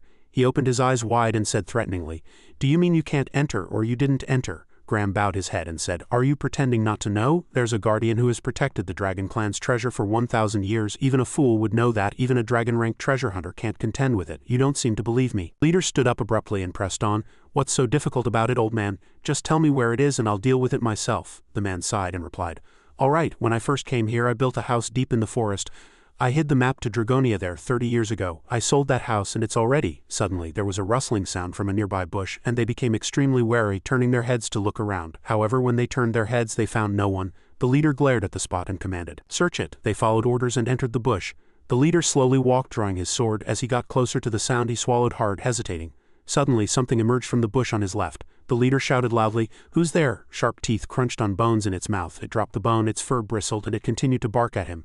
The leader looked at its appearance and said as if unable to understand, "A fox? Is it a real fox? Is it a crazy fox?" At this point the leader spoke again. "What the hell?" he shouted. "There's nothing," and he went back to his companions. He didn't know that Alice was merely a fox, hiding behind a big tree with a precarious heart. The leader, annoyed, surprised me. Alice clutched her chest, her face pale, thinking that the hunter was a dragon-ranked hunter and had a map to Dragonia. That house deep in the forest, she realized that house was Ken's. Alice worried and feared for him. After hearing their words, they decided to go to that house. "Let's go to that house quickly," and she moved swiftly. The child was restless. "Ken is in danger. I have to tell him," but a negative thought came to her mind. Why should I now? He and I are nothing. Finishing her thoughts, Alice coldly left Ken without any sympathy. Speaking of Dragonia, when the war between demons and gods broke out in the mythical era, the dragon race helped both sides, resulting in a legendary treasure coveted by both demons and gods. If I could obtain that treasure, Alice yearned. The greed in her heart grew clearer. Will I truly be able to rebuild the kingdom? She thought, sweating profusely. Then I won't be lonely anymore. Alice recalled the old days when her kingdom was destroyed. Demon Lord, we will hold this place. Please escape quickly. Alice once desperately begged everyone. No, don't go, don't leave me alone. In a moment of hardship, someone approached her and offered. My name is Kozel Sinan, won't you come with me? That person was Ken. Alice clutched her bag strap tightly, recalling the time Ken showed no empathy for her. Alice calmed herself. Don't think about him anymore. Whatever happens to him is none of my business. Should I make them pay or go look for the map? A resolute glint flashed in her eyes. But for now I need to follow them first, and she ran, chasing after the mercenary group. Alice had gone halfway when she saw something appear before her eyes. Upon closer inspection, the child found a corpse crushed under fallen tree debris. Alice went closer to look. He died crushed by a fallen tree in the middle of the forest. This man is truly unlucky. But, as she continued, she saw another corpse floating down the river. These were not one or two, but several corpses strewn everywhere. Are they all accidents? Alice wondered. Once can be an accident, twice can be bad luck, but 3-4 times in a row. She asked herself what to call it. Alice sensed something was happening. What's going on? Curses came from a distance. That bastard die? She quickly ran towards the sound from this direction. Alice ran swiftly, trembling with fear. She stopped and was horrified to see Sherisa's group grabbing Graham by the scruff of his neck. Graham grabbed his hand and asked, What do you mean? Graham's face was bruised, but he steadfastly retorted, Do you think I did something like that? The mercenary gritted his teeth and said, No, who else would? He cursed viciously. Are there any other dog-like bastards who would dare to stand up to us? Graham tried to explain. I was attacked too, how could I? But he was harshly thrown by the mercenary. Shut up, he threatened. How dare you deceive me even though I was kind? The mercenary drew his sword and pointed it at the helpless Graham. There's no one else but you. You did that to protect the map, didn't you? Forget it, I'll find it myself. He swung his sword and shouted, Get lost, old man. Alice feared he would kill him and tried to stop him. I have to stop him. She ran and shouted loudly. Wait! Suddenly an arrow flew and struck him in the head. Graham's eyes widened in horror and Alice was also terrified. The mercenaries froze. Sherisa's eyes widened in surprise at this sight. A single arrow. He ordered the rest of his group to flee. Disperse. They hid in the bushes. They each hid themselves, Shiraz carefully said, pulling out a magic ring. He was still somewhat arrogant. I don't know who it is, but come out quickly. Shiraz was about to continue speaking, but blood splattered from the bushes. Did you think you could keep hiding? We'll find you. And he turned back when he heard the mercenaries groan. He froze as groans and the strong smell of blood came from the bushes. Screams continued to be heard. Graham stood up curiously. What's going on? Alice's face turned white with fear. What's happening in the bushes? Fortunately, the old man was safe. Who the hell is it? Shiraz, filled with rage, prepared to use the power of his ring. He clenched his fist and shouted. Damn it! Shiraz unleashed the black cow annihilation technique. Black energy spread. Sherisa's voice was full of anger. Tear everyone to pieces. Suddenly a sword grazed his neck and all the trees in front of him were destroyed. Shiraz turned back at the sound from behind him and released black energy again. Alice had to use her aura to protect herself. Graham quickly ducked to evade. Shiraz continuously attacked in the direction of the sound. It was just random attacks, but the forest was instantly filled with smoke and dust and trees fell. Shiraz stood panting amidst the chaos he had created. Alice, hiding behind a tree, observed the situation and asked in a tired voice, Who are you? He shouted in rage. Who the hell are you? Shiraz continued to curse. Don't hide, come out quickly, he threatened Graham. If you don't come out, I'll kill this old man. She realized he was insane. Hundreds of conjectures filled her mind. There won't be many people strong enough to take on an entire mercenary group in this rural area. Alice tried hard to remember anyone she knew who could do this, but there's only one person I know who could do something like this. Ken appeared on the tree, and suddenly he grabbed a small fox by the tail. The fox was biting his head, and Ken tried not to scream. And Ken was exactly the person Alice had in mind. He slowly pulled the fox's mouth away, groaning in pain. You damn fox, how dare you bite my head? I'll turn you into a scarf. Ken looked helplessly at the wolf behind him. And that guy too, stupidly munching on a mercenary and still glaring at me, he said, annoyed. I'm busy, both of you get lost, the fox immediately retorted. No, you get lost. The fox leapt up and bit again. You damn fox, stop biting. Light screams continued from the tree, but no one noticed that Alice had chased after the mercenary group. Ken heard the news and wasn't worried at all. He even shouted with a slight glee. That damn brat disappeared on her own, and seeing the messy room and empty wallet. He laughed like a true villain. Ken caressed his head, feeling helpless. That damn brat, repaying kindness with malice. Fine, just take it. A veteran villain doesn't collapse in any situation. Of course, that includes the case where his secret retirement fund hidden in a secret pocket is gone. The place where the retirement fund was is now empty. He began to analyze the situations that could currently occur. Hypothesis 1. The mercenaries lured Alice away. Hypothesis 2. Alice went looking for them herself. Regardless of which hypothesis was correct, the problem was, the precious retirement fund was hidden in a water bottle. My retirement fund is in their hands. The more Ken thought about it, the angrier he became. He resolved, therefore they all must die. Ken clutched a sharp arrow, his expression terribly twisted. He began to calculate. No matter how strong they are, they're just mercenaries plus one adolescent child, so what kind of trap should I choose? The dragon's curse will be enough, Ken leisurely prepared. The dragon's curse involves setting up multiple small traps to continuously damage the entire enemy. Each trap's damage is weak, but the total damage is immense. This was a true great hero trap. He first did various things like felling trees, hiding poison darts in the water, placing stones and oil on the path, and putting slippery mud next to cliffs. At least 5 of them won't notice before they die, so I thought it would be easy to deal with these bastards, Ken secretly gloated. His demeanor suddenly changed. A purple aura surged and black magic spewed from the ring. I thought it was just that much, but the difficulty increased due to beasts appearing from somewhere. I missed a golden opportunity. Beasts rushed out and ruined all of Ken's plans. He chased away one black beast, then heard a sound from elsewhere. Who is it? He cursed unconsciously. When he saw a yellow beast appear, he clutched his bow, lamenting in annoyance. I should have crushed them all instead of letting them escape. Because they damaged my bow, all the bowstrings were frayed, so I couldn't pull them strongly anymore. So this bow can only be shot twice now. Looking down, Shiraz was looking around with suspicious eyes. Now that he's wary, the dragon's curse won't work easily. I need to change tactics. Ken pulled out an arrow from behind and threatened in a low voice. Are you waiting for me to come out? Alice recognized that voice and called out Ken inwardly. He also recognized the position and growled in a low voice.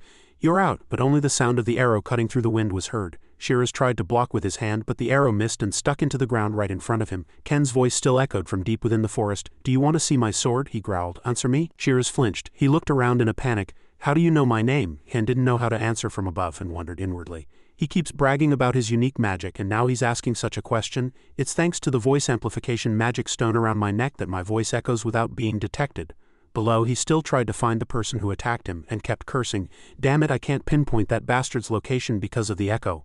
Seeing the missed arrow stuck in the ground, he evaluated inwardly, somewhat gloomily. He calculated the deviation. Ken pulled out an arrow from behind again. Ken calculated that that bastard was also standing in a good position for him to shoot. Pulling the bowstring hard again, he resolved, I'm going to finish you. Shiraz, amidst countless questions. Why is a free knight targeting us? His question made Ken's bowstring pulling motion falter. His eyes became terribly sharp. Ken scoffed inwardly.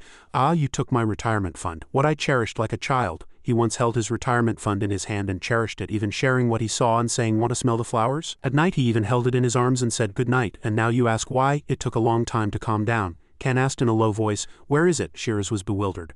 He looked around suspiciously. What are you talking about? Only she, hiding behind a tree, was worried. He still pressed. It disappeared after you left the inn. Don't tell me it's a coincidence. Hearing that, Alice clutched her bag strap tightly and blamed herself. Ken is looking for me and I tried to betray him. The evening sky was dyed orange. Ken's voice was still clear. Even if I pay the price or incur your wrath, it's fine. But if you take away my precious possession. Hearing this far, her eyes filled with tears. He raised his bow high again and declared in a low voice, then you will be my enemies. He growled in fear, not understanding what was happening. Wait, no. Before Shiraz could finish his sentence, an arrow grazed his ear and stuck into the tree right behind him. His eyes widened and he analyzed in a trembling voice, looking at the arrow stuck right next to him. He deliberately missed to pressure me. Meanwhile, Ken from above lamented. One down. Shiraz gritted his teeth, suppressing his anger, and cursed inwardly. This damn bastard. He knelt and growled, challenging.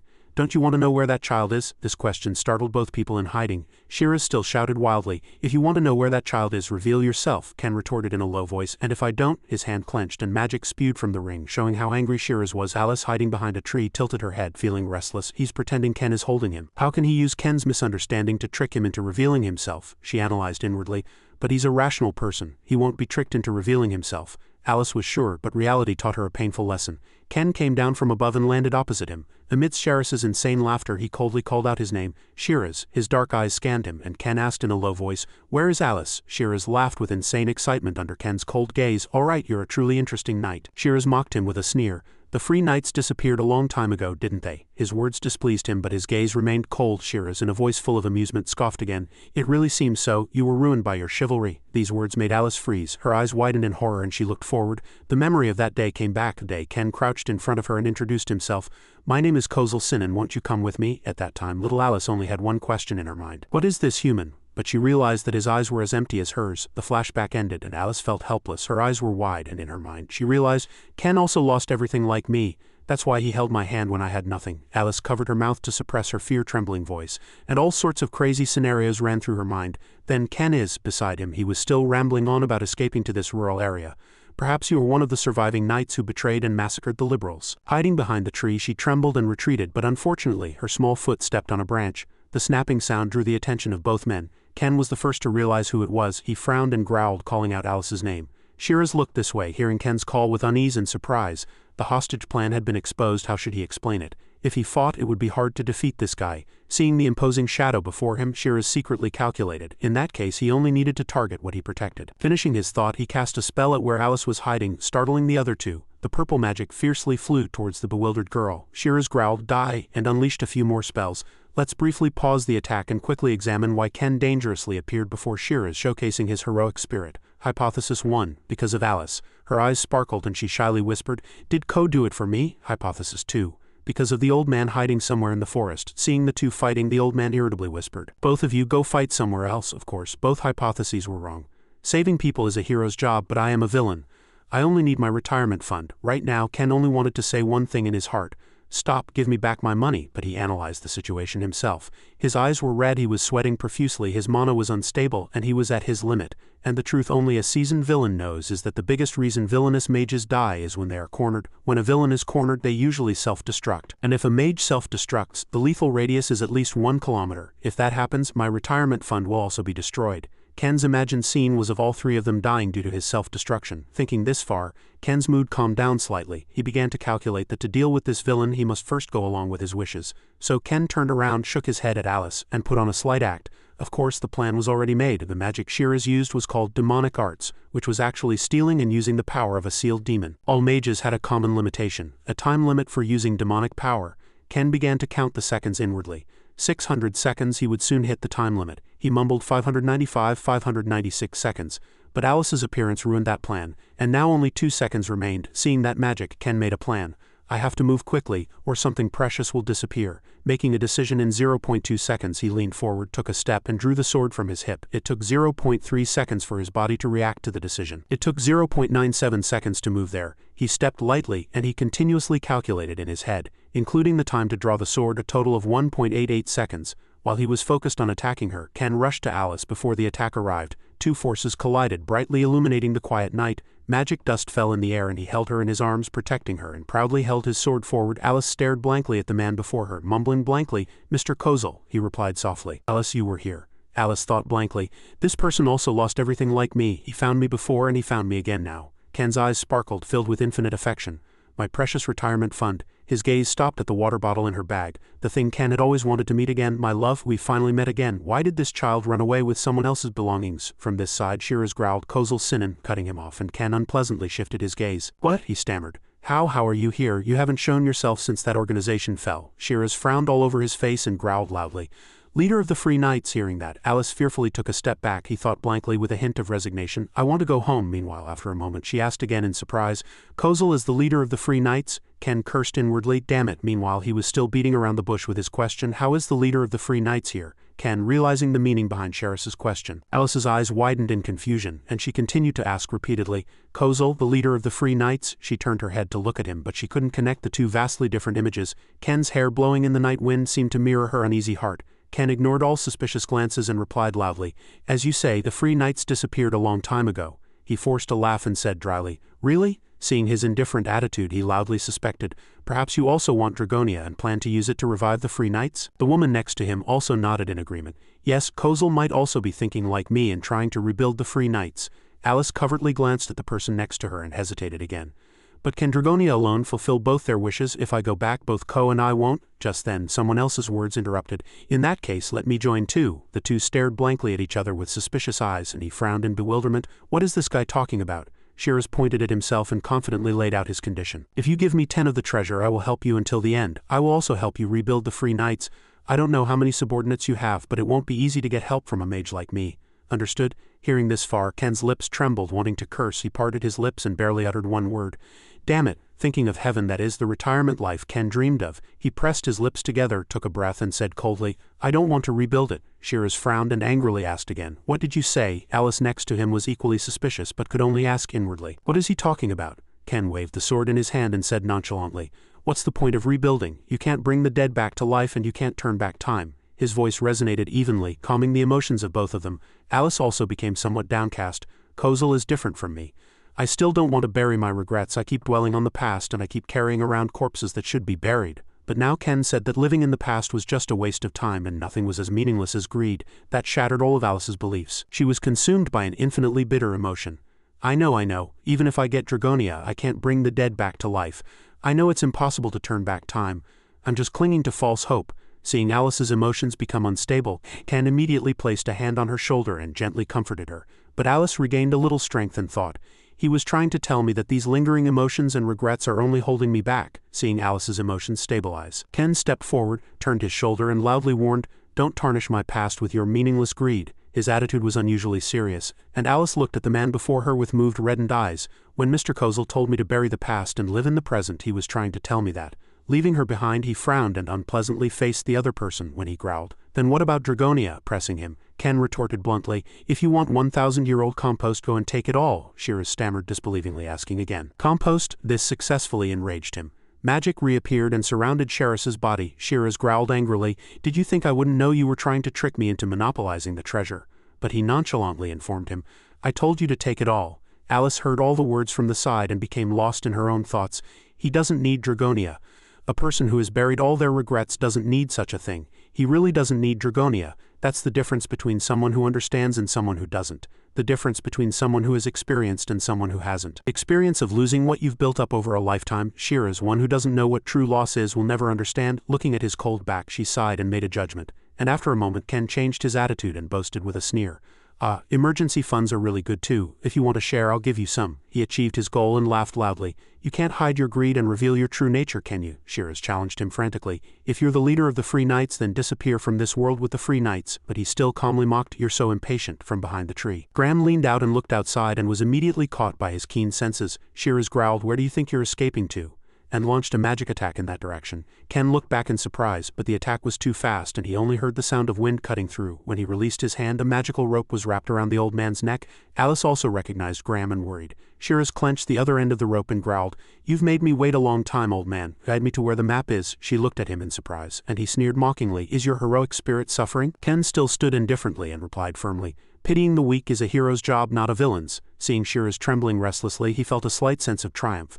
This guy's greed has made him foolish. Now he's full of openings. If he commits too many evil deeds and can't control himself, he'll have no choice but to die. Ken took a step forward and said dryly, "There's something that can swallow a human whole, and it's called greed." As soon as he finished speaking, he instantly flew in front of his nose and only a whirlwind passed by. It blew away her silver hair and her suspicious heart. "When did he go over there?" Ken softly took one step at a time, narrowing his eyes dangerously. "If that's your evil deed, this forest will make Shiraz tremble." Ken continued, "Your evil deed will swallow you whole." His words echoed everywhere, driving him mad, and he growled insanely, continuously attacking Graham.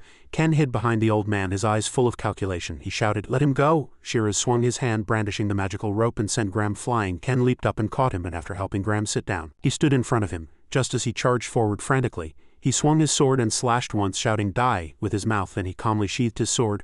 A single sword strike flew by and cut off an arm. Seeing the arm lying isolated on the ground, Shiraz was blank for a moment, then shifted his gaze to the isolated arm. His eyes reddened and he stammered painfully, "My arm?" The maddened Shiraz growled and picked up the sword in front of him and threw it. It flew straight towards him and he tilted his body, causing the sword to deeply embed itself in the tree behind him. Taking advantage of the gap, Shiraz quickly picked up the arm on the ground, but after placing it back on the ground, he loudly chanted a spell, "Resurrection." Ken frowned, focusing on his spellcasting, Black Wing Flight. The arm in his hand glowed brilliantly, and purple magic also began to spread from it in all directions. They surrounded Shiraz's body, and huge demonic wings sprouted from his back. As Ken watched with wide eyes, Shiraz stomped his foot, gained momentum, and flew high into the air. Alice ran to Ken, trembling, and he was still busy looking around. She was slightly puzzled. Is he letting the loser go? The Free Knights had been destroyed, but his chivalrous spirit remained unchanged. Seeing the large wings in front of her, Alice sadly thought inwardly, "But if I leave him like this, he'll come back for revenge." A resolute glint flashed in her eyes, and she cupped her hands to gather energy, then held them forward and chanted a spell.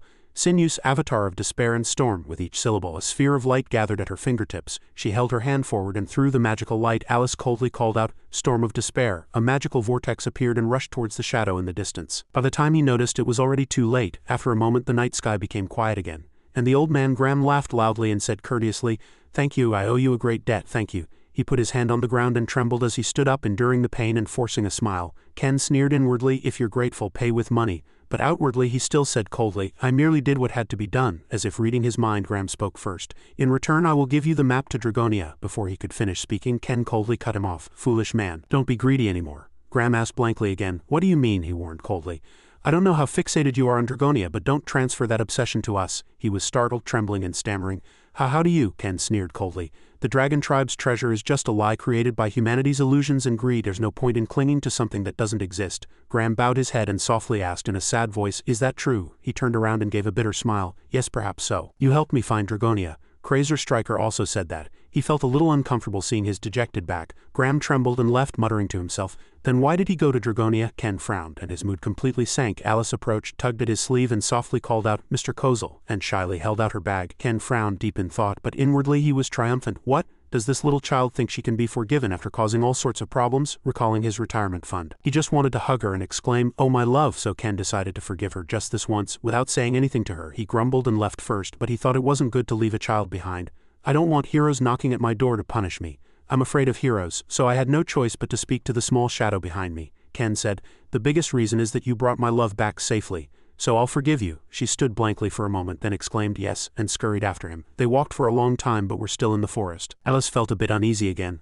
"Why aren't we going back to the village, Ko? He didn't say anything the whole way. Is he angry? He worried about me, and he defeated all the mercenaries because of me." The more she thought about it, the more guilty she felt. Ko must be disappointed in me. He'll probably kick me out. While Alice was blaming herself, Ken called out to her loudly. Ken stood in front of a wooden house and introduced, "From now on, this is our home." Her eyes widened in surprise as she stared at him. "Our home? Did he say our home?" Ken reminded her in a low voice. "It's late.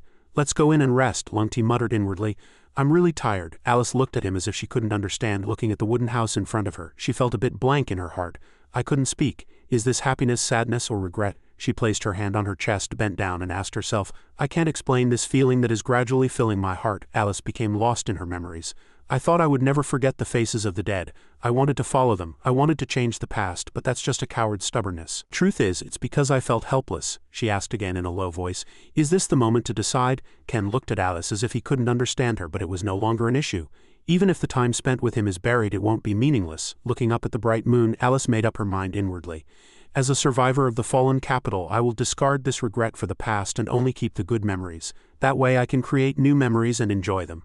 That's how I'll bury the past." As the flashback ended, Alice resolutely turned and followed him into the small house. Leaving the sad past behind, a mouthful of syrup spewed out. Shiraz leaned against a tree stump, bandaging his severed arm with his hands and mouth. He felt displeased and slightly confused. What was that wind just now? It wasn't an ordinary wind. Then he suddenly remembered Alice's shadow from that moment and realized it was magic. Shiraz recalled a few things.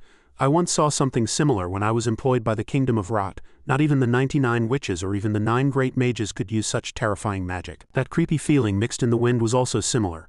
It was the Demon King's magic. He trembled as he stood up, mumbling in disbelief. "That kid, she can use that magic?" Shiraz shouted in excitement. "That kid will sell for a very high price.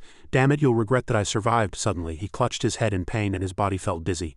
So Shiraz stammered in disbelief, asking himself, "Why am I so nauseous?" When he lowered his hand, it was covered in syrup, and he trembled as he looked at the nosebleed, his smell, and his blue fingertips. "This is 5-colored virulence." 5-colored virulence is a potent poison made from 5-colored mushrooms whose main characteristic is that the victim's body gradually turns 5 colors. Shiraz was horrified and blank.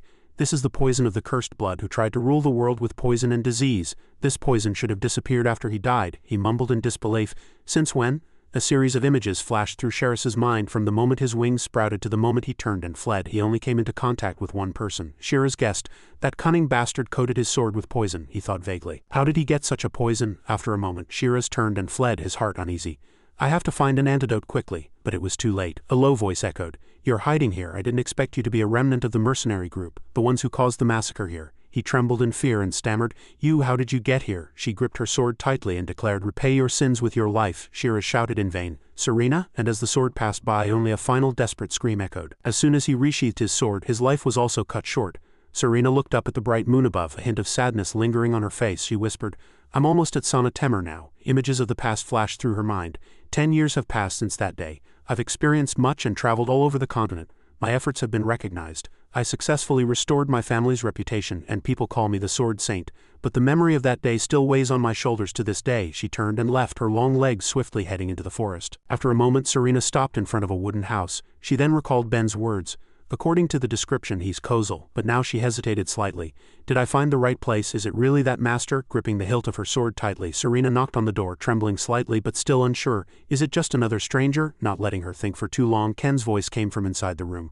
Come in. Serena cautiously entered. As the familiar face appeared, suppressed emotions erupted, her eyes reddened and her whole body trembled. It was a long time before she could form a complete sentence. It's been a long time. Ken, on the other hand, didn't look very happy. His eyes narrowed and he glanced sideways, cursing inwardly. I'm really out of luck today. I tried to teach that kid and realized she couldn't do any housework. I'm hungry. I taught her how to cook, so it must have been a delicious meal, but how did that kid put poisonous mushrooms in it? I don't know. Ken had just eaten and then vomited. He growled in anger. That kid, how did she get poisonous mushrooms here? As soon as she realized the situation was bad, she fled. And didn't forget to shout, I'm going to the market. Thanks to her, I'm completely weak now. And then he heard a knock, and thinking it was that kid, he was about to give her an earful, but it's been a long time, was heard. Ken turned around, and it wasn't Alice. He secretly suspected, who is it? The space was eerily quiet. What exactly is this situation? A seasoned villain should be able to sense danger. His villainous instincts warned him that danger was right in front of him. As Ken continued to stare this way, Serena looked around, her face full of confusion. Is there something there? But he was still guessing inwardly. She's a hero. I don't have any traps or weapons here. It's fine. The target might not be me. It's not necessary. While Ken was still deep in thought, she said emotionally, 10 years have passed since that day. Hearing this, he habitually cursed inwardly. Damn it, what did I do 10 years ago? And Ken suddenly paused. Wait, 10 years ago? He stood blankly for a moment, then finally recalled the list of dangerous individuals for a villain. 1. The strongest person on the planet. 2. The pervert with a whip.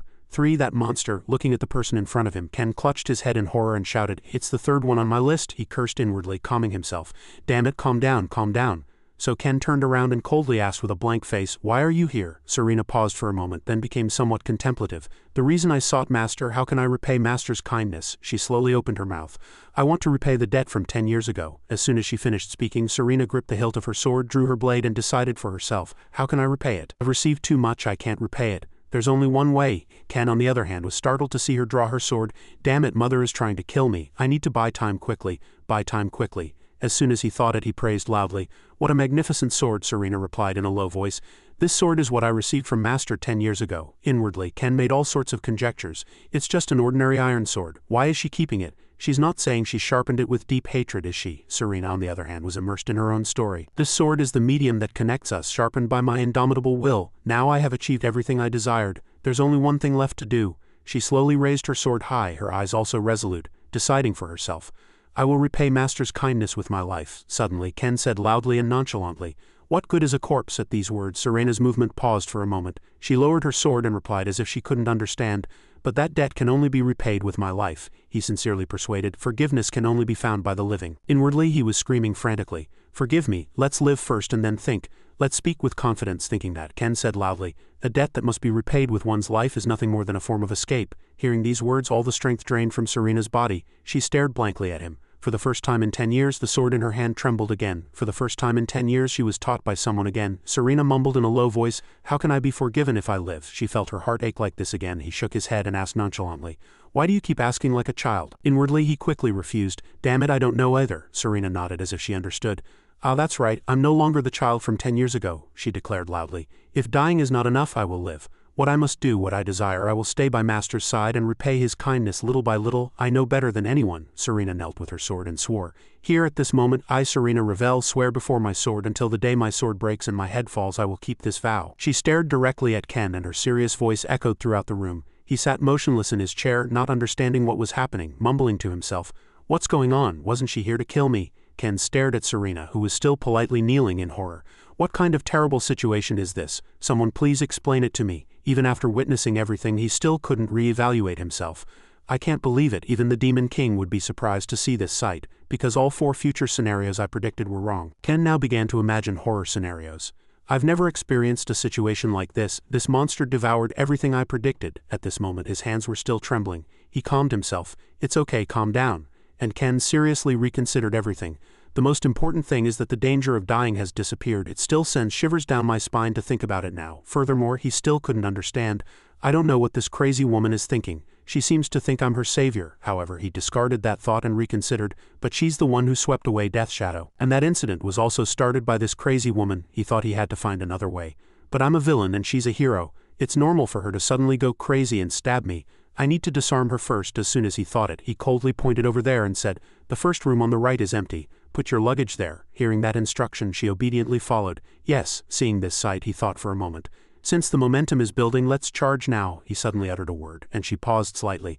I've washed my hands and retired quite a while ago. Serena reacted, asking again, really? So Ken continued to speak. When he decided to live here, he shared his reasons for discarding his sword and choosing to start a family, although a bit awkward. Ken forgot the sound of swords and blades, heard the laughter of children, forgot the smell of rotting corpses, and became accustomed to the smell of hot food. He revealed a truth that made her gasp, becoming a master of housework, not the cost of war. This truth completely shocked Serena. I never hesitated in any situation. Did Master abandon his sword because of his ideals? And above all, these words made her ponder. Coward, above all, he suggested to her. From now on you will be an ordinary person here. Hearing these words, Serena crumbled. It's like a death sentence, but the vow she had uttered, the emotion she had suppressed for 10 years, she began to bow her head to accept this fact.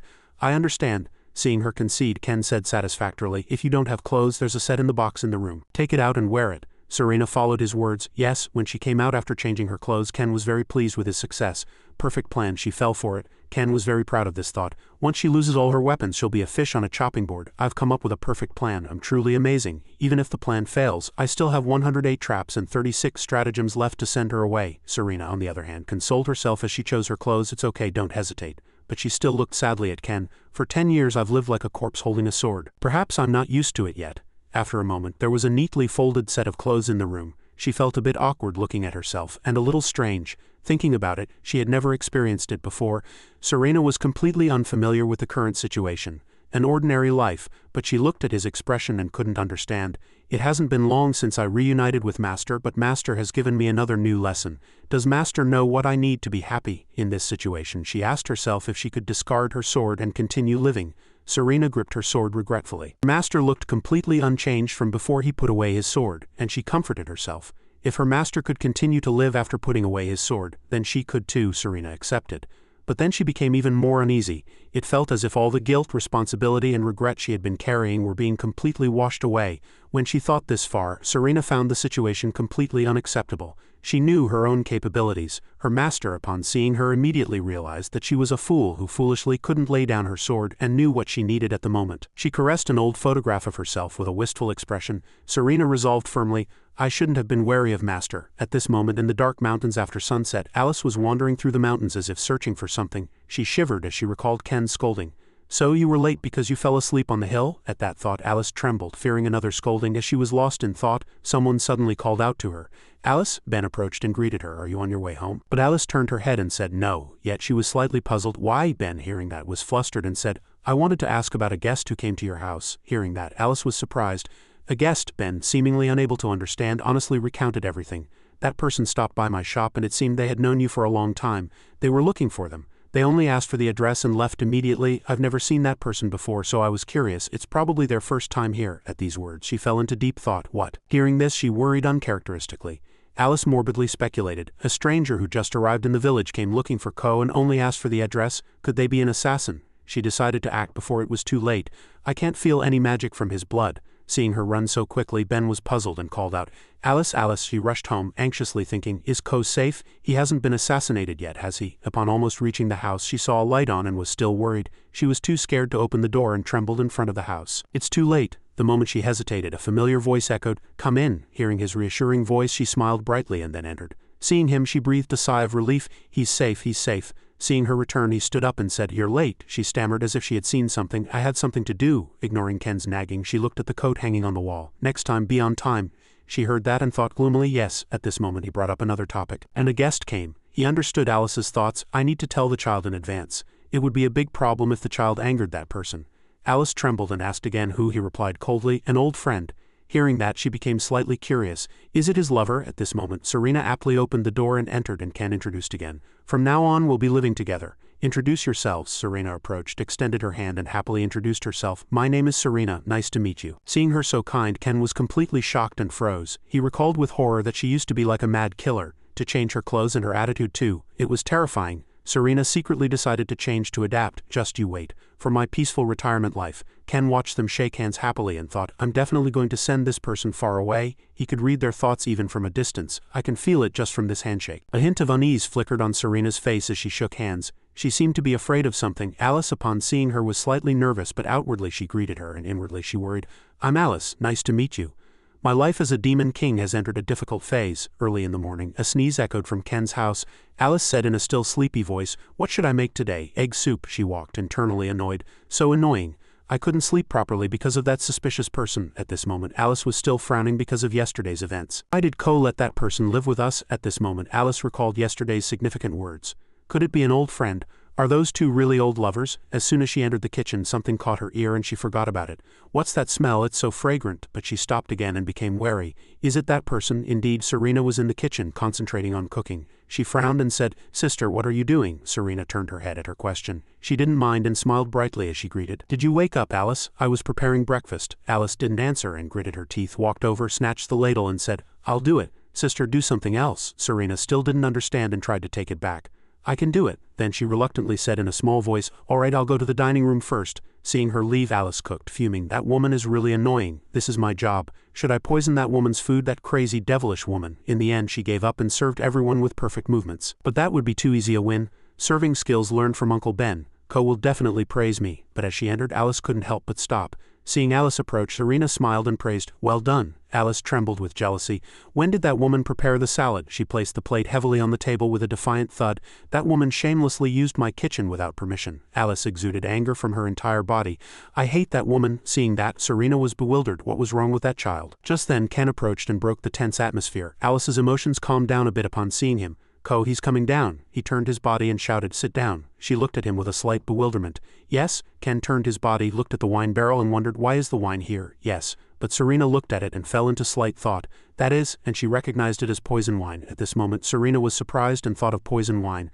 Poison wine is a low-quality, poor wine made by prisoners. If drunk in moderation, it helps strengthen the body's detoxification abilities. She lowered her head, confused, and thought to herself, "In the past, Master always drank this wine alone. When Master was off guard, I also secretly drank it." As she was lost in thought, Ken suddenly called out, "Serena." He handed her a wineglass and said, "Take it." She asked back, bewildered, "Is Master giving it to me?" Ken asked coldly, "Do you want to toast alone after 10 years? Hearing that, Serena smiled and agreed, "All right." Seeing that, she thought a little. "Yes, this is also a celebration of our reunion after 10 years. He celebrated, "To both of us putting down our swords." She also followed him and said, "To both of us putting down our swords." In front of this wineglass, Alice was very awkward at the sight. She felt abandoned and lost in thought. What is it with these people? Sitting among them, Alice became increasingly awkward. She didn't know what to do. Their conversation was as if an invisible wall was blocking her. And she was slightly surprised at Ken. It's the first time Ko has acted like this. She sat blankly, unable to do anything but remain silent. It was as if she was interrupting their precious time. Suddenly, Alice stood up abruptly, startling the two of them. "I can't clear my head because of this uncomfortable, painful feeling. My blood feels like it's boiling." She couldn't watch any longer. She stood up and forcefully pushed Serena's wineglass away. With that sensation, the wineglass fell from her hand, shattered and rolled on the floor. Serena, even though wine splashed all over her, stood still, understanding nothing. She looked up at Alice in surprise. Seeing that gaze, she flinched, feeling a little guilty. Ken, seeing this sight, trembled with anger. That woman, he couldn't hold back, and stood up, shouting at Alice, "What are you doing, you brat?" Just then, "Wait, now it's time to reveal the truth," because Ken was thinking differently. The current plan to quickly and cleanly deal with the hero with poison. He was frustrated with his life. Damn it, my life, and Ken's plan failed. Now let's hear the explanation. The plan to quickly and cleanly deal with the hero with poison. 1. Poison the wine. 2. The villain drinks the antidote beforehand. 3. Invite the hero to drink together and drink first to avoid suspicion. 4. The villain survives thanks to the antidote, and the hero dies. This perfect plan was ruined by Alice. He comforted himself. A third-rate villain's plan usually fails like this. But soon Ken accepted it bitterly. "All right, it's fine. It's not the first or second time this brat has ruined my plan." However, he couldn't forgive. This time Ken would not forgive because of the type of poison Ken used. He internally screamed when the poison was spilled. "My precious retirement fund." It was the tears of a mad dragon which he had obtained with great difficulty, and it was his retirement fund, and it is explained as follows. The tears of a mad dragon are a top-grade poison that can even kill a dragon. It is as difficult to obtain as plucking a star from the sky, so if sold to the imperial family or a villainous organization, one could obtain enough money to live a lifetime. Seeing Alice innocently say, "I'm sorry," Ken wanted to kill her but couldn't. "I used that precious poison and this brat ruined it," and he sacrificed himself and accepted to drink the poison wine and trick that brat into drinking it. "I drank a sip first." Thinking this far, he felt like collapsing inwardly. "I didn't die thanks to the antidote, but my stomach," he painfully feigned strength inwardly. "It really hurts even after drinking the antidote." Feeling a burning pain, he knew clearly that this poison would damage the skin of the face even if it just touched it. "If a few drops of wine get on her face, my plan will be exposed." At this moment, Ken said to Serena in a worried voice, "Go wash up." She slowly stood up and said with difficulty, "Yes." Seeing her leave, Alice still followed her with a bitter expression. "My chest still feels heavy." and she clenched her fists, feeling wronged, and thought, I didn't want to ruin the meal like this. Alice wanted to say many things inwardly, but she fell into self-reproach for not being able to open her mouth. She slowly turned to look at Ken to gauge his expression. For some reason, even she didn't know why. Ken was still holding the wine glass, deep in thought. His eyes were still as empty as usual. Just then, Ken suddenly stood up, startling Alice, and she instinctively slowly backed away as he approached. As he put his hand close to Alice, she closed her eyes tightly in fear. She seemed to be preparing to accept something, but he just gently caressed her head, completely different from what she expected. She gently looked up and called his name inwardly, Ko. Alice was slightly surprised to see him act that way. Did he forgive me? But Ken was angry at this moment and gritted his teeth. Just looking at me, my hands feel like they want to unleash my anger. I will never forgive you. He had prepared everything with great difficulty. I even planned to sell the rest of that poison wine bottle. This is the tears of a mad dragon. I'm going to live. No, I'll buy it for more. Now that plan was shattered, and he made another decision. I'm going to sell that brat to make up for the loss. But as he was thinking, seeing her meekly allowing him to caress her head, his anger subsided a little. Ken made another choice and turned away. I'm really exhausted. I also need the energy to curse that person. Returning to the table and looking at the soup plate, he was frustrated. My soup got mixed with poison wine, so he sighed a little. It's a shame. I'll have to throw this soup away. Alice returned to the table and was slightly surprised to see Ken continuously staring at the soup plate. And then she somewhat understood that the head caressing earlier was not because of the wine bottle nor because of Serena.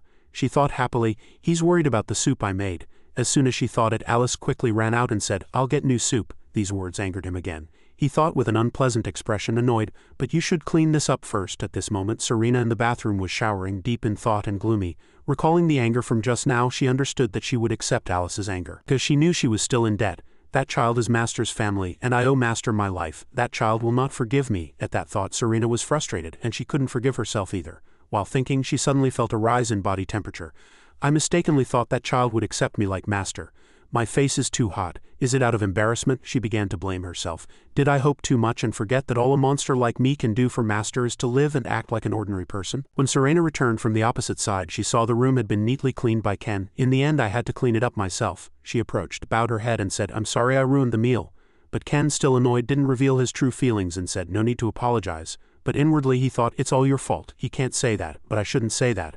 Otherwise I'll die by a single sword. I need to watch my mouth. Seeing her sit down normally, Ken was slightly puzzled. Doesn't poison damage the skin of the face? She seems fine, and she was lucky. This way my plan won't be exposed. He then asked how she was. Are you all right? Serena looked at him, slightly surprised by the question about her well-being, and slowly replied, I'm fine. She was fine. Hearing her answer, he looked even more bitter.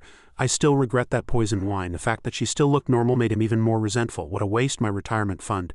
If she doesn't die, something should happen to her, so I'm not so sad. Her face should have been burned. Meanwhile, he was still wrestling with the poison. I drank the antidote, but I'm still almost dying from the pain. Serena said hesitantly, I feel like I'm getting more and more intrusive. Alice dislikes me, doesn't she? Hearing this question, he paused for a moment and thought, does she think Alice dislikes her because she likes her? But he hesitated a bit on this issue. This is troublesome.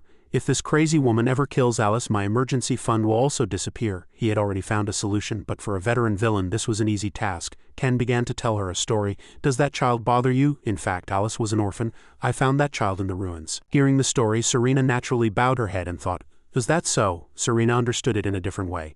Master wants me to pay attention to that child. Seeing her reaction, he was pleased, thinking that the little girl was agitated as expected. Ken, still acting, led the story in an odd direction out of irritation. Anyway, this child is a hero too, so I'm acting well, aren't I? This child won't draw her sword against a poor child. Why isn't that child out yet? Did that damned brat run away? As they were talking, they heard the door open and someone enter, and Ken turned with murderous eyes. Finally, they've shown their face. As they sat together, Ken prepared to conclude. Now that everyone's here, let's finish this. He spoke to her, admonishing, Alice, you shouldn't treat family like that. At this moment, Ken made a direct demand that surprised both of them. Apologize to Serena. At these words, Serena focused on Alice's expression. Seeing Alice look at her, Serena pondered slightly. Family? Alice bowed her head and hesitantly held out her hand. She could barely manage to say, I'm sorry. Serena also bowed her head and slowly said, no. She turned her head, feeling slightly happy at the thought that she had never had a real family, and softly said, it's all right. Then she continued to think, perhaps to that child I am still an outsider. She was happily ready to accept many new things. A new family? Seeing Alice bring a new bowl of soup, she happily thought, it's small but really warm. Ken ate a spoonful with trembling hands and thought painfully, this is not just one or two troublesome things. This is a troublesome beginning for the journey of 3 new people. It seems it will be difficult from now on. As he ate, he made a slight resolution. Next time I'll send this child far away. At this moment, Alice was shocked to hear something. What did you say? She angrily asked again. What did you just say? He emphasized again. I said it's time for a walk. Alice, looking at the weather outside the house, still couldn't understand. What on earth is he thinking, going for a walk in this weather? She had no choice but to follow. Sometimes I can't understand him, but there must be a reason. Moreover, she recalled Ken's words telling her to prepare a mat, a lunchbox, and hot tea. When she thought this far, she gradually understood what was happening. Are we going for a picnic with those? But Alice, only knowing how to cook one dish, was a bit troubled. How do I put soup in a lunchbox? And she could only find one thing. The only mat at home is this old piece of cloth. She didn't dare to take it and bring it home. If I take this, Ken will definitely say something. He's making fun of me, isn't he? I hate that situation. As she was lost in thought, someone approached and called her. Alice. Serena, sweeping the yard, approached and gently asked, "What's wrong?" Seeing her, Alice called out, "Serena." At this moment she thought slightly. Serena can cook many things, but she decided not to ask her for help and avoided her. "No, it's all right, I'll do it myself. I won't ask Serena for help." Then she firmly turned around and said, "I'm fine." Serena, hearing that answer, said no more. "All right." As she turned to leave, she still admonished, "If you need help, tell your sister." Seeing her leave, Alice still replied yes. Due to the unfamiliar way of speaking, Alice was still wary. Is this family? I'm still awkward talking to her. At this moment, Alice saw Uncle Ben and greeted him. "Hello, Uncle." He happily and enthusiastically replied, "Hello, Alice. It's nice that there's a lot of snow, isn't it?" But Alice didn't like it at all and disliked it, thinking, "What's so good about snow? It just makes it hard to move. Demon King, there's nothing good about this. It's just white trash falling from the sky." She recalled the terrible sight, and moreover that year was unforgettable for Alice too. When the kingdom of rot fell, that snow was there too. As she was lost in thought, Uncle Ben opened his mouth and asked, "Alice, why did you suddenly come here?" Alice confided her thoughts. "I need a few things." He looked at her, slightly puzzled. "What do you need?" As she spoke, he gave them to her. "All right, take them." Receiving a basket smaller than she expected, she couldn't understand. "Why a basket?" He explained the contents inside. "This is a mat. This is a lunchbox. And there's a teapot inside." Alice politely told him, "I'll pay you back later." But he smiled and waved his hand, saying, "No need, just take them. I'm giving them to you." Uncle Ben cheerfully wished her a good picnic. Alice received this and was happier than ever. As Alice walked along the snowy path, she noticed something in front of her. She approached to investigate and identified a fox. "Is it dead?" Alice decided to take it and turn it into meat, but it suddenly opened its eyes, woke up and tried to avoid being caught. Swiftly snatched the lunchbox from Alice's hand and ran far away, leaving Alice no time to react to the sudden snatching. Alice angrily turned and cursed. "You damned fox." She saw that it was an already planned event and understood. Yes, that was your goal. Alice didn't let it go and approached, saying, "Give it back." But the clever fox playfully didn't give in. "If you want it back, catch me." She could no longer hold back and prepared to shout in anger. "You damned fox." Alice used her power when she was teased. "Catch me if you can." The fox barked once, not understanding anything, followed by another painful cry echoing in the middle of the snowy mountain. At this time, Serena was sweeping the yard, rethinking the earlier events. "Just as I thought, Alice is still uncomfortable with me." She sighed and braced herself. "I need to try harder." Serena calmly tried to think of pleasant things. "Like Master, I will become Alice's family." As she was lost in thought, she sensed something. She turned to see a gaze approaching from the forest. It gradually came closer and she noticed a wolf. The look in its eyes at this moment was that of a beast that had eaten a human. Seeing it look so greedy, she decided that if she didn't deal with it now, it would attack other people. In the end, the wolf rushed at Serena, and she was sure it would attack someone else. She gently dealt with the wolf with her broom, striking its vital spot, and it recoiled, injured, unable to react. Although defeated, it didn't give up and rushed to attack again. But Serena was not afraid at all and decided to deal with it as it rushed for the second time. Then she quickly hit the wolf with the broom handle, sending it flying far away. Seeing it give up and run away, Serena was slightly relieved. In that state, it won't be able to attack people anymore. After this battle, she chided herself, afraid someone might have seen the scene. Even though it was a special situation, ordinary people don't beat a wolf like that. She vowed to improve herself while sweeping. "I've been trying to forget the sword. It's really not easy." Ken, hiding behind the door, peered at Serena sweeping the snow and muttered, "She's truly insane." He imagined in horror. She beat that small wolf with just that broom? He gripped the wooden door he was hiding behind tightly. Moreover, the way she was sweeping the snow, to his eyes, Serena sweeping the snow with a broom was not merely sweeping but performing a sword dance. It's definitely sword energy. Countless thoughts ran through his mind. Sword energy is a high-level power of a swordsman, extremely powerful in combat. To use it, one must understand the essence and soul of the sword. The images of great geniuses came to mind. Those who can use sword energy can even reach the state of man and sword becoming one. It was a level only achievable by first-class swordsmen who had undergone decades of training. He was so absorbed in those thoughts that he was shocked and couldn't believe it. But this child can do that with just a broom. Even as he was having such absurd thoughts, she was still sweeping the snow normally, but he couldn't help but feel jealous of her talent. He continued to lament. If that child used a sword, he felt as if an explosive energy emanated from her, and when she turned and looked towards the door, he choked. When Serena opened her mouth and asked, he, hiding behind the door, was startled. "Master." In his eyes there was a mix of deep thought, a slight wariness and displeasure. Opening the door, he thought to himself, "She found me, even though I used the stealth technique I learned from Death Shadow. Anyway, she's the one who swept away Death Shadow, so I need to execute my plan quickly." When he approached her about 1 meter away, he stopped and said, "We're going on a picnic, get ready." Although he was still puzzled, Serena replied obediently, "Yes." After speaking, he turned and was lost in thought again. "I need to review the plan while she's getting ready." Meanwhile, she held the broom and stared blankly at the surrounding scenery. A picnic in this weather, Ken, feeling suffocated by excessive thought, slightly pulled at his collar to make it easier to breathe and thought, "Suddenly I'm worried." His brain continuously supplemented itself.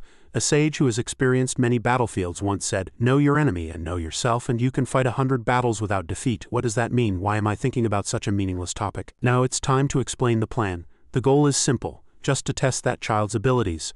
Our little Serena still stared blankly, understanding nothing. At this moment he was observing the surrounding terrain, looking for ways to defeat an enemy stronger than himself.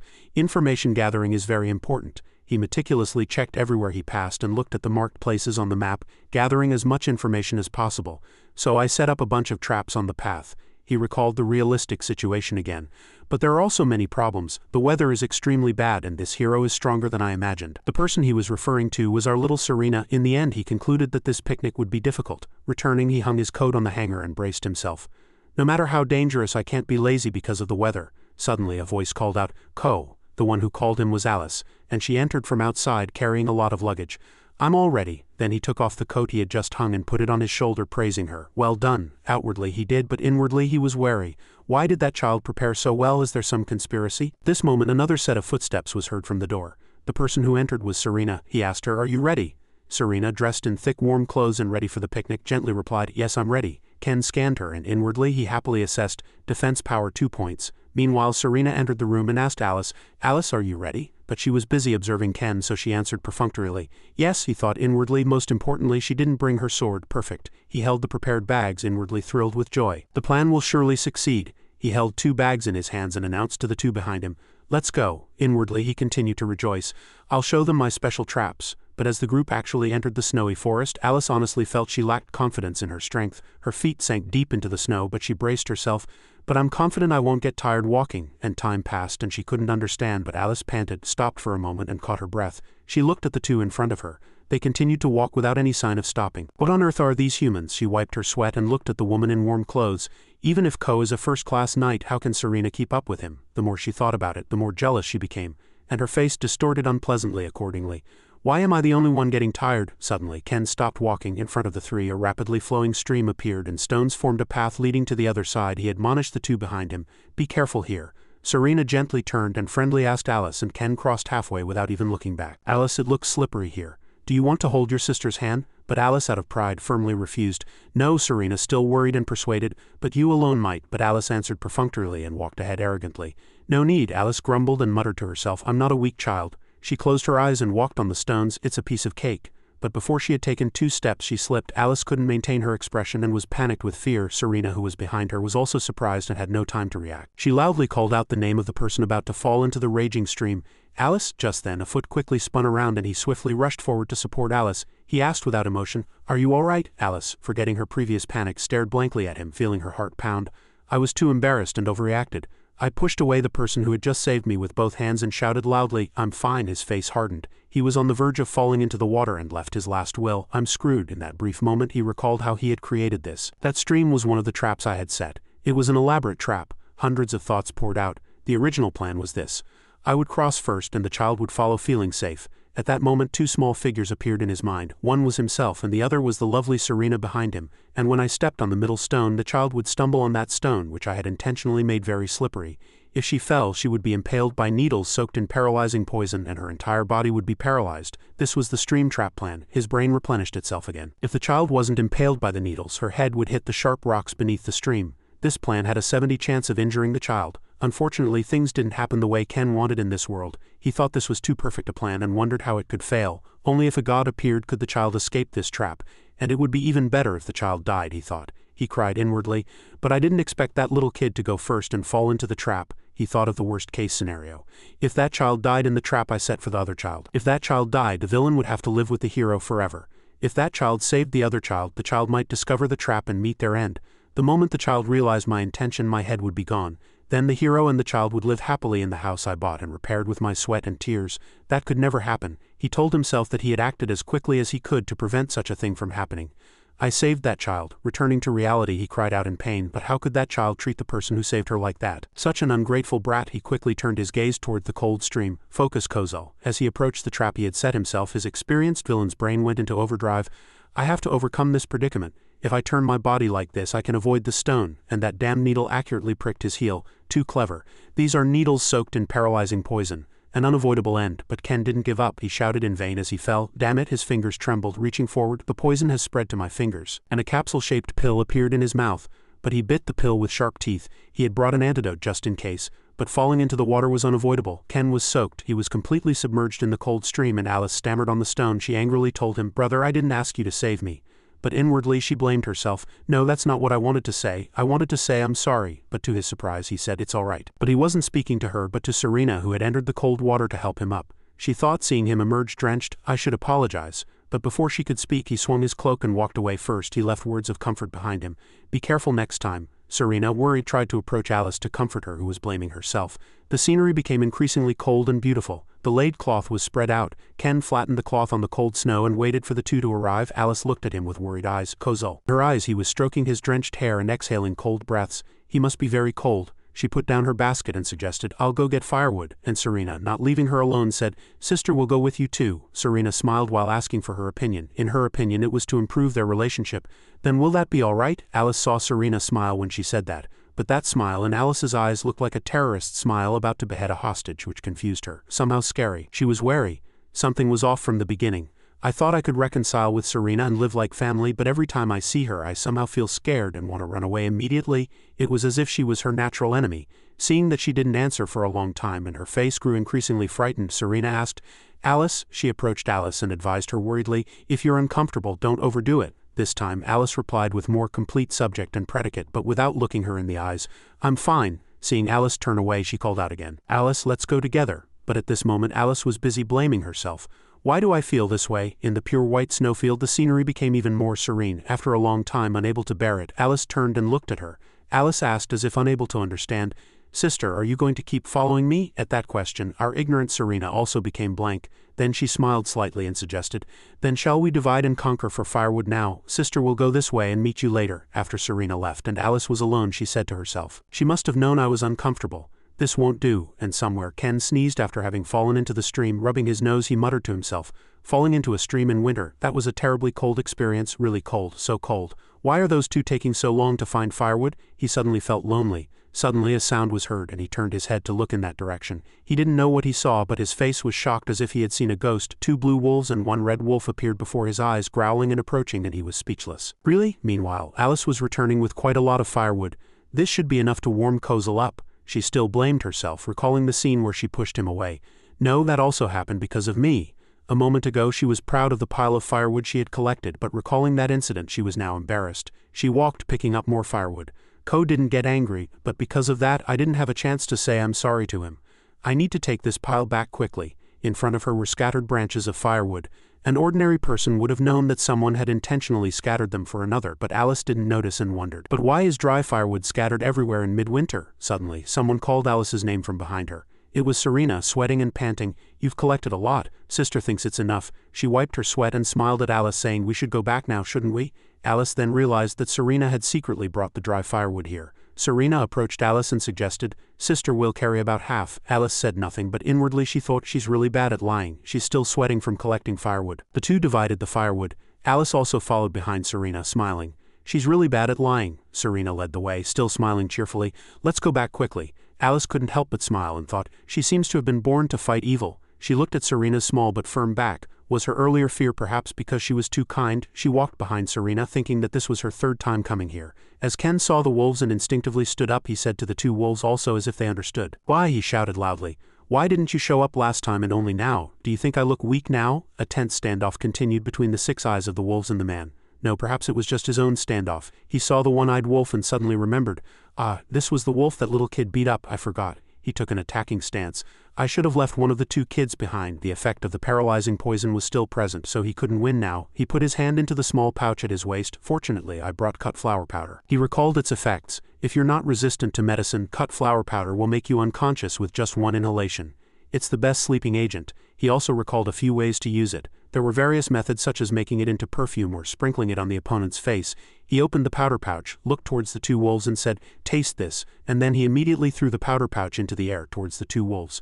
Stupid beasts. After that, the cloth pouch fell to the ground right in front of the two wolves with a thud. They asked each other in their own language, "What is this? What is this?" Seeing the tattered cloth pouch lying on the ground, he then remembered, "Damn it, the powder got wet and clumped together, and half of it floated down the stream." He posed as if taking a picture, muttering to himself, "The slight dizziness I felt earlier was because I was sitting on water mixed with cut flour powder. Now I'm going to be eaten alive." But as soon as he turned his face, he shouted loudly, "Do you think I'll be defeated by you too?" While he was thinking, "I need to think of something quickly." The two wolves barked at each other as if they had discovered something. Then they each ran away like crazy in different directions, leaving the person behind bewildered. "What?" Just then, Alice's voice was heard. "We're back." His brain was paralyzed. "My," and then he looked at the two approaching sisters, inwardly celebrating happily. "I'm saved, this is the best." A warm cup of tea was handed to him. They lit a fire, brewed tea, and began to enjoy the surrounding scenery. The girls looked up at the ice shards embedded like crystals on the branches like rockets about to fall on their heads. Serena exclaimed in surprise, "It's truly magnificent." Alice called her name and handed her another cup of tea. "Serena." She accepted it, stammering slightly. You're giving it to me." Alice replied, "Yes." She took the tea from Alice's hand. "Thank you, Alice." She raised the warm teacup and said softly, "It looks really delicious." Alice turned her head, her face slightly red, and with another teacup in her hand she thought inwardly, "It's just a cup of tea." Out loud she said, "It's not that much." And then she was suddenly surprised by a warm feeling. The two beauties were still beautiful, but Ken was not. Snow piled on his body and teacup. Alice handed it to him with an emotionless voice. "Your tea is cold." Alice burst out laughing at the ridiculous sight. "I understand." Countless thoughts flooded her mind, but these sounds of laughter, these unfamiliar emotions were filling her heart. Serena also laughed along with Alice, thinking inwardly, "I don't dislike this child." Someone retorted indignantly, "Is it funny?" Time passed, and the thick snow accumulated on the branches gradually diminished. At this time, Ken was diligently doing something in his room. Blankets, cloaks, emergency food, all prepared. He lifted the wooden box next to him and looked at it with an evil smile. "Yes, this too. This is my new retirement fund," he muttered proudly to himself. "My treasures number 1 and no 2. He looked up at the sky and chuckled. "I'm so happy every time I see these." He recalled losing all his retirement funds a few days ago. Then he handed towels to Serena and Alice and said, "From now on you two will learn embroidery." Everything was to make those two children pay for his food expenses. "I made them learn embroidery." He wiped away tears, laughing as wide as his ears. He saw 2 exquisitely embroidered handkerchiefs with bird and rose motifs. "But who would have imagined that they could create 2 such masterpieces? They're more useful than I thought. Their troublesome nature is forgiven." He put them away happily and made a plan. "I'll sell these 2 handkerchiefs on the black market to buy powerful poison. This time I can definitely deal with that hero." The more he thought about it, the happier he became. And he looked at the blue sky outside the window. "After that I'll kick out that little kid and find a better maid. Then my peaceful retirement life will begin." A fresh and abundant meal was neatly laid out on the table. The 3 of them sat together and ate. Ken opened his mouth. He was planning to be away from home for a few days. Serena stopped eating and asked, "May I ask why?" He answered, breaking bread. "There are a few things I need," but in his rotten heart he thought, "I'm going to buy poison to deal with you." Innocent Serena, unaware of anything, asked again, "It seems he often goes to a certain market. May I go with you?" He frowned unpleasantly inwardly. "Take a hero to the black market? Crazy." He outwardly replied while eating. "No." At that cold and rude answer, gentle Serena was hurt. She still replied with a slight smile, "I see." Alice saw that and felt heavy-hearted. Serena was also worried. She recalled her past self. At that time an innkeeper had said, "Your house is far from the village, so be careful. Bandit groups are active these days." As the atmosphere became slightly somber, he opened his mouth again. Ken looked at Serena seriously and said, "Serena, I have something to tell you after dinner." After dinner, they met. Serena asked again, "Master, do you want to borrow my sword?" Ken, fully armed and ready to go outside, replied yes. She agreed without thinking. "Yes, all right." She thought inwardly, "Master is borrowing my sword to test my will." She handed him the sword. "Here it is." Thoughts continued to flow. "Master wants to confirm if I have abandoned the sword." But she looked at him with worried eyes. The sight of him holding the sword reminded her of his past self, and her heart fluttered. "It's just that the sword is returning to its owner, so I feel good." He turned to leave the house, and she watched him from behind as he stepped out the door. He couldn't hide his expression and laughed loudly. Finally, forcibly suppressed the tears of joy welling up. Serena, from behind him, felt a pang of curiosity, thinking he had finally taken the sword from this monster. Was the reason she lent him this sword because Serena couldn't understand why he was so happy? He thought it was too dangerous for this child to wield a sword. He immediately planned to return a fake sword that looked exactly like the real one. She wouldn't notice the fake sword. He imagined that if she met an enemy with this fake sword, it would easily break. If a sword broke during a fight, her life would be over. He was consumed by jealousy. Even if he deceived her into living like an ordinary person for 100 or 1,000 days, this child's essence was still that of a hero. She wouldn't weaken, she might even grow stronger. So he had to deal with this child before she became stronger. The scenery remained the same, but one could not know the human heart. Now is the time, he said. Ken turned around and reassured the two girls standing behind him. He would return safely. Then Serena extended her hand to Alice. Alice smiled happily and asked, "Shall we go see Big Sister off with Big Brother?" Alice agreed, and the two sisters held hands. It was a warm day, and he walked down the familiar path, sword in hand, lost in thought. He kept thinking he wanted to enjoy his freedom after such a long time. In reality, he felt immense pressure because the two girls were following him like angels reflecting demons. Why were these two children following him this far? He hypnotized himself. Just let them be, just let them be. The two girls stopped walking and said from behind, "Please be careful, we'll be waiting." Serena bowed her head and said to Alice, "Let's go back." Alice grumbled unhappily. "Is it so hard for him to look back even for a moment?" Serena comforted her. "Don't be too sad, perhaps he's just too shy to express himself." Hearing that, Alice also became angry at Serena. She shook off the hand she was holding and said, "You know too, Big Sister, don't underestimate me." Then Alice left like a cat with bristling fur. Serena looked at her and chuckled. She quickly chased after her, coaxing, "I'm sorry, let's go together." Alice replied, "Go somewhere else." When the sun was a little higher, S came out of the house with a basket. She looked up at the sky, lost in thought. She returned home and saw that Alice was also worried. Days had passed and the familiar chair was still there, but the person was not. "Master hasn't returned yet. What could have happened?" She closed the door. "Master might have put away his sword, but he's still a seasoned swordsman. He'll be fine. I need to keep doing my work until Master returns. Now I have to go to the market." The noisy and vibrant market, the sounds of buying and selling echoed everywhere. "1 carrot and 4 mushrooms, please." While Serena was buying things, 2 men suddenly walked past her, chatting. How much more peaceful can it get? At that moment she was talking to the merchant. "Yes, carrots and mushrooms." The 2 men continued to chat. "Those bandit groups these days," their voices were not at all quiet. "Aren't you scared? Who knows when they'll attack this village? I'm scared too. They're notorious villains, aren't they?" She froze, hearing 2 familiar words in their conversation. "I hope a hero comes and deals with them." She turned her body and looked at them. They had already gone quite far, but their voices could still be heard. "My friend." "Good idea." Her expression was full of wariness yet tinged with guilt. She composed her scattered thoughts. "Akira, don't worry about it. I'm not a hero right now." The shopkeeper said, "Please come again." As she received her goods and said thank you. On her way home, she met a familiar uncle who was lamenting. "What should I do?" She spoke to him. "What's wrong?" "Uncle Ben." Uncle Ben turned around, saw her and smiled in greeting. "So Rena," he began to babble. "Hey, you know everyone's worried about those bandit groups these days, right?" She also agreed with a worried expression. "Yes, I'm very worried." Ben told her about his recent trip to buy something and why. "I bought a self-defense sword because I found suspicious people lingering around the village." Serena agreed. "I understand," then Ben said dejectedly. "But I don't know if the sword I bought is any good." She kindly offered to help. "Then I'll evaluate it for you," she explained. "I know a little about swords." Hearing that, Ben went back to get the item, laughing loudly. "That's great, help me out." Meanwhile, she thought, evaluating a sword is something an ordinary person can do. Then Ben brought the sword. "Here." Serena froze, unable to believe her eyes. She looked at the sword Uncle Ben had brought and couldn't believe it was her own. She recalled lending her sword to Master, and a big question popped into her mind.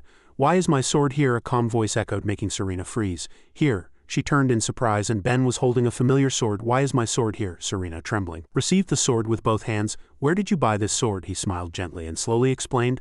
"I bought it from a guest who stopped by the village. He said he found this sword in the forest covered in blood. He knew it was a good sword, but he was uneasy, so he sold it cheaply." She hesitated and asked, "Covered in blood?" Ben nodded, his eyes deep in thought, and said, "He said the blood was accidentally splattered on him as he passed by a pile of bandit corpses in the forest." Serena's face briefly turned pale and she gasped. "Bandits," he continued, his voice still calm. "The strange thing is there were only bandit corpses. Perhaps there was an internal conflict among the bandits." Hearing that, Serena's heart grew heavy. Normally that might seem like the case. She gripped her sword tightly. But if this sword was there, it wasn't an internal conflict among the bandits. They met Master. Serena raised her head, her eyes filled with determination. "Can I buy this sword back? I'll pay you enough," Ben replied comfortably. "Then do so." She was lost in confused thoughts. Master couldn't have been defeated by bandits, then why was the sword abandoned there? Serena, detached from the flow. Serena, Alice sat across the table, her eyes filled with worry. "Are you all right, Big Sister?" she said sadly. "I mean, you're not even eating your soup. Is it not tasty?" Alice pursed her lips and said heavily, "What are you worried about, Big Sister?" She immediately smiled and reassured her. "No, I just had a nightmare." Alice propped herself up with her arms and said calmly, "Then if it's nothing, I'll go to sleep." Serena was slightly startled for a moment. "Isn't it too early?" she replied calmly. "I'm tired and want to go to sleep early." Alice yawned as she walked and said lazily, "Good night." She also smiled. "Good night." Serena's eyes darkened, heavy and tense. In the empty forest, the night seemed to swallow all sounds, and only the heavy footsteps on dry leaves echoed. She gripped her sword tightly. "I've unconsciously walked deep into the forest." Serena stopped in the middle of the dark forest and took a deep breath, but her breath still trembled. "I can't stop thinking." Her face was anxious. "The sword has returned, but why hasn't Master returned? A swordsman never abandons their sword without reason." Serena's hand gripped the hilt even tighter, her knuckles white. What could have happened to Master 10 years ago that day? Ken's image, plunging into the abyss to protect her, was deeply etched like a sharp blade. Master took risks to protect me. Master is alive, but his body must have suffered long-term damage. He often sat quietly by the window, seemingly staring into the distance. The injury has greatly affected Ken, so Master had to spend most of his day sitting in a chair. He would even lose his balance if a child lightly pushed him. Serena recalled Ken's trembling and weak appearance. Master's body must be very weak. Her heart was heavy. The talented swordsman I knew was the person from 10 years ago. Serena's eyes were full of worry. Could Master have been attacked by bandits and his body was weak? Fear washed over her as if breaking the fragments of his memory in her heart. By now Master is probably... Serena pursed her lips and calmed herself. No, don't think negative thoughts. Taking a deep breath, she whispered to herself as if urging herself. I need to go back quickly. Suddenly, Serena found footprints on the ground. These are footprints. She sat down in surprise and examined them. Villagers don't come this deep into the forest, so why are there footprints? Serena placed her hand next to the footprints in the wet ground and carefully measured them. These are a grown man's footprints, different from Master's, and the direction of the footprints is also different. She looked up in surprise. Could it be? A foreboding feeling seeped into her heart like a shadow. Intruders. And in the dark, silent forest, the faint light of a house could be seen in the distance. Alice struggled, but two rough hands covered her mouth and held her small body tightly. What is it? He observed suspiciously. This child, on the other side, his younger brother laughed. The voice echoed in the dark room. Why isn't that child cute? He immediately retorted. Nonsense, big sister is much prettier, he said calmly. It doesn't matter, the boss will take them all anyway, he immediately warned. Don't let the boss hear. The air in the room immediately grew heavy. Did you check the other room? He hesitated. Well, he forced a smile. There was no one in the other room. He gritted his teeth in anger. You clearly said there were two people before we came here. Then he became angry. What are we going to do now? What if Big Sister finds out there's a stranger in her room? He stammered, explaining, but I confirmed Big Sister had returned home and followed her. A sharp scream echoed. You tricked me. You followed her in the afternoon. He lowered his voice. Stop, calm down. He said in a low voice, even if we hold her sister hostage, her sister will be able to escape. Serena gripped her sword tightly, her heart sinking. I made a mistake. I shouldn't have left Alice alone at home. Her fingers trembled on the hilt. No, I can't waste any more time. I'll finish them before they notice. But Serena suddenly paused. Didn't you hear? Our entire team was annihilated unilaterally, the other person asked in surprise. What? The army did that? He gritted his teeth, holding the rope that bound Alice tightly. No, from what I heard, it was because of one person. He asked in surprise. What? One person killed them all alone? Then what happened to him? He said in a low voice. Who knows, he could be dead, captured, or escaped. There are too many rumors, so I don't know what's true. Outside the door, Serena was startled. They're definitely talking about Master. She took half a step back, her heart tearing. I want to hear more from them. Her fingers on the doorknob trembled and slowly clenched. But Alice's safety is more important. The two people in the room turned in surprise, their eyes wide. The room was suddenly filled with an aura of death. Why did you come? Serena said in a heavy voice. Into my house now. He scoffed. Lady. He twirled two shining axes. His voice was frivolous but contained killing intent. Stay still if you don't want to get hurt. She asked in a low voice. What do you want? He twisted his mouth into a smile. He smiled arrogantly and said nothing much, just surrender obediently. He raised an eyebrow. Easy, isn't it? Serena paused. At that very moment the other person pulled Alice, placing a cold blade to her throat. That way the young lady's sister will be fine. Her eyes darkened and her breath was heavy. Her voice was filled with rage. I'll do as you say, but if anything happens to that child... Serena's eyes flashed with killing intent and she spoke one word at a time. Even if I die, I'll drag you down with me. He scoffed and brought his face close, exhaling a disgusting breath. Lady, don't worry, our mission is just to take both of you. He snatched the sword. Oops, this isn't a toy, lady, a sword doesn't suit you, she said to herself. Alice, I'm sorry. I'll get out of here as soon as I find out where Master is and rescue you. Just wait a little. Before Serena could even react, a cloth soaked in anesthetic was pressed tightly against her face. He twisted his mouth into a smile. It'll be quite bothersome if the lady remembers the way to our hideout. Quickly put both of them on the horse. Her body softly collapsed, but a burning, killing intent flickered in her half-closed eyes. Alice faintly opened her eyes and a voice echoed, Aisha, it's Serena. A hint of joy mixed in the voice.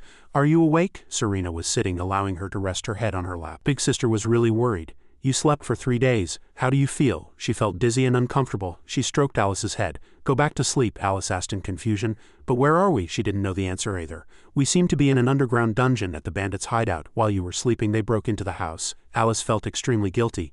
I'm sorry, she looked into Serena's eyes. For being a burden. Serena comforted her to stop her from thinking further. No, you're not a burden at all. Serena thought, I can take Alice out of here right now, but I want to know where Master is. She gently stroked Alice's forehead. Nothing bad will happen. Then she said to herself, I put this child in a dangerous situation. Serena blamed herself. That's not what a hero should do. Then she said, so don't worry. The two of them are what family should do, she said to herself. Suddenly, a loud noise startled the two sisters. Deputy Governor. The boys struggled to hold Kurugo. You can't do that. However, he casually waved his hand away. So what? He approached the imprisoned siblings.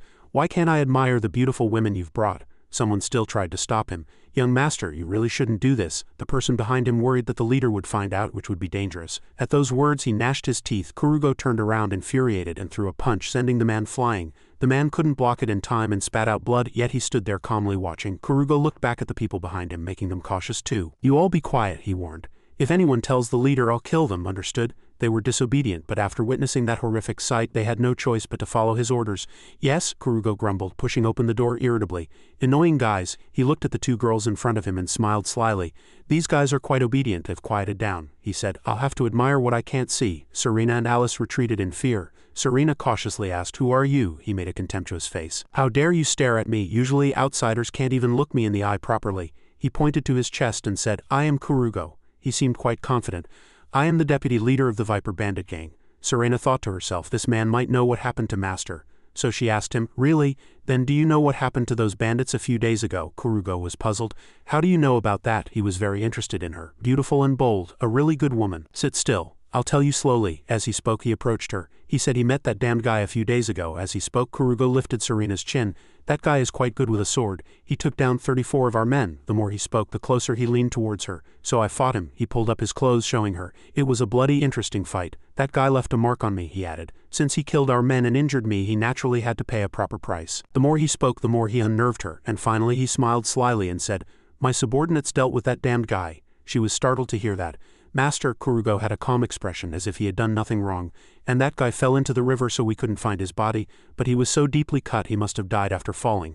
"No way," then he added, "even if he survived with such a deep cut on his back, how could he ever wield a sword again?" Serena trembled. "Master couldn't have been defeated by these trivial bandits." He continued, "That guy called himself Kozilin." At those words she froze. Kurugo tried to add, "That guy should be grateful that I remember his name." Alice shouted, "That's a lie, don't talk nonsense." Serena's whole body trembled again. Alice looked at her and called, "Serena." Serena tried to remain calm. "I've lost Master again." She felt as if everything was crumbling. "Just as I thought I could repay Master's kindness, his image reappeared in my mind again. Master was taken from me again," she said in a low voice. "You guys." Then she lunged at Kurugo. He could only widen his eyes and do nothing. He must have used a cowardly trick. With one kick from Serena, a lot of blood gushed from his neck. Kurugo couldn't block it in time and was sent flying just as he had done to his subordinate earlier. Serena's face was very grim. Now she stared at him with wide eyes and said, "I won't let you live." He couldn't say anything after that punch. "This crazy bitch is out of her mind." She hit him so hard that he even broke the tree behind him. His subordinates anxiously surrounded him.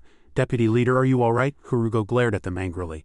"What are you doing? Quickly kill that crazy bitch." They had no choice but to obey his command. "Yes." The man prepared to draw his sword and took an attacking stance. He rushed at Serena. Kurugo's subordinates also attacked simultaneously, but she blocked them. She slapped his hand, making him drop his sword. He worried about his sword and could only widen his eyes. Serena grabbed the sword and lightly leapt into the air. She raised the sword high and brought it down, and with one sword strike blood splattered. The subordinates stood frozen. She killed another person. Finally Serena lightly wiped the blood from her face. At her feet Kurugo's subordinates had fallen in an instant. Blood and corpses mingled. Alice was stunned by the sight before her eyes. Serena's face was cold. Alice still couldn't believe her own eyes. Suddenly a voice came from Serena.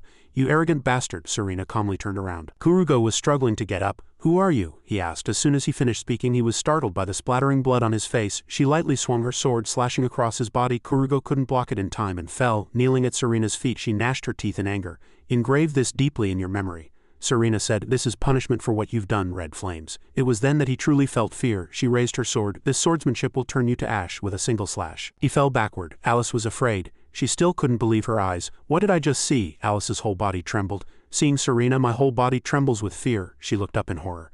"Now I understand that previous feeling." It was then that she realized it was an instinctive fear of a being that could kill her. She recalled the brutal scene from just now. "I thought Serena wasn't an enemy." But witnessing Serena's cold gaze and the monster, she was afraid. "If this monster doesn't die, someday I will." But Serena's cheerful appearance made her disbelieve again. "Why is she hesitating?" Alice knelt down. "Whoever Serena is just Serena." She thought she must have gone crazy after believing Kozil was dead, but she thought Kozil was not dead yet. "Kozil must be alive. I'll confirm it myself." She opened her mouth. A beam of light condensed in her hand. Avatar of despair and storm, then it gradually rose and spread far away.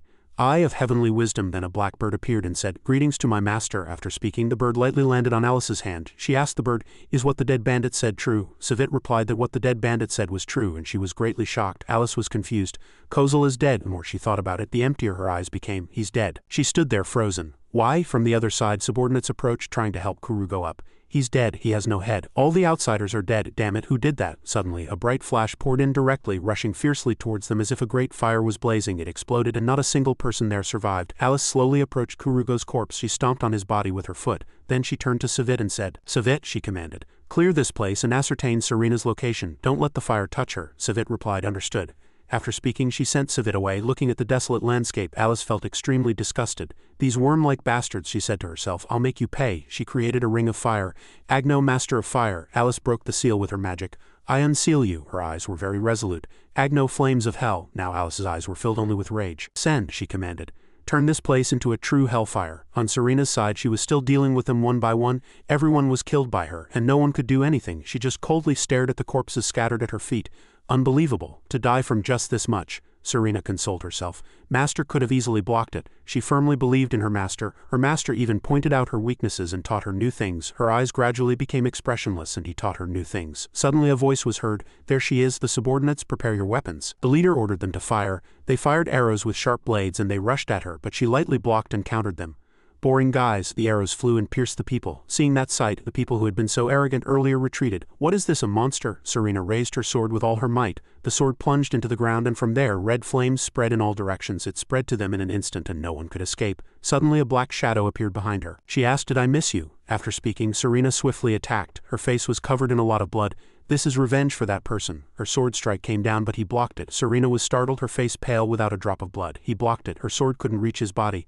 "My sword." He was a man with his whole body covered, revealing only his eyes and hair. Serena laughed gleefully. "This guy is quite strong." The man grabbed one shoulder and wearing a cloak glanced at his shoulder. She saw that sight and thought she had aimed for his vital spot, but he still blocked it. Serena raised her sword again and flames blazed around her. She was puzzled. "Is it due to luck?" Serena's body flashed like lightning and she instantly appeared before the man, pointing her sword at him. The man quickly drew his sword to block and then the two danced a sword dance with each other. Neither side gave way. Serena pulled her sword back, gathering strength, and an immense killing intent flashed in her eyes. The man leaped high to avoid the sword strike but shed a little blood. The cloaked man retreated. He clutched his wound and his body swayed slightly. Serena saw that sight and thought he had defended a vital spot. She gave him no respite and immediately leapt forward. Serena raised her sword high and aimed it at the man.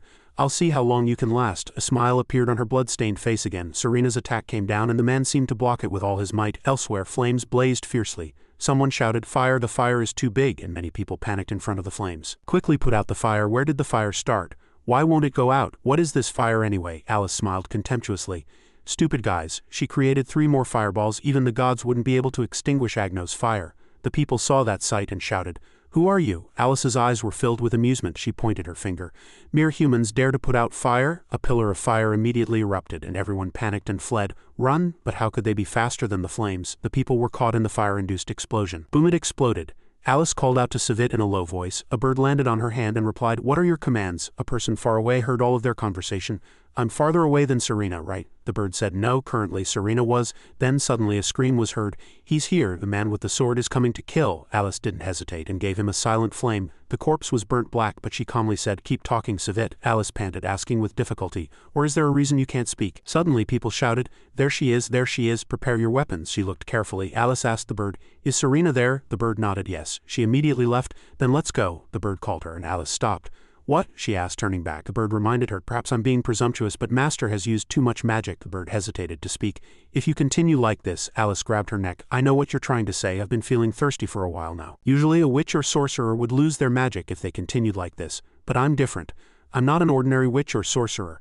I'm a demon." On the other side, Serena was still dueling with her sword. As the cloaked man's sword swung, she retreated, but Serena rushed forward with white-hot eyes and the two clashed again. Swords were wielded like a dance. Serena swung her sword downward and the man was sent flying. He broke through the wall and smoke and dust filled the air. Serena slowly approached one step at a time. Her eyes looked down. Finally, Serena was slightly disappointed looking at the man's corpse. Was he only that much? Only that much, only that much. Suddenly a scream was heard and she paid attention. In the smoke 2 figures were fighting fiercely and the bald man was being pushed back. Suddenly someone shouted, "Cele's bin," and Serena was startled. He smiled slyly and swung his sword. "Come here." The bald man was cut by Kozel and sent flying far away. "Fight me." She looked at the scene of slaughter and in an instant Serena froze as if rooted to the spot. And looked up at her, laughing gleefully. "Who are you?" Serena didn't understand what was happening. Suddenly a hand moved and he was hiding under a dead body, but upon witnessing the scene he screamed, "Regret, what a terrible thing is happening.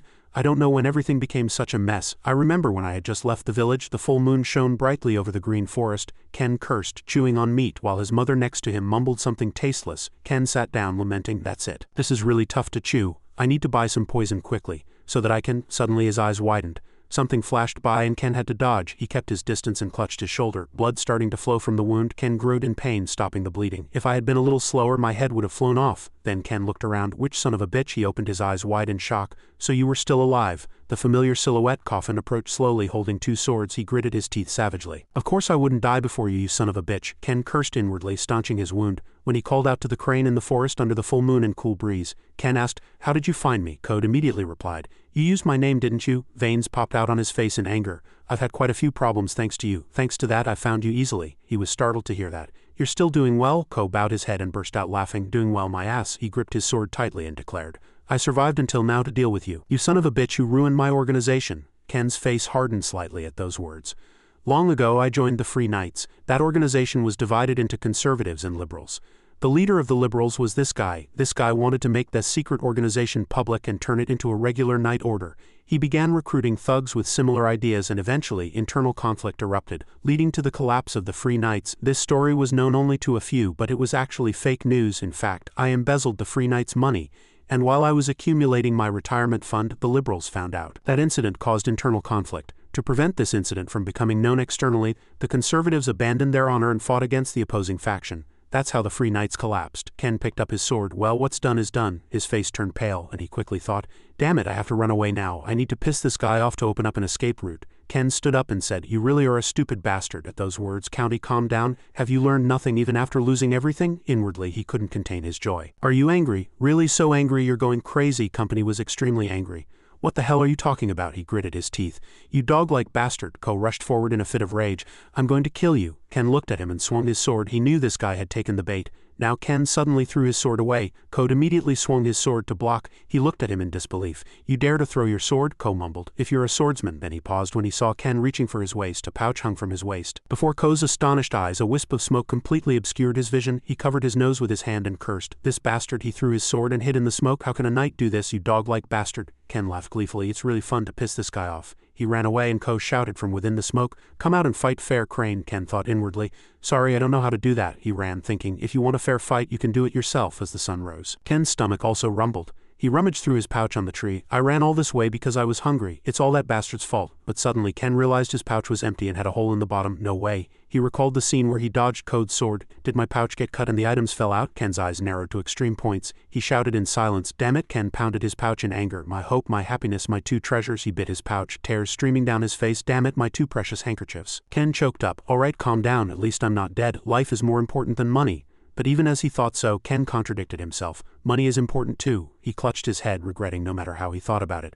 Ken was at a loss. He looked in the old direction. Then Ken resolutely jumped down. "I'm going back. If I don't have money, I'm as good as dead." On the other side, there was a sword fight and blood everywhere, but Ken was relaxed. Fighting that guy is also death. He spat blood, his mouth full of it. After the man fell, Ken looked at the familiar silhouette holding two swords and said indifferently, "It's no different at all." Early in the morning, staggering footsteps cut through the forest. Ken leaned against a tree and wiped his sweat.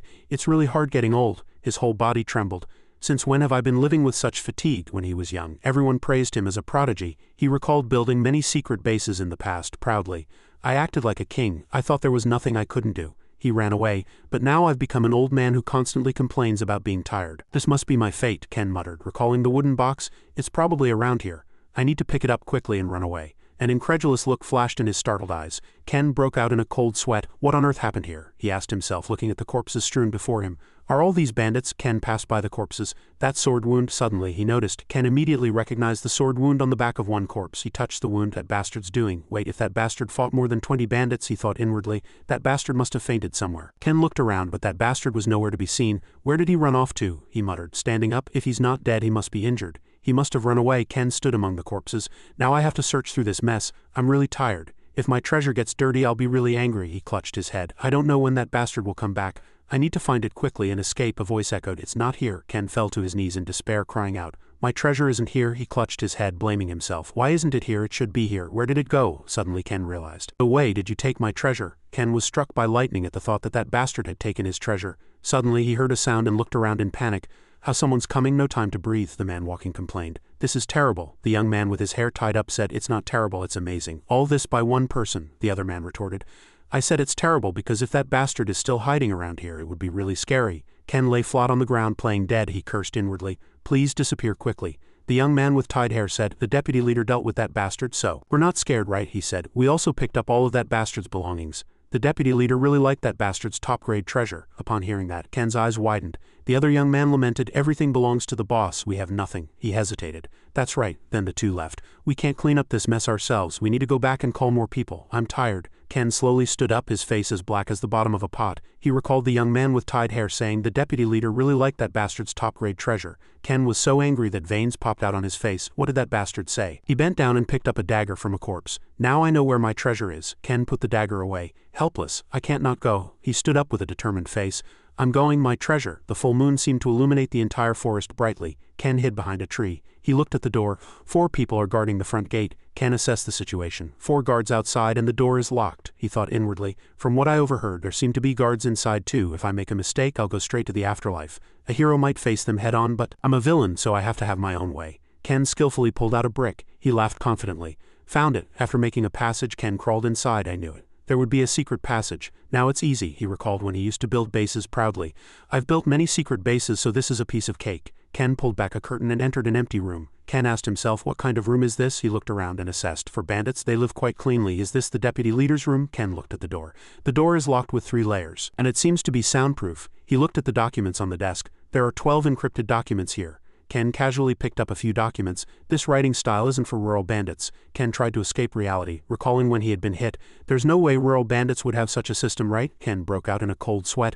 I just realized these encrypted documents can only be deciphered by night travelers. Suddenly he heard a sound and was startled. The 3 locks on the door began to move. Ken froze. Why now of all times the last lock opened? He immediately turned and ran. I have to run quickly. As Ken pulled back the curtain, his eyes widened. He looked at the masked person before him and thought inwardly, where did this bastard come from? Suddenly, something flashed past Ken's neck like lightning. He jumped backward, cursing inwardly. Damn it, he looked into the eyes of Agent 23 and wondered inwardly. What should I do now? He looked at the person before him and worried inwardly. No time to think. 3 throwing knives appeared in Ken's hand. He thought, this is all I can do. He threw the knives, calming himself inwardly.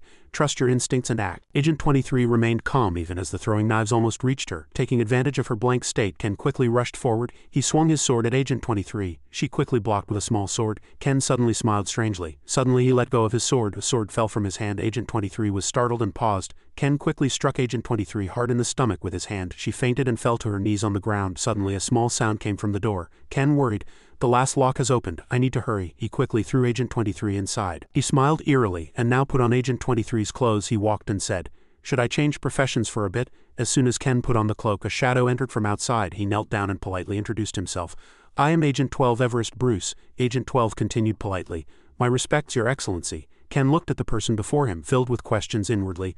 Hi, Agent 12, what is this? I roughly understand, he recalled the tyrannical appearance. These bandits were actually low-ranking members of a huge evil organization. He thought it must be so. Behind the mask, Ken's eyes were filled with worry. He thought, this damn bastard too. Just by looking, I can tell he's a first-class knight. He was silent, complex thoughts flashing through his mind.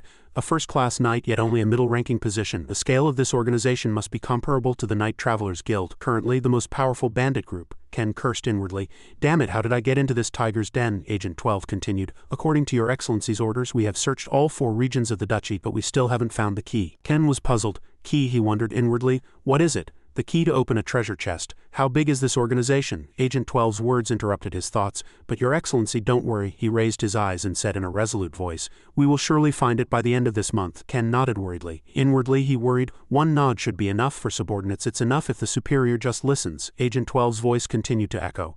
And we have dealt with Corellin, the former leader of the recently collapsed Free Knights. He seriously reported the situation. He fell into the river and his fate is unknown, but at that time he was severely injured and hit by the demon's fury. It's highly likely he's dead by now. Ken listened with an unchanging expression outwardly, but inwardly he was very pleased. Demon's fury, huh? If that bastard isn't a hero, he's definitely dead. Demon's fury was the second most powerful poison after Mad Dragon's tears. Agent 12 bowed his head and said, Among his belongings there was something valuable that I kept separate. Would you like to take it? Ken's eyes sparkled and he nodded. Inwardly he thought, I knew my treasure would be here. Of course I have to take it. A faint smug expression flashed across Agent 12's face. I will present it immediately. Ken walked, thinking inwardly, calm down, don't get carried away by emotions. Agent 12 led the way, saying, this way. He kept thinking, I need to maintain this high-ranking position in the organization. Ken clenched his fist, resolving inwardly, this is the only way I can retrieve my treasure and escape. A torch was lit. Ken looked around, thinking inwardly, I hear the sound of weapons clashing. Agent 12 led the way, holding the torch, and said, this way. He saw Agent 12 sitting in front of a cabinet door, tapping on it. Opening the cabinet, he said, I kept it separate to present to your excellency. Ken watched, silently concentrating. Agent 12 pulled out a sword and said, this is Kohl Rezin's treasure, the invincible sword. He looked at the sword in his hand and wondered inwardly, the invincible sword, how at this rank do these guys willingly offer such things? Agent 12 bowed his head and said politely, but your excellency, don't you know that the invincible sword is one of the 27 most outstanding swords on the continent? Ken was silent, thinking, that's right. He rummaged through his memories inwardly. The black magic from the ancient ruins of the Ribbon Kingdom was carved into this sword, and the activation spell was Quab. The conclusion was obvious. Ken collected the sword again, thinking inwardly, yes, this is truly a treasure, I'll take it. Suddenly he questioned in his mind, but where are my treasures? He saw 2 precious handkerchiefs. Ken's 2 precious handkerchiefs were stained with blood. Ken trembled with anger, cursing inwardly, damn it, you blind fool, don't you see how precious this is, treating my treasures like rags? In the end, Ken thought regretfully, I can't help it, I'll have to wash them myself. I'll wash them clean and then sell them. Suddenly a loud noise caught his attention. Agent 12 said cautiously, sweating, I'll confirm immediately. Ken sat down and picked up the handkerchiefs that had fallen on the ground, thinking inwardly, a fight has broken out. He turned his head, calculating inwardly, I need to escape. Suddenly something flew by quickly. As he fled, he wondered inwardly, what is it? Seeing a faint shadow behind him, he thought, an ambush? Something struck him directly in the back and Ken lost his balance and fell to the ground. Agent 12 quickly rushed over, confronting the opponent, and asked in a worried voice, brother, are you all right? Ken slowly got up, cursing inwardly, damn it, I almost died. That attack was accurate. If I had been 2 seconds slower, it would have been a disaster. Agent 12 stood in front of him and shouted, who are you? The opponent said in a low voice, you bastards, how dare you steal my belongings, you're truly robbers. Ken broke out in a cold sweat, thinking, wait, this voice? The opponent held a blood-stained sword and said in a cold voice, you started this. He continued with a strange smile. I'm the one who will make you sleep with the worms. The blood-stained Kozal Sinan said loudly, as if insane. Ken barely stood up and faced him. He was silent, thinking, this guy was still alive. I thought he was dead. In fact, considering what had happened, County should have died. But a miracle occurred, and it was his miracle. Ken saw the insane expression on his face and wondered inwardly, this guy is a hero? He looked at him, worrying inwardly. Above all, that guy is currently in an unhinged state. He's lost consciousness. Ken recalled his memories again. An unhinged state is when the mind loses connection with the body, and the body unleashes power beyond its limits. In short, a person in an unhinged state possesses superhuman strength. He thought, but the side effects of this state are, Code shouted, fight me. Ken looked at County, shouting madly, thinking inwardly, I'll cut off your head, sever your limbs, and gouge out your hearts. He's completely mad, like this guy. He rushed at Agent 12, fighting him, and shouted, I wonder what your heart tastes like. Ken looked at the scene, feeling inwardly disgusted. He's truly insane. Should I run away? Why does that guy keep saying such Chunibyo-like things? He knelt on one knee, deciding inwardly, I have to escape while these two are fighting. Just as Ken was about to escape, a loud noise echoed, drawing his attention. A large piece of wood suddenly fell, a loud noise resonated, and the mask fell to the ground and shattered. Ken was crushed under the debris, pinned by Code, and cursed inwardly, what the hell is going on? Damn it, my mask is crushed under Ko. Ken gritted his teeth and suddenly thought, wait, this guy is the one whose mask I stole. He wondered inwardly. How did this guy escape? His eyes suddenly widened, and seeing Serena's angry face, he thought in surprise, why is this kid here? Ken recalled his memories, and that was what had happened. He lay on the ground, gritting his teeth and fuming inwardly. Why is everything so messed up? He shed a few drops of tears, thinking, it'll be hard to escape now. Ken looked at Serena standing there, guessing inwardly, it seems this kid has also entered an unhinged state. He looked at Agent 12, who was lying unconscious next to him, worrying inwardly, that guy is finished too. If I'm discovered, I will be too. Ken clenched his fist, thinking with resignation, it's okay, I'm best at playing dead. These two heroes won't slash a corpse. An unfamiliar voice echoed, who are you? Code was not dead yet. He barely stood up and said in an arrogant voice, what's with that look? I hate it. Serena listened to his words in silence. I really hate it, Code shouted madly. I really hate it. Serena and company began to fight. Ken lay there, watching them, thinking inwardly, of course these two lunatics would fight. He raised his head, calculating inwardly, isn't this the best opportunity to deal with these two at once? Ken continued to think, both are my enemies. And now both are fighting madly. If these two die, he cheered inwardly, my future life will be much easier. Fight harder. The fight continued. Flames appeared from Serena's hand, gradually enveloping Ko's body. A sharp scream echoed. Ken looked at the scene, gritting his teeth and worrying inwardly, that's a fire demon, that kid developed it to this extent. Code rushed again, shouting, I'll kill you. Ken moved his limbs, deciding inwardly, now's the time. He looked at Serena standing there, calculating inwardly. Since they're in an unhinged state, these two won't recognize me immediately. There's no better opportunity. Ah, right, my face. He stomped his foot and leapt up simultaneously with Ko. I have to seize this opportunity. He leapt up, deciding to deal with both of them. Inside the cabin, flames soared and smoke billowed. Alice stood frozen at the door, sweating. He watched Serena fight Ko. Alice looked straight ahead, thinking, Serena is fighting two bandits alone. I have to help. She grabbed her wrist and said, the oath of a single flame infused into the river of evil, immovable flame. Flames enveloped her, spreading into the house. Ken stood still, wondering inwardly, what kind of flame is this? I can't move. Suddenly, he opened his eyes wide and looked ahead. Seeing Serena burning with rage, he worried inwardly, damn it, my villain senses are ringing wildly. He looked at Serena. If I stay here, there's a 99.9 chance I'll die. A powerful force struck Ko's abdomen, sending him and the guy next to him flying backward. A large explosion occurred and Ken lost his balance. The handkerchief in his pocket suddenly flew out. Ken watched it fly into the flames, screaming inwardly, no, my hope. He watched the handkerchief sink into the inferno, shouting inwardly. He opened his eyes wide and looked straight ahead. A large plank was flying towards him. Ken stood frozen, watching it fly towards him. He opened his eyes wide, thinking, I'm going to die. Ken raised his sword and blocked it in front of his body. Even a veteran villain facing death unconsciously seeks a way to live, he thought. Even if there's a 99.9 chance of dying, there's a 0.1 chance of survival. Ken calculated in his head, intentionally changing a fatal wound into a non-fatal one. That was the only way to overcome this crisis of death. He drew the sword from his waist.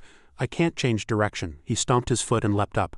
I can't avoid it. As Serena watched with surprised eyes, he thought, I can't block it. Stabbing with the sword, he resolved, I have no choice but to rush forward. In the thick smoke, a few shadows still stood. Alice covered her eyes and said, what's going on in there? Oxa looked straight ahead. Ken and Serena had fallen on top of each other, and a sword had pierced his body. Serena was startled, her eyes wide, guessing inwardly, could it be Ken? Ken opened his eyes with difficulty.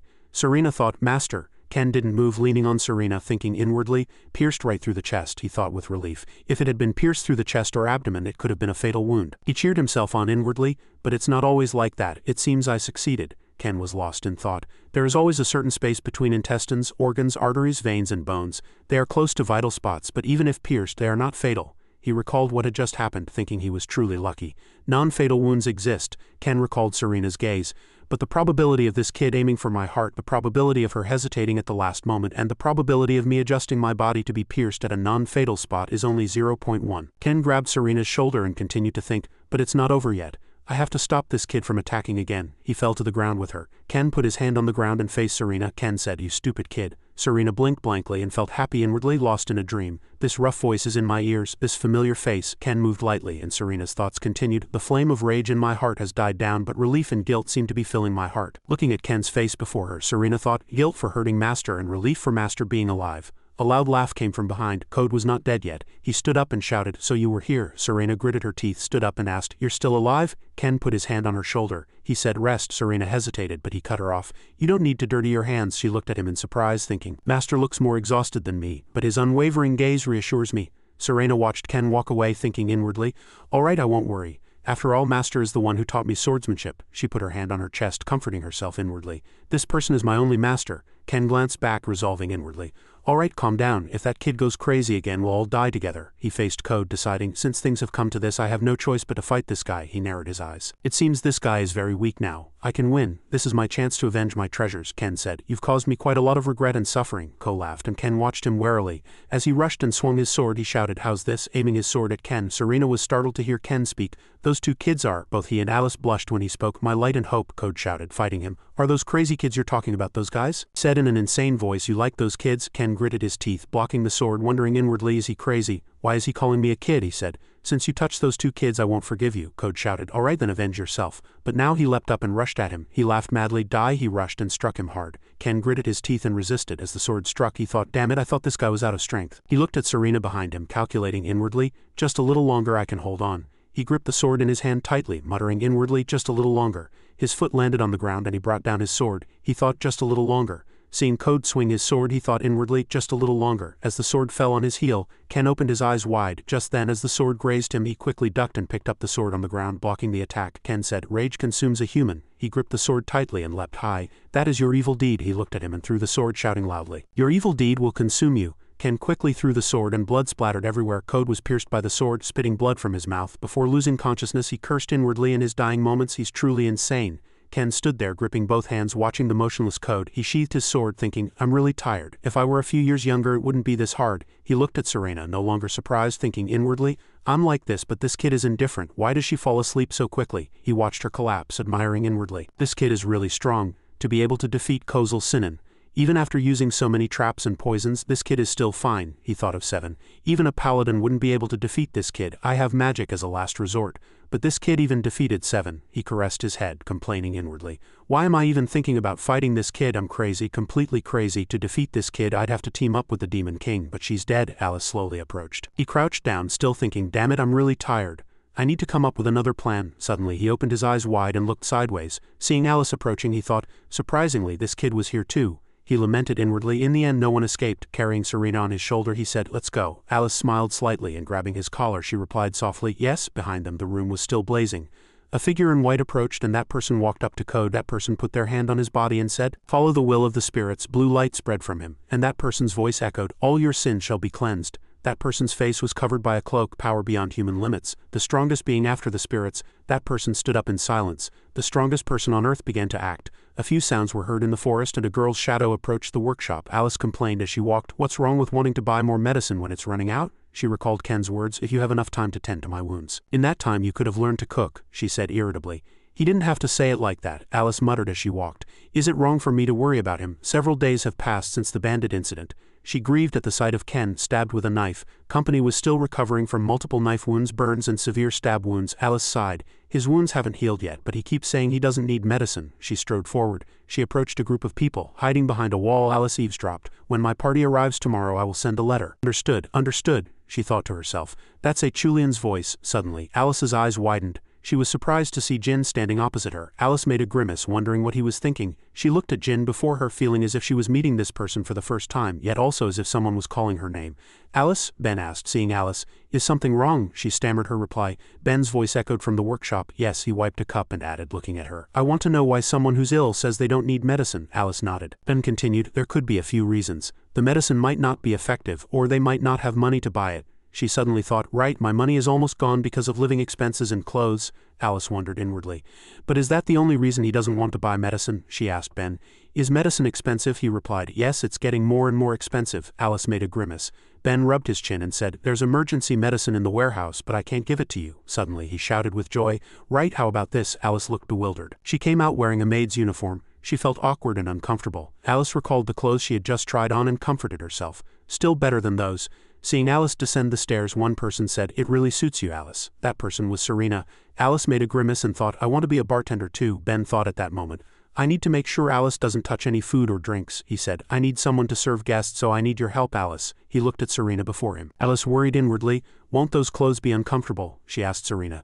Sister, are these clothes okay? Serena replied. They're fine. She smiled and asked Alice, are these clothes uncomfortable for you? Alice answered awkwardly, I'm fine too. She lowered her eyes and said sadly, I wanted to keep it a secret from Ko, but I dragged you into it. Serena smiled and told her, you were able to earn some money for medicine. I also want to help pay for medicine, so there's no need to feel sorry. Another person approached, coughed a few times, looking at the two sisters and said, excellent, truly excellent. Alice pouted, thinking, what nonsense is excellent? It's just uncomfortable. Many sounds echoed from outside.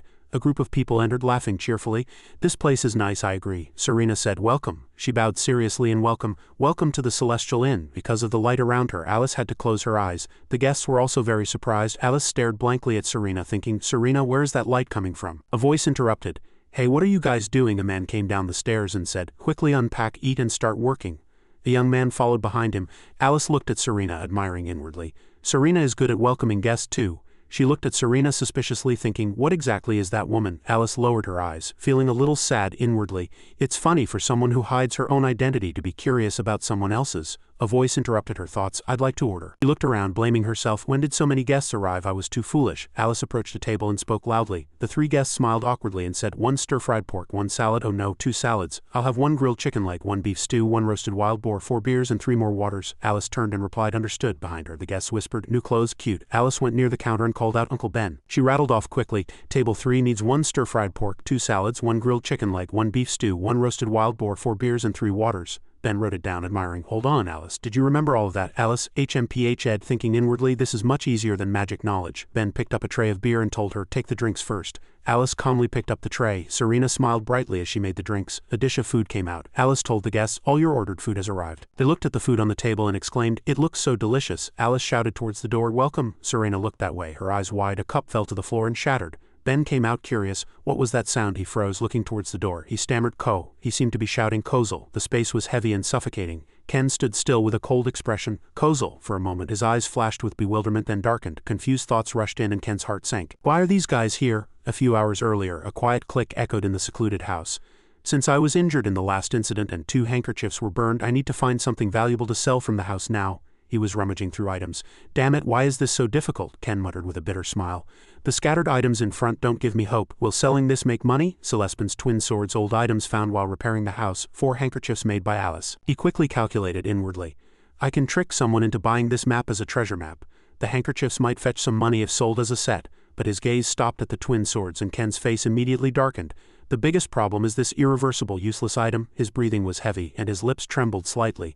Although it's a famous person's treasure, selling this will definitely cause big trouble. He even bothers me after death. Ken resolutely turned and left the room. I'm scared of being pursued.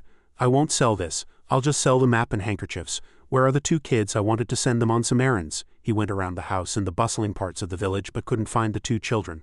The space became eerily quiet. He was bewildered. Where did the 2 children go? Unable to find them at the market, he went to the inn. Currently in the restaurant, Alice lowered her eyes, lost in complex thoughts inwardly. In front of the bar counter, Serena stood upright, trying to maintain her composure, but her eyes were uneasy. Ken immediately gritted his teeth, his face hardening. Veins clearly appeared. These 2 children dared to earn money behind my back. I'm spending my money to feed you, and now you're earning money separately here. Amidst the boisterous laughter of the guests, he said in a low, cold voice, kids, we need to talk. Immediately, the restaurant manager standing nearby felt a chill down his spine and said in a trembling voice, talking here might be a bit uncomfortable. Ken turned. His voice was resolute and undeniable.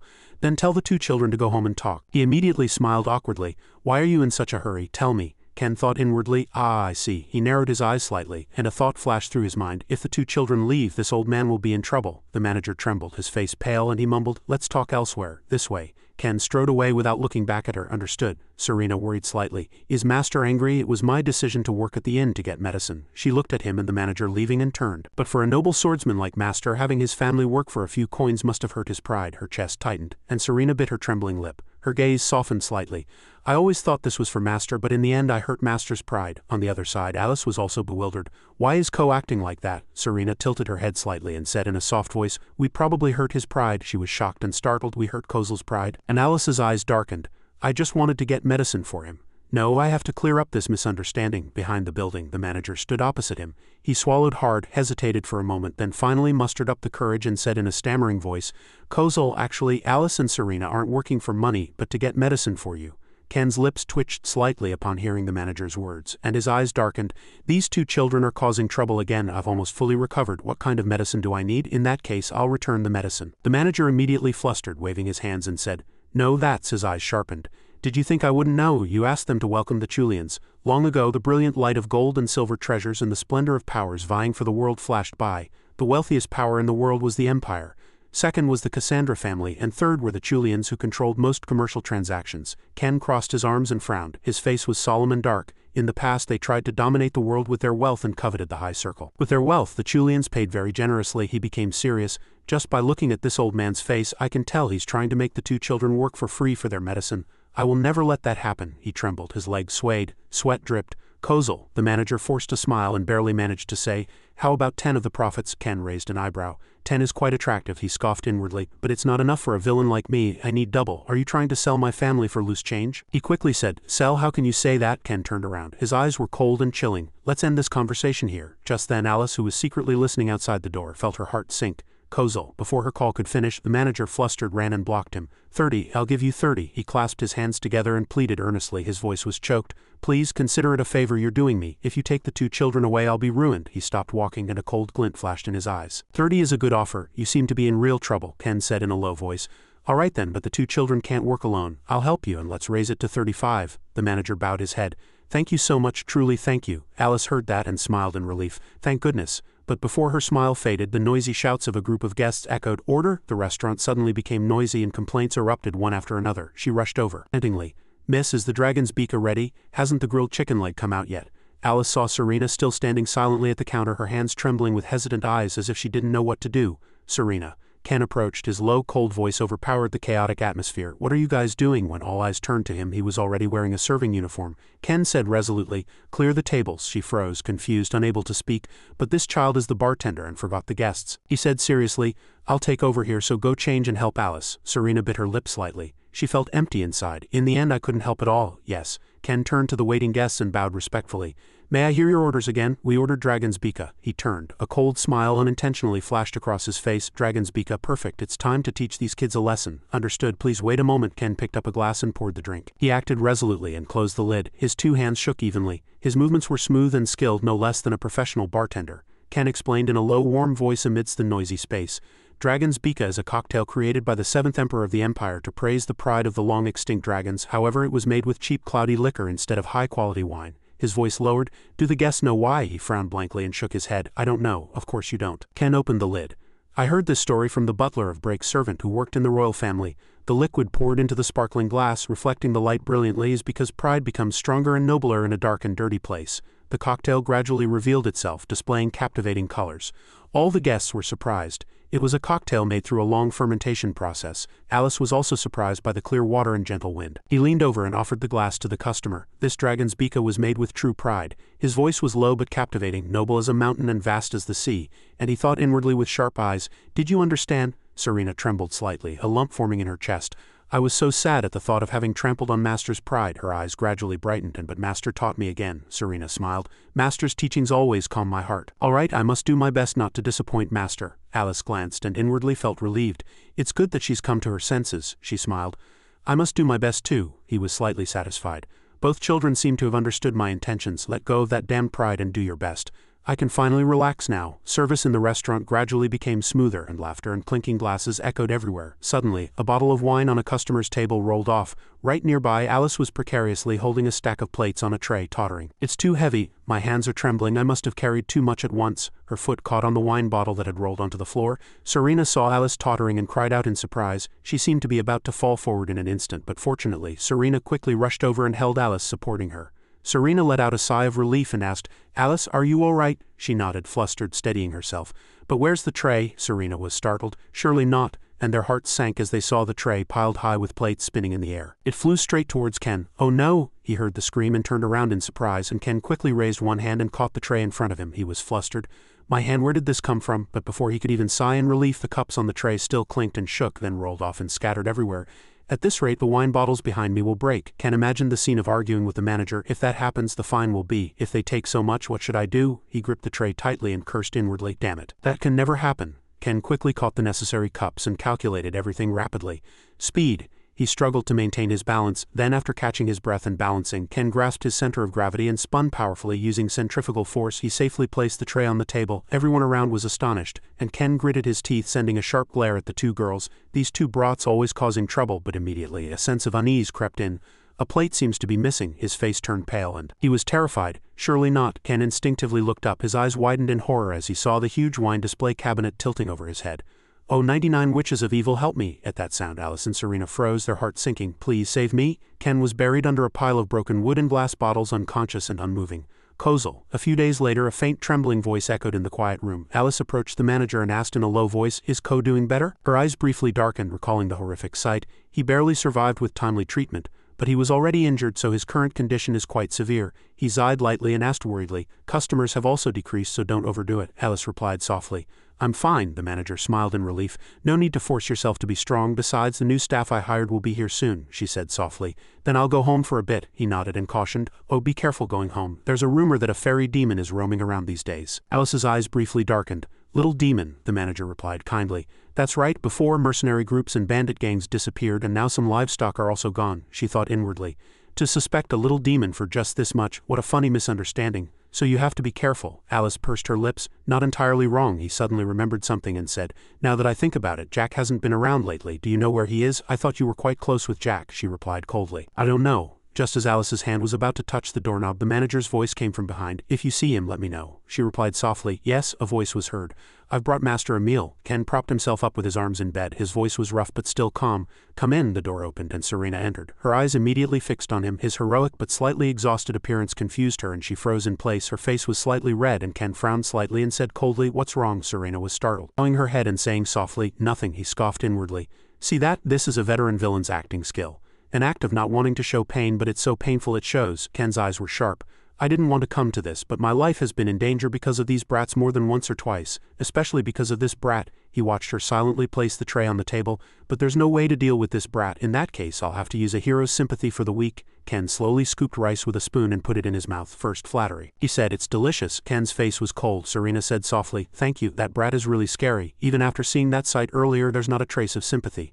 But the next plan remained. He suddenly bent over and clutched his head tightly with both hands. Then blood spurted out before her startled eyes. Serena was startled, her face pale. "Master, what's wrong?" Ken quickly covered his mouth with his hand, his eyes filled with pain. "My stomach. I have to contract my stomach. It really hurts." He lightly wiped the bloodstain. "But I must not show the pain. That way this brat will feel more sympathy. No need to panic." She trembled and looked closer and was horrified to see that the blood was black. "Surely it's necrosis," Ken said nonchalantly, his voice rough. "I swallowed a black blood pouch before. It's just a sign of aging." Serena approached worriedly and his lips moved. A calculating glint flashed in his eyes. "It's time." Ken leaned over. His voice was rough and mournful. "I only have 1 year left to live." She stared at him, then turned her head to look out the window. Something seemed to be crumbling in her heart. "This happened." Serena's eyes widened. "Don't tell Alice." She slowly walked out. "Yes." Ken sat down again, a satisfied smile flickering on his lips. He was so happy inwardly that he almost cheered. The second plan succeeded. "A hero will never kill a dying old man," a voice echoed in his mind. "Now I just need to tame that scary brat. Then she'll take care of me until I die." Serena stood alone behind the large tree in the yard. Her face was filled with worry and sadness. "I only have 1 year left to spend with Master." This sorrow weighed heavily on her heart. She said heavily, "In the past Master gave me so much, but now I can't do anything for Master. But unlike me, Master has accepted his remaining time."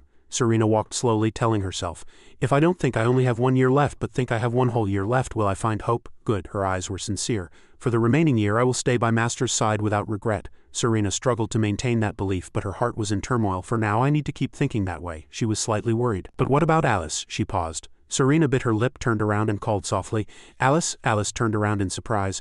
"Serena?" The space was quiet for a moment. Alice paused, a bit flustered. "Sister, what are you doing here?" Serena hesitated to speak and her face darkened. "What is this eerie feeling?" "Just taking a walk." Her eyes were probing. "That child's eyes are clearly filled with confusion but also hidden murderous intent." She stood defensively. Serena inwardly calmed herself. "Alice wouldn't have such a thing. I must have been mistaken. More importantly, how should I follow Master's words?" She hesitated and said, "If that child doesn't know beforehand that Master only has 1 year left, she'll be too shocked then." "But Alice, can we go see Brother?" Alice said, as if unable to understand. "Why?" Serena gently persuaded. "Brother needs someone to take care of him." But Sister suddenly remembered something to do. She walked coldly, her face filled with murderous intent. "Master didn't ask me to." "All right." Her eyes briefly darkened and she was gloomy. "I can't tell that child either. It might be selfish, but—" Serena stood motionless. "If Alice finds out, she'll suffer too much. But this child should be at the inn by now. Why is she here?" She suddenly paused. Serena slowly approached and observed. "What is this trace?" She sat down quietly, slightly suspicious inwardly. "After being kidnapped by bandits, Alice often went into the forest. She's family, so I shouldn't suspect her, but—" Serena touched something and paused. "Did something happen to that child? The ground here is quite soft. Did that child dig a hole here?" Her hand quietly dug in and she confirmed something that made that child hide. Serena was slightly startled, her face pale. "Could it be related to that incident? How can such a thing happen?" A dead animal appeared at the bottom of the pit. "What on earth is this?" She coldly picked up the box and observed. "This is an herb used to remove the smell of blood." Serena's eyes widened in horror and the animal at the bottom of the pit was a dry corpse. The blood had been drained. She thought inwardly in horror. The only creature with the habit of sucking all the blood from its target and burying the rest in the ground is a little demon. But a little demon cannot appear here. Serena's lips moved. Then there's only one answer, perhaps. If she hadn't been mistaken, when Alice turned around, her eyes were blood red and a murderous intent flashed in her blood-stained memories. Alice stood coldly, her usual appearance replaced by murderous intent. "Demon," a sound echoed in the forest and her feet ran even faster. She stopped, hands on her knees, breathing heavily. Alice lightly wiped her sweat, panting heavily. "Because of that stupid centipede, the rumor spread too quickly. I need to be more careful." She pursed her lips in dissatisfaction. How much did Serena see? Alice's eyes were blood red and murderous intent blazed. "If she saw everything, or if she finds it, I will have to kill Serena immediately." Suddenly, spiritual energy enveloped her body. "Janus, avatar of despair and storm," a cold voice echoed. "I unseal you." A swirling orb of spiritual energy appeared in Alice's hand. "Send my request. Credos, bring me 2 storms." Her smile warmed her heart. Serena's gentle smile flashed through her memory. The storm blocked Idis's attack, the god of war and god of knights, Drassic. The god of technology, she accepted me as family, and the storm from the habitat of ancient dragons born from the breath of the world warmly accepted me. Joyful laughter echoed and her eyes darkened. I can't, I reseal you. Alice clenched her fist and returned the two storms to Ko. I can't kill her. She stood quietly, her heart in turmoil. She couldn't believe she had thought of killing Serena. I've been having trouble controlling my emotions recently. Alice pursed her lips and thought gloomily. It's probably due to excessive use of magic.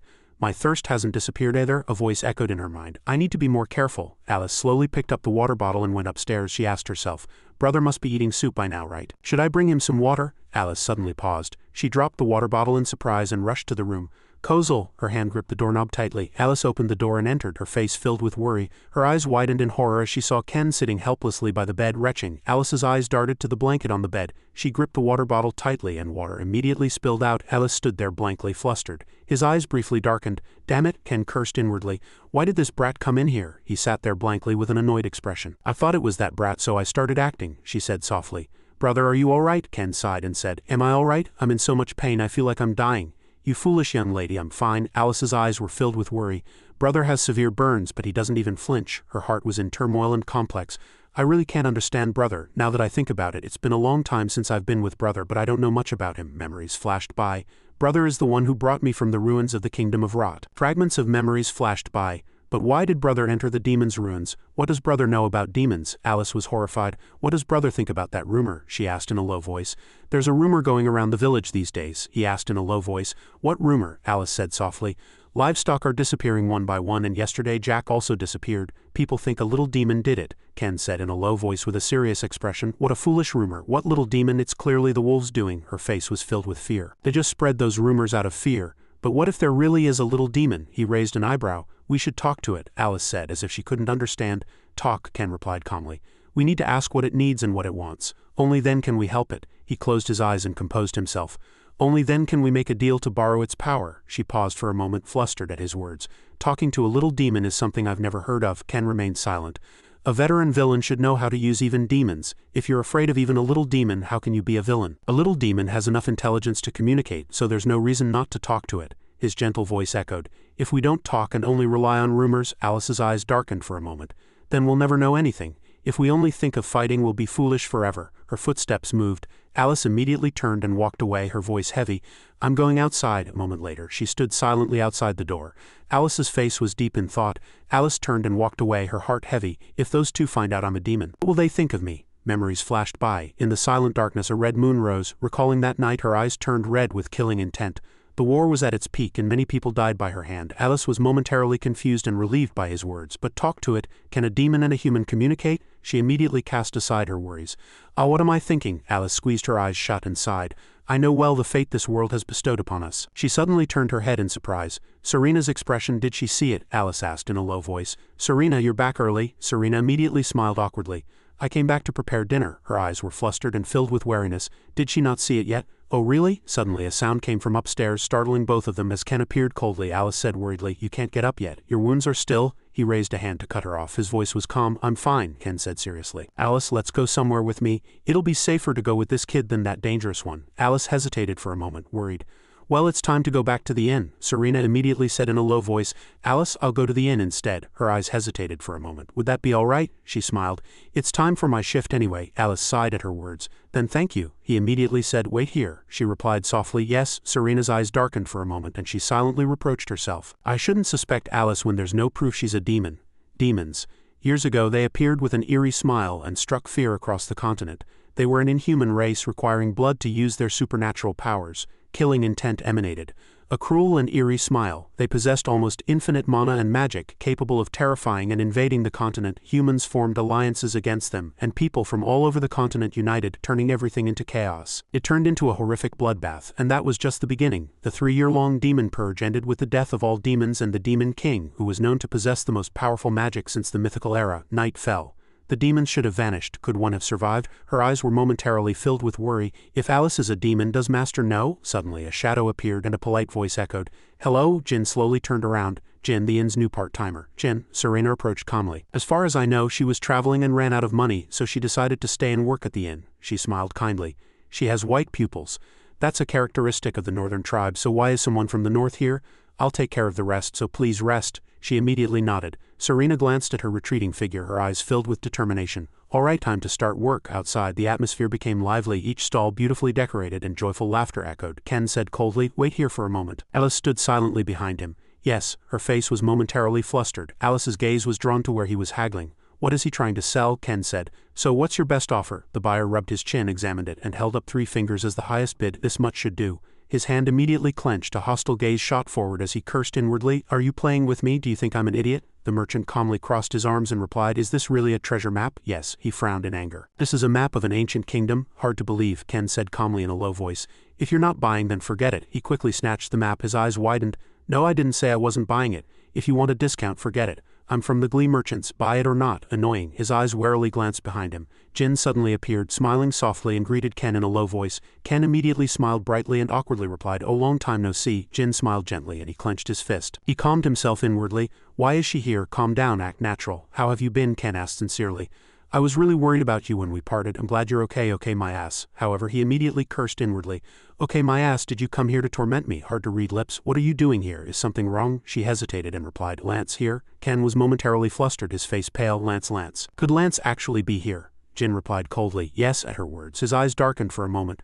Cold sweat ran down his spine. "Damn it, I'm screwed." Killing intent emanated from Lance's body. Lance, the holy knight of the Winter Temple, the domain of ice and snow, was at the top of his list of dangerous individuals. He held many titles, such as the one who killed the Demon King, the one who destroyed darkness, and even earned the title of planet's strongest from the hands of the Mad Sword. Ken clutched his head in panic, his face helpless. "Even when I was in the north, I couldn't even go near the Winter Temple. His footsteps alone made me wet myself. Who knew he'd chase me all the way here?" Suddenly she leapt into his arms, and Ken was momentarily flustered. Jin said urgently, "Ken, run before it's too late." Her voice grew heavy. "Jin, will you be okay?" Jin clenched her fist and composed herself. "Jin will be fine." She immediately turned and left. "Ken must be okay." He stopped her in a panic. "Wait." Ken gritted his teeth. His eyes widened in shock. How can this heartless fellow abandon me and leave? Something still felt unclear. He cursed inwardly. "Damn it, I need to hurry too." From behind, the buyer said urgently, "Hey, aren't you taking this money?" Ken grabbed Alice's hand tightly and said, "Let's go back," she said, as if unable to understand. "What's happening?" Alice had a bad feeling. "Kozel, where are you taking me?" He immediately gripped her shoulder tightly and said seriously,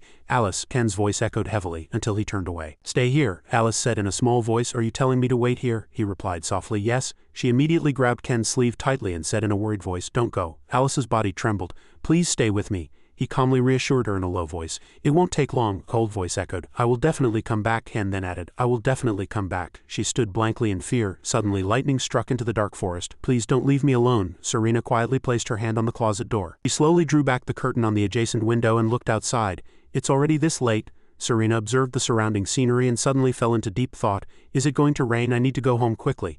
Serena's face suddenly turned pale and she trembled with fear as if sensing something dangerous approaching. Serena turned slightly in surprise, her face filled with fluster and fear. From behind the slightly ajar door, Serena's voice was heard. "Who is it?" Her eyes were wide, clearly showing wariness and immense surprise. Jin suddenly appeared and slowly approached Serena, a priest of the Winter Temple. According to the stories, there are 4 temples, spring, summer, autumn and winter, located in the east, west, south and north continents. Each temple had made a part of the continent it was on its own territory, and each ruled its own domain, swearing not to trespass on each other's. Serena stood blankly and mumbled, "This is the western edge of the continent, so why is a priest of the Winter Temple here?" She stood facing him, and his gaze was resolute but slightly uneasy. "This was the exact opposite of Lance," Serena spoke. "His gaze was so cold it felt like it could freeze his master." The image of Seven suddenly flashed in her mind.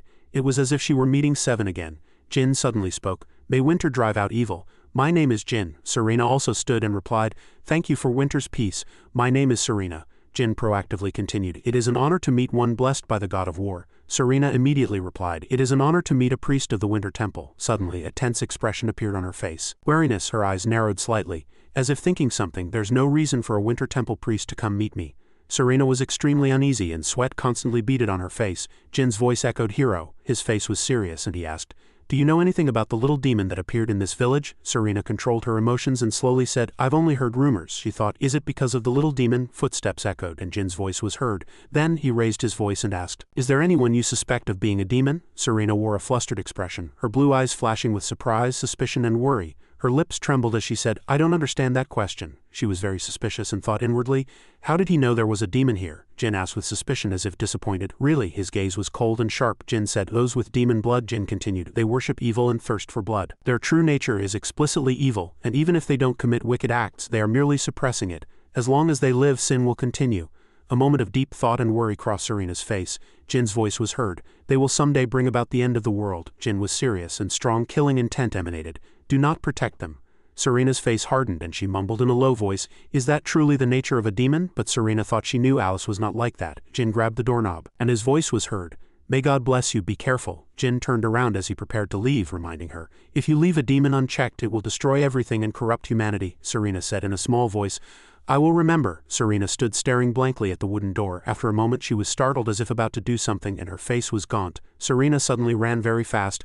"I have to tell him before Master comes looking for him." She threw herself forward, thinking, "So Alice can escape." Her eyes were wide. Her face was filled with tension and determination. "Master and I will have to stop him." Serena suddenly stopped while running. "Wait, is Alice really a demon?" She didn't know what to do. She thought deeply, nervously.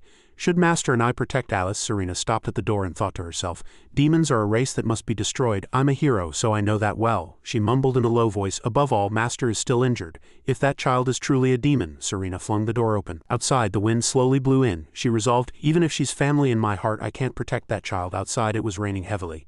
Alice appeared there. She was sitting near a tree, sheltering from the rain. Alice's thoughts came to mind. A group of people said, "We'll go stop him. It's too dangerous." "I'll go too." A person standing behind suddenly grabbed her shoulder. The man said in a low voice, "Master, you are our last hope." A girl among the group said, "So? Survive and make our dreams a reality." Alice extended her hand forward. Helplessness was evident. Just like the day the kingdom fell, her dreams were shattered, and she could only watch. A shadow slowly appeared. Alice still sat there, thinking, "I wish he would come back, take my hand and lead me home. I wish we could return to our peaceful days of old." Her face was suddenly filled with fluster and fear, and she couldn't say anything, but that person appeared. Arichis DS, the leader of the demon race. "Follow the will of the spirits." Thunder and lightning shook the sky, and that person with a cold face stared at Alice and spoke. "Today I will end the war of that day." Thunder and lightning continued to strike, and the rain grew heavier. Alice's voice resounded. "Is it not enough that you killed all my kin, and now you seek to kill even me?" My heart felt like it was tearing apart. Alice clutched her chest. "I finally got my hope back, but I won't let you have your way." An immense power enveloped Alice. She cried out in a voice filled with rage. That power pushed Lennon back. Lennon was pushed backward. He immediately took a defensive stance. Lennon stomped his foot, attempting to move forward. That person approached where Alice stood and threw a punch. Alice showed no fear at all. She immediately created a barrier, completely blocking Lennon's attack. She muttered, "Sinus." A blue power surged from beneath her feet. As Lennon was once again pushed back before Alice's power, that person showed a surprised expression. Quite angered, a red magic circle appeared in the air and a black shadow emerged. "Agno, Master of Fire." Alice's voice resounded. "I am the bearer of your soul, the one who desires your power." Suddenly flames enveloped Lennon, and a voice was heard. "You who wield your power, bring me the third pillar of the Palace of Hell. Bring me the throne stained with dragon's blood." A red magic circle appeared at Lennon's feet. Alice spoke. "One of Agno's 9 relics." Lennon did not move. Alice's voice was heard. "I unseal you." She pointed downwards with a serious expression and spoke. "Agno's rosary." A colossal flame blazed fiercely, and a giant pillar of fire soared. From afar, Serena's figure appeared and approached, and she rushed forward, sword in hand, with a resolute and slightly surprised expression. She tensed up. Serena's face was filled with tension. Her eyes shone blue, and drops of sweat ran down her cheeks. She cried out in fear, "What is this? This immense power I felt before. The power to defeat the Demon King single-handedly." Before Serena's eyes, at this moment, Lennon and Alice's war was unfolding. She suddenly seemed to sense something. "Although he hadn't revealed his true identity, now I knew who he was," Serena continued. "There are 3 types of priests in the Winter Temple: priest, bishop, and finally," she emphasized, "Dongpung Ho Chai." Serena was filled with surprise. She could observe Lennon's power from afar. That person wielded power to create a barrier and completely blasted away the flying flames. The one who represents the power of the spirits, the domain of ice and snow.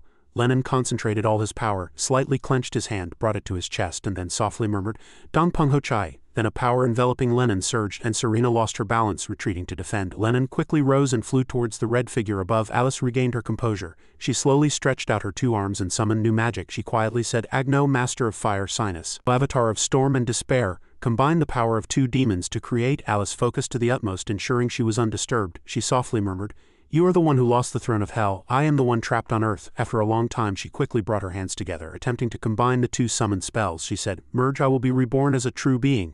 Abyss of Darkness. Alice had some difficulty fusing these 2. She had to use more power to make them one. Agno's Fury. Sinus's Despair, she muttered inwardly. 2 magics merge. Open. Dragon's Abyss. As her cry ended, a dark red power appeared. It grew larger and larger, transforming into a colossal black hole. It ceaselessly absorbed Lennon's dense magical flow. It specifically targeted their source. The Dragon's Abyss quickly captured Lennon. He failed to defend against the sudden attack and was sucked into it.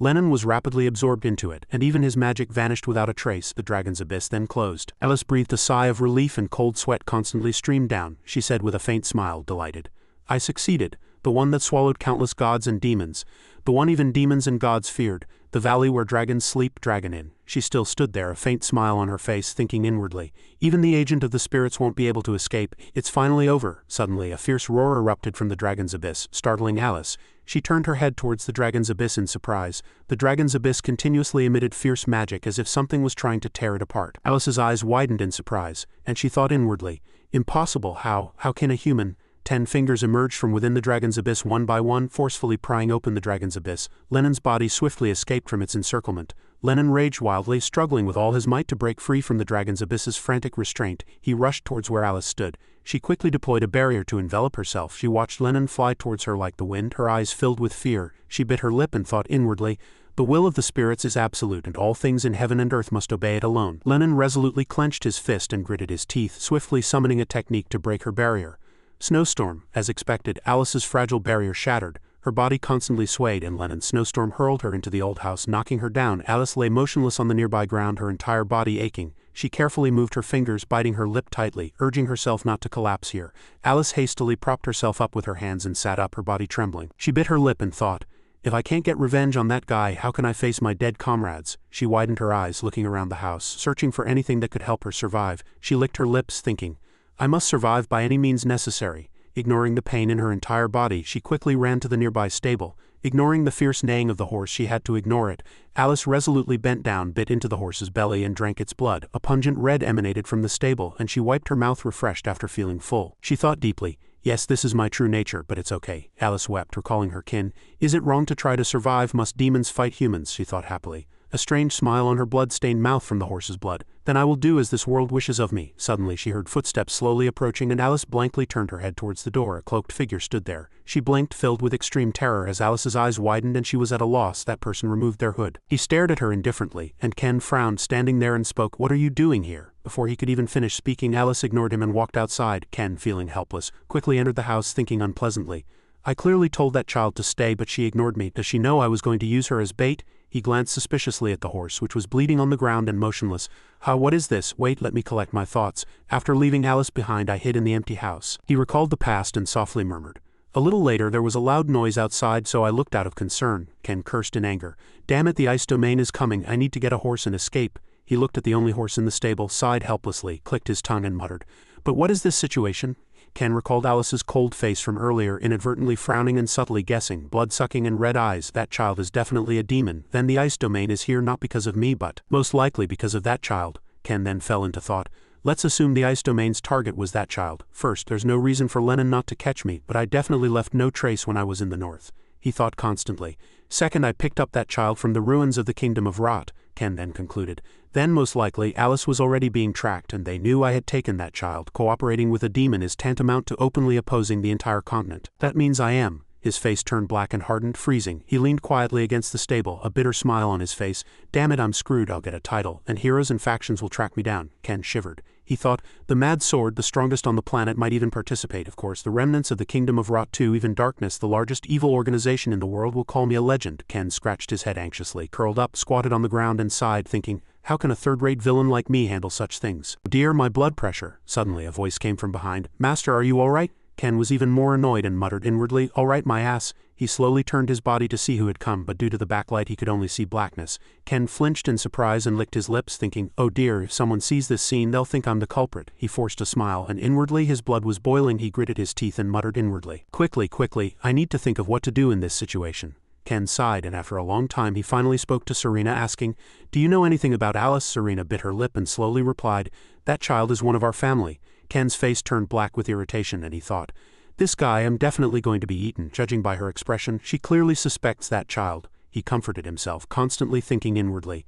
if I use this child's heroic nature I can create a reason for her to fight Lennon. Thinking that, he quickly continued, yes, we and Alice are family. If a swordsman cannot draw their sword to protect their family, he stared at her and asked, can they still be called a swordsman? Serena shook her head and replied, no. She bowed her head deeply, bit her lip, and thought inwardly, not everyone who carries a sword is a swordsman. When did I forget that fact? Suddenly Ken interrupted her train of thought and spoke, even knowing that the whole world will be your enemy, will you dare to draw your sword for your family? Serena was momentarily blank. Understanding his meaning, she placed her hand on the hilt of her sword and lightly drew it. She thought resolutely inwardly, yes, this is not the time to hesitate. Battle is fate and failure is inevitable. "So that I can call myself a swordsman," she quietly said. "What must be protected is conviction, and the only thing to fear is cowardice." She raised her sword high, facing him, and continued, looking straight at him with determined eyes. "This is my answer," she muttered to herself inwardly.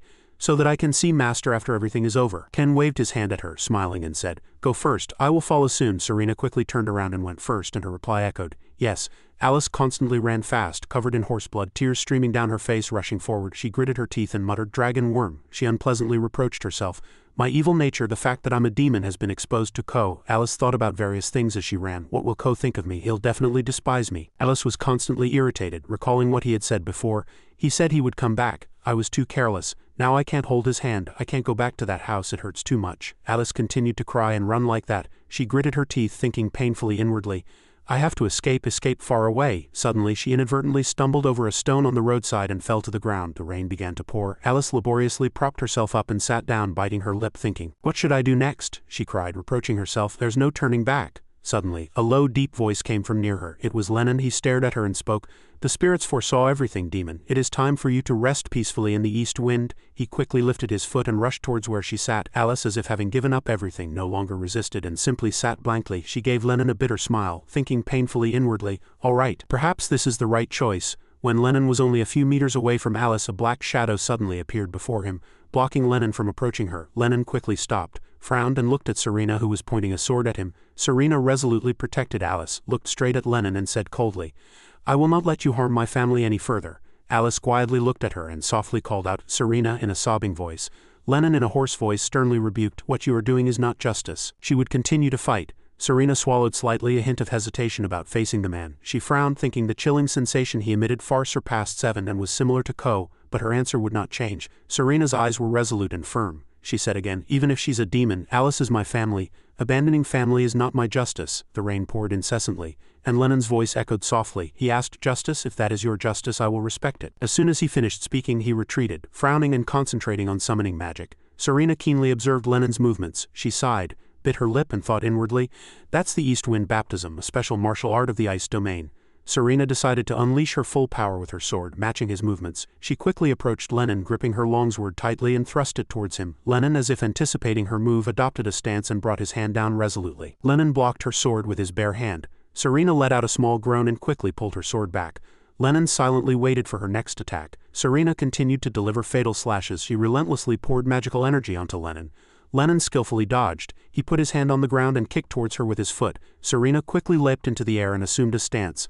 Lennon maintained the same stance, observing her. Serena seized the momentum to use her next technique, taking advantage of Lennon's momentary lapse. She delivered a powerful blow. Alice sat on the ground, constantly blocking the wind with her hands. She stared blankly at the two, surprised, and thought inwardly, "She's in a close-quarters solo fight with Lennon? Unbelievable." She speculated that it was impossible without reaching man and sword becoming one.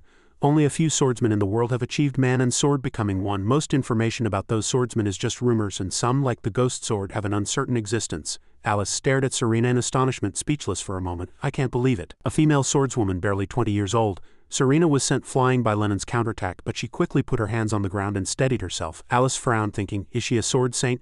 Serena slowly stood up, gritted her teeth, and gasped as she looked at Lennon, thinking inwardly, "There's no opening." She snorted slightly. "No opening doesn't matter. I can win." As soon as she finished speaking, she raised her foot and rushed at Lennon. He glanced at her, groaned slightly, and said, "Stillness of winter is a blessing from the spirits." Hearing that incantation, Alice was startled, her eyes wide with confusion, and she thought inwardly, "Wait, that incantation?" She urgently shouted, "Serena, Serena, it's dangerous." As soon as Alice finished speaking, Lennon used his technique, and the surroundings instantly froze. Serena and Alice stared blankly around them. Serena leaned on her sword, supporting herself. She frowned and thought inwardly, "It's exactly as I heard." The warrior class holy magic of the Winter Temple is not just a simple temperature drop, but the control of the freezing point of all things. The power of the winter god controls the freezing point. She quietly looked at Lennon, bit her lip, and thought inwardly, "With that much power, he's no different from a high-level mage, but magic is limited by mana, while holy magic has no limits." But that's all. Serena drew her sword with all her might, summoned flames around it, and power immediately surged. She fell into thought. "I've seen much more powerful magic than this. Compared to Seven's magic, this is nothing." She swung her arm and rushed straight at Lennon. Serena shouted loudly, thrusting her flame-emitting sword at Lennon, but he still blocked her attack with one hand. His gaze was sharp, and he calmly said, "Bekram, a place filled with tranquility." She didn't understand what he was trying to do, so she stepped back and moved far away. He continued, The sacred sanctuary of the spirits where sinners who avoid the holy ground cannot enter. As soon as he finished speaking, he summoned sharp ice shards and launched them at her. The pressure was too great for her to evade, and one shard grazed her cheek, drawing blood. Serena let out a small groan, and other ice shards continuously formed and flew towards her. She gritted her teeth, gripping the sword hilt tightly, and thought inwardly, I underestimated him too much. Serena resolutely swung her sword, slashing all the ice shards. She advanced and retreated repeatedly, breaking the ice shards that came at her. She cleared a path to get closer to Lennon. She flew straight at him, pointing the tip of her flame-emitting sword, but Lennon deftly dodged her attack. He continued to reach out his hand, creating ice to attack her. Alice stared blankly at the two fighting each other, but could do nothing. She frowned and muttered worriedly, No, the ice domain hasn't used its full power yet. If this continues, Serena. Suddenly she saw the two separate. She clenched her hands, bit her lip, and thought inwardly, I have to do something. She glanced at Serena and was momentarily blank, seeing her summon a new power. It's Serena. Serena gripped her sword tightly with both hands and softly said, Redder. Burn brighter, my flame, grow stronger and hotter. Alice tilted her head in extreme surprise and fell into thought. She concentrated all external and internal force into her sword, gathering it to a single point at the tip. Serena concentrated with all her might. She lightly raised her sword, sighed, and encouraged herself.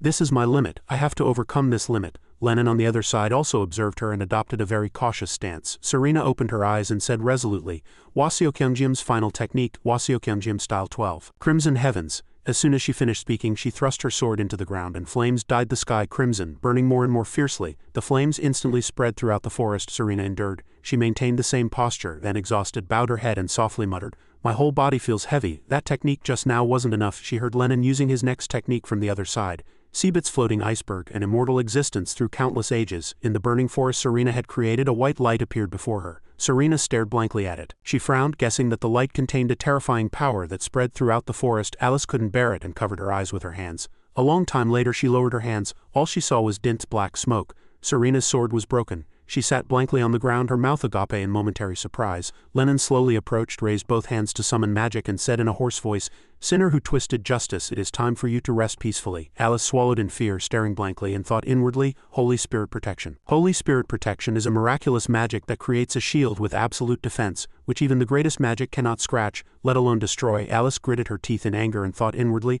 I can't just watch this, I'll use it. As soon as she finished speaking, she raised her foot and created a magic circle beneath it. She softly muttered, Born from the blood of the red dragon Agno, master of fire, who occupied the third throne among the 9 thrones of the Hell Palace, 48 principles, 56 stories. I am the one who desires your power. I unseal you. 64 laws.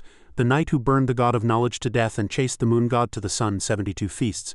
This is my limit. 72 requests, then I'll break this limit. Alice's eyes darkened and her power grew stronger. She said seriously, It is the shadow of unseen terror. She stood in the center of the magic circle and magical energy swirled around her incessantly. Alice calmly said, Deliver me from the land of regret from which I cannot escape. Ignite the flames of wrath that burn souls. She felt instability within her body and bit her lip, thinking, An enormous amount of malice and bad thoughts are gushing from my heart. They are invading my mind. If caught by demonic power, a forbidden thing will be created. That is black magic. She raised her hand. Magical energy immediately formed a colossal magic spear in her hand. Alice continued.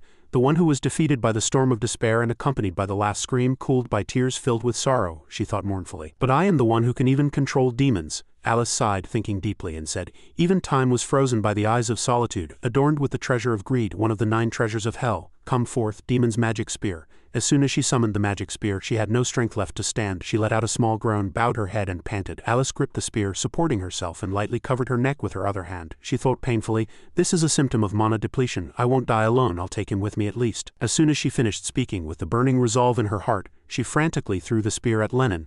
The spear flew fiercely and collided with the ice created by Lennon, making an enormous sound. A forest shook as Alice's magic spear and Lennon's ice spear collided. The combination created a dense and formidable magical domain, sending Serena flying several meters. She lost her balance and hit an old tree next to her, her back striking the trunk. Serena opened her eyes with difficulty, groaned in pain, and saw Alice suffering from the backlash of magic. Alice sat on the ground panting incessantly, and blood poured from her 7 orifices. Serena gritted her teeth in pain, thought Alice inwardly, and then lost consciousness. Alice felt as if her whole body was drenched and she clutched her throat, spitting blood. She thought exhausted, It hurt so much. Is Serena all right? The ice domain must be dead. Even if he used Holy Spirit Protection, he's still human.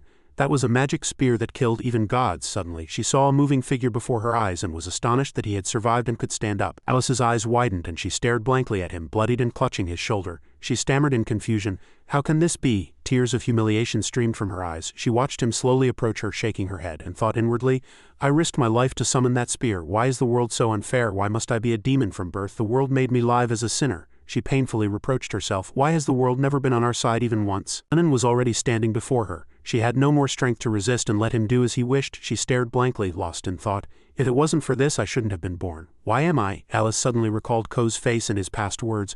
A little demon has enough intelligence to communicate, so there's no reason not to talk to it. She stared blankly, asking herself, thinking of him before I die, I'm so foolish, but I want to see him. Lennon's hand reached out to her. Alice closed her eyes tightly as if having no regrets. Suddenly a sound of wind slicing through the air came from above their heads. Lennon and Alice looked back in confusion, and a cold black shadow approached. When Alice confirmed it was Ken, she smiled contentedly, thrilled, and thought inwardly, Kozel. Ken stood in the air looking down. After assessing the situation, he shouted inwardly with regret, I should have run far away. He sighed, recalling the past.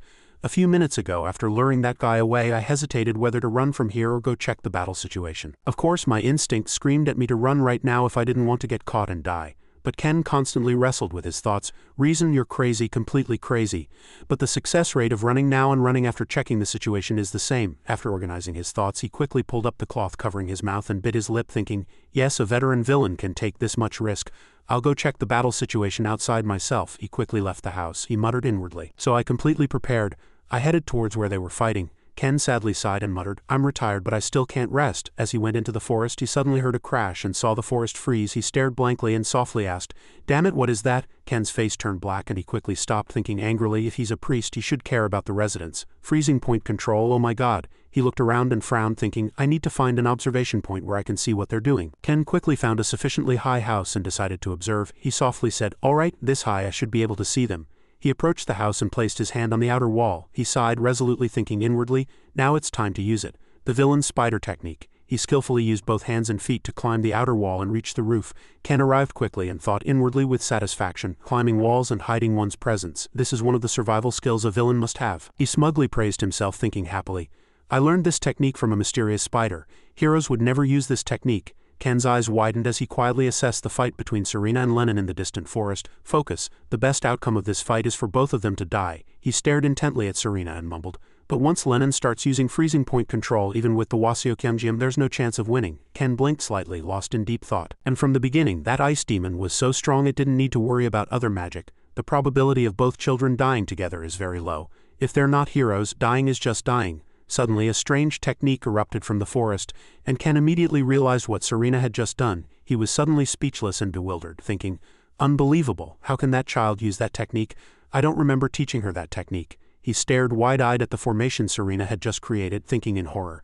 The Wasiokyunjium is a sword art where the more power you gather, the stronger the final blow you unleash later. The problem is that its final technique, Crimson Heavens, is a move where you deliver one strong blow and then await death. I only learned the theory of that technique in a dream and wrote it down. I never used it against all these monsters. Lennon on the other side quickly countered her with another technique, and Ken also understood what technique he was about to use. He just let out a bitter smile, muttering helplessly, now what? That ice demon activated Holy Spirit protection. Suddenly I'm nervous. Suddenly his gaze turned to Alice. Seeing the weapon in her hand, he was surprised and wondered, how isn't that Belle's magic spear? Even the Demon King, who made 72 requests, couldn't withstand it. Unbelievable, it must be fake. After that, the magic spear and the Holy Spirit protection quickly collided, creating a fierce magical domain and a thunderous roar. Ken stared blankly at the two, and seeing Lennon covered in wounds all over his body, he clicked his tongue. That attack was effective, of course, after such a loud explosion. Ken finally stretched out and stood up, sighing. That brat's attack was effective, but that's all. He quickly leaped to another roof, and approached the forest, quietly speculating. That hero is dead and that brat is out of mana. The outcome of the fight is decided. Good, I've seen enough, now let's escape.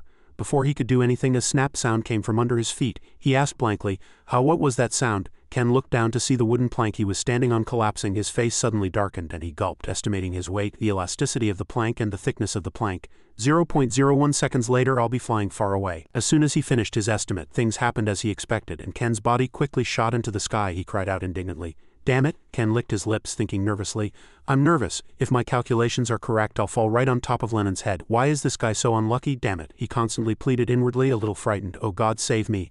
I'm a villain, but only a third-rate one. Oh demon God, save me. I know I've asked you too much lately, but just one more time, please. Ken flew through the air, glancing down and quietly calculating. Damn it, think fast, only 0.65 seconds left. This is the only way. Lennon's shield is gone. Lennon's fighting style, reaction patterns and action prediction.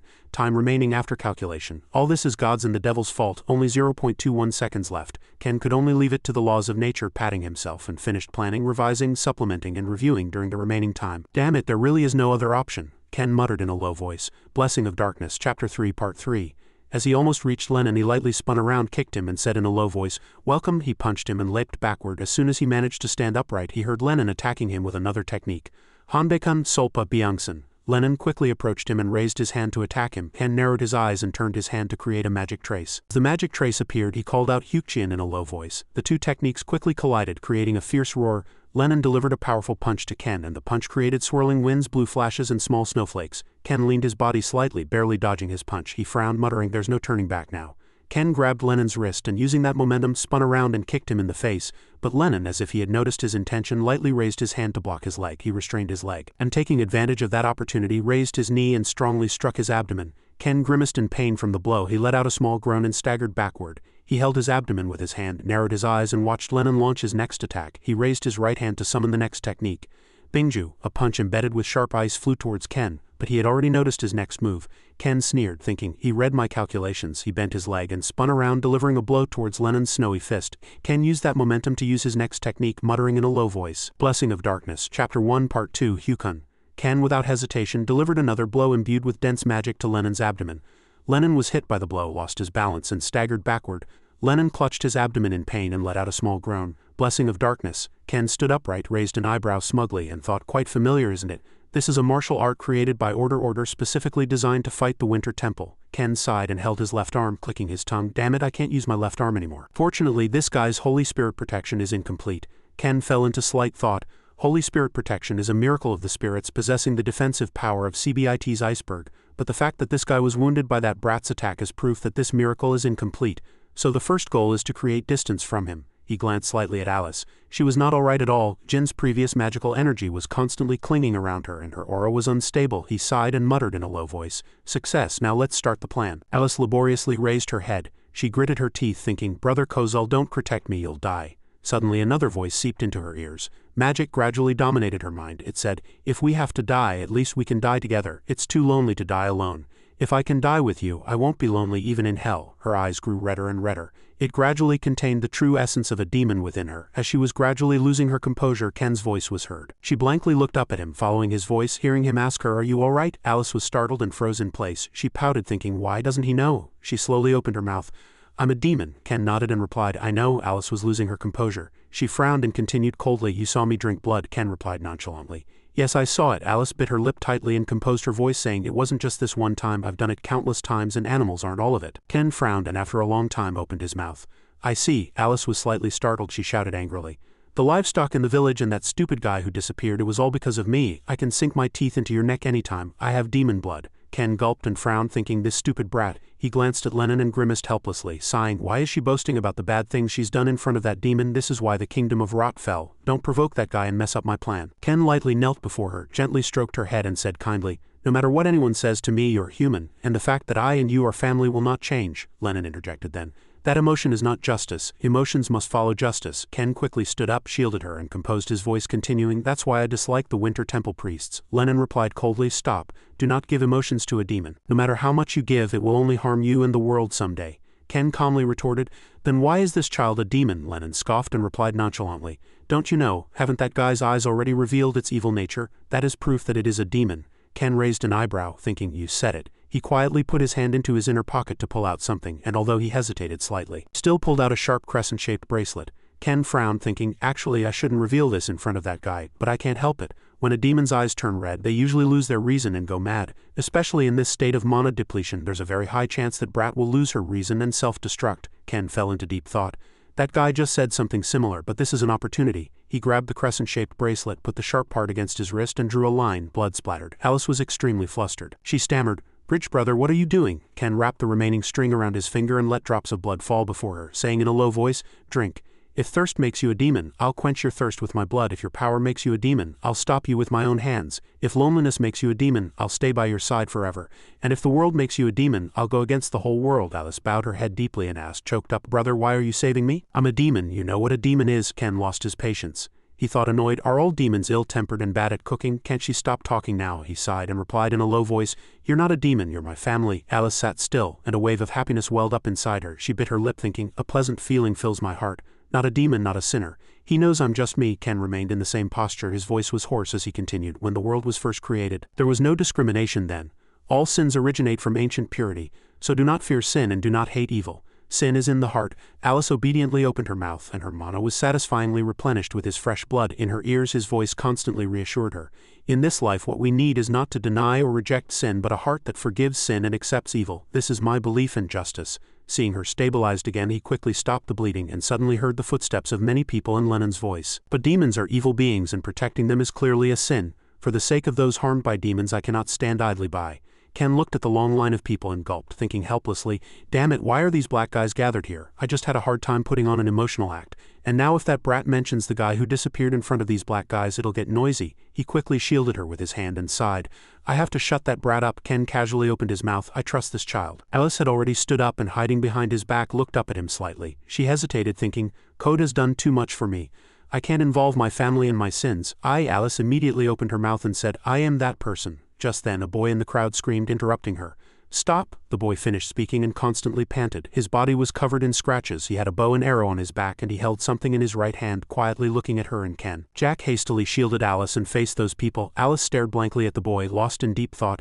That child was still alive. The leader on the other side saw him and shouted loudly, Kill him, don't interfere with the Lord. Jack resolutely shook his head. No, you can't. Serena and Alice are hurt. Why isn't anyone helping? The old man with a cane heard his words and immediately retorted, That brat is a demon, and those two are allies of the demon. Jack, the man next to him quickly added. Stay away from them, Jack. Demons only bring disaster, he constantly continued.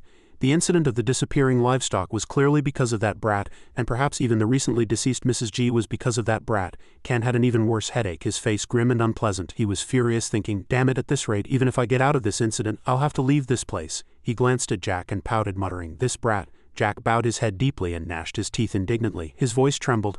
I may not know the disaster brought by demons, but Alice is not the culprit. The culprit behind the disappearing livestock is this wolf. The boy finished speaking and showed the wolf's head he was holding to the people. Ken looked back and forth between the wolf's head and the boy, momentarily surprised, and thought inwardly with wide eyes, It really was this guy. I knew it. That guy and that kid are strong enough to annoy me. He swallowed, slightly surprised, and muttered to himself. But for a mere 12-year-old kid to dare to enter the forest and hunt a wolf and even succeed, moreover his timing for returning was perfect. This guy is definitely a hero. Jack finished speaking and threw the wolf's head to the ground for the people to see. The boy said clearly, You are making excuses by blaming the demon out of fear because you lack the courage to face the wolves. Looking at the adults before him, the boy choked up and continued, But now that I've hunted the wolf, please stop tormenting Alice. Ken quietly observed the boy and evaluated him inwardly. A hero is someone who overcomes difficulties and grows stronger. The younger and more inexperienced a hero is, the stronger the blessings they receive from the gods. Not killing a hero only makes the hero stronger. He sighed slightly and thought, normally it would be annoying and irritating. But Ken stepped forward towards Lennon, smiled brightly and said arrogantly, Anger blinds a human. He muttered happily to himself. Now I should be grateful to this young hero. Ken raised an eyebrow and continued coldly, If that is your evil deed, if it is your evil deed. He no longer hesitated and thought happily to himself, Since I'm stealing his luck. Ken reached out his hand towards Lennon's face and said teasingly, I will accept it. Ken inwardly scoffed at Lennon's hesitant expression and weary look. What will you do now, you monster? After a long time, Lennon opened his mouth and continued, No matter how important it is to eliminate demons, bending justice and trampling on convictions to achieve a goal is not the teaching of the spirits. Considering your will, the demon's eradication will be temporarily postponed. Lennon slowly approached him. As he stood shoulder to shoulder with him, he whispered softly in his ear, Capturing you twice is enough. Priest. Ken trembled with surprise. He clicked his tongue, looking at Lennon's retreating figure. Damn it, that's the name I used when I worked for the Cult of Darkness. I was found out even with my face covered? Lennon's voice echoed quickly. Winter is not an end but preparation for a new beginning. Do not think this is the end. When the demon race awakens, I will seek you out again. Ken turned slightly and said clearly, Darkness will exist forever in the night. I await the day you seek me out as a friend. Lennon said no more, and left the forest. Seeing him leave, Ken breathed a sigh of relief. He wanted to cry his heart out. He thought happily to himself, I'm alive. It feels like years of my life have flown by. The most important thing is that I avoided becoming the continent's common enemy. But another problem has arisen. That bastard found out my identity. Ken bit his lip and fell into deep thought. Since I defeated the strongest being on the planet twice and humiliated the Northern Temple, that temple and the strongest being on the planet won't leave me alone. The Northern Temple will surely plan to hunt me down soon. I'm worried. As Ken thought that, he froze in extreme fear and thought gloomily to himself, If the Bard of Darkness finds out about this, he'll definitely come looking for me with vengeance in his eyes. He scratched his head irritably and sighed. All right, I'll deal with that later. Now I need to clean up this mess. Just then Alice ran up to him from behind and hugged him tightly. Ken slowly turned and a sharp pain shot through him. He thought helplessly to himself, my ribs are broken. Is this leopard-like kid trying to kill me? Ken clicked his tongue and said, everything's fine now. In reality, his inner thoughts were, damn it, fine my ass. Get off me. Alice nodded happily and replied to him. Ken subtly slipped out of her embrace and quickly took off his face covering, his face hardening as he thought inwardly, I'll deal with this later, just wait until I recover. Just then his eyes caught sight of the gathered people and he realized he had forgotten someone. Ken sighed and thought, right, Serena is unconscious. Now I have to take care of this kid too, who knows what else will happen next. Ken approached the tree and said to the people, please step aside. The village elder called Ken with joy. Ken quickly approached where Serena was lying. He knelt down and gently lifted her into his arms. He looked at the people and said clearly, I apologize for the commotion, we'll be going now. After speaking, the three turned and left the forest. Jack watched the three retreating figures with a bright smile. The next day in a house, Ken was lost in thought. Since that incident, the villagers' perception of me has changed. So Ken, we've decided not to stay in this village anymore. He approached a person and entrusted the house to them. The person replied happily that they understood. Ken thought gloomily to himself, Serena seems sad that her sword is broken. I'm sad too, that sword broke protecting me. I'm also sad for another reason. It will be time to say goodbye. Jack ran hurriedly to the house and cried out in a rush, Alice, are you leaving? Alice smiled at him and said in a gentle voice, yes, and thank you for yesterday. Jack nodded awkwardly. Alice tilted her head and asked him, what's your wish? I promised to grant your wish if you hunted the wolf. In truth, she hadn't thought he would succeed. Jack scratched his head shyly and said with a bright smile, I completely forgot about that. Then my wish is, Jack happily stated his wish. Alice listened carefully too. When he finished speaking, she burst out laughing and then chided him shyly. You should have said that 20 years ago, you fool. We're leaving this village now. Someday I might miss this place. I don't know what future awaits, but with my family I'll be fine. After saying goodbye to Jack, no matter how loudly Jack cried, Alice had to say goodbye to him. She happily ran to where Ken and Serena were waiting for her. They had to continue their journey. Dragon Hunter, a treasure hunter organization established in the mythical era, once sought to dominate the world. They found Dragnia, a dragon-tier treasure. However, even dragon-grade treasure hunters were killed by the Guardian after entering. But one person was an exception. Ken stood up, covered in blood and wounds. He coldly stared at the dragon swordsman who was sitting blankly on the ground and asked in a hoarse voice, Is this your evil deed? He slowly approached him and said in a cold voice, 1,000 years of sorrow that swallowed hundreds cannot be quenched. Ken reached out his hand to touch the dragon swordsman and said clearly, If that is your evil deed, if it is your evil deed, I will accept it. The dragon swordsman closed his eyes silently. He let Ken do whatever he wanted. 30 years later, the Guardian awoke from his long sleep and began to live on this land. Seeking our villain, in another green forest, the three leisurely searched for another hideout. Finally finding the necessary place, Ken sighed and looked at his secret hideout, thinking happily to himself, finally arrived my secret base. He turned to the two and reminded them, We'll be staying here for a few days, Serena replied softly. Yes, Alice obediently continued. Understood. Just then, Serena glanced at Alice, her gaze seeming to hold many unspoken words, and she turned toward the entrance. But Ken was watching even such small actions. He thought suspiciously to himself, What? Why is she looking at that kid like that? Alice followed behind Serena, pouting and saying, Wait. Ken sighed and followed behind the two, thinking wearily to himself, the battle with the ice domain is over and these two children and I have left that village. According to the original plan, I should have lived in that house for the rest of my life, enjoying a happy retirement. But he looked at the two with complex eyes and complained inwardly, These guys messed everything up. Moreover, I'm now targeted by the Cult of Darkness and the Winter Temple, and now I'm being chased by them. What a tragic life I lead. As he was about to open the door and enter, Alice opened her mouth. Shall I organize your luggage? Ken didn't hesitate and handed her the bag slung over his shoulder, smiling. Sure, he narrowed his eyes and thought inwardly, this kid has finally gotten smart and learned to do something useful. Alice took the bag and went first. Ken followed, carrying his coat. The two quickly entered the dining room and headed towards where Serena was standing. Serena watched the two walking side by side and thought gloomily to herself, Why am I so annoyed? She bit her lip, feeling a slight sting, and turned her head to look elsewhere, lost in deep thought. I lost consciousness during the battle with the ice domain, and when I opened my eyes, everything was over and Master was covered in wounds. Serena sighed and glanced at the happy-looking Alice.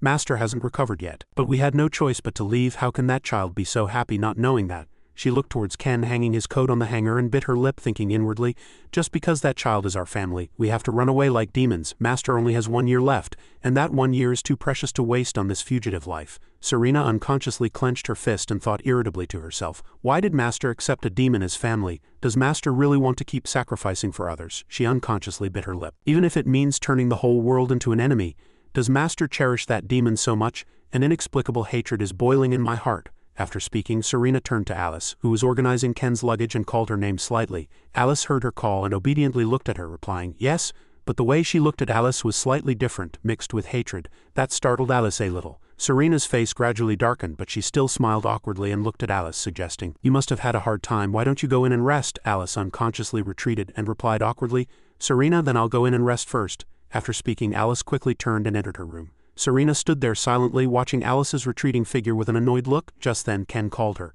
"Serena." Serena was slightly startled and turned her head to look elsewhere, not replying. Ken raised an eyebrow and clicked his tongue, thinking inwardly, "I knew it. This kid is annoyed at that child. As a hero blessed by the spirits, it's natural to hate the demon race.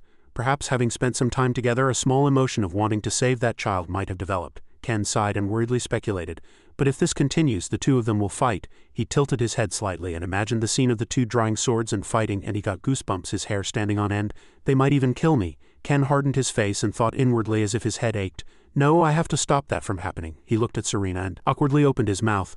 "Aren't the demons pitiful?" Serena didn't answer and asked him back, "Do you pity them, master?" Then she fell into deep thought and continued, "Decades ago the demon race appeared, but due to their powerful magic and blood-sucking abilities, they are still ostracized and hunted down. That's because they have demon blood.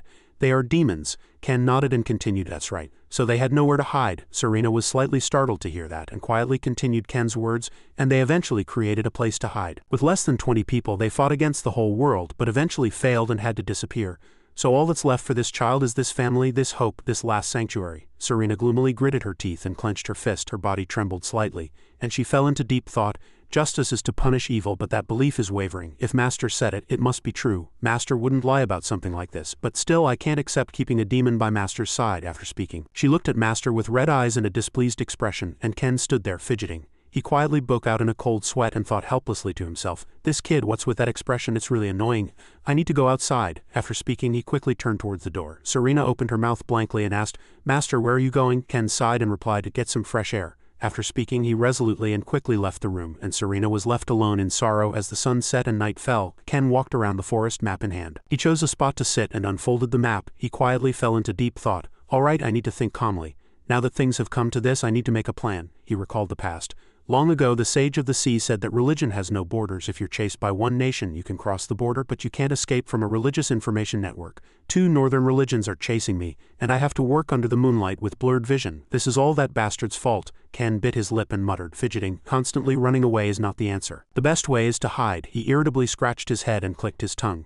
If it was the ice domain or the cult of darkness, no matter how well he hid, they would eventually find him. Ken quickly made a decision and sighed, thinking, "There's only one way then. Hide in a crowded place." He looked at the map, carefully examining where he wanted to go, and thought quietly.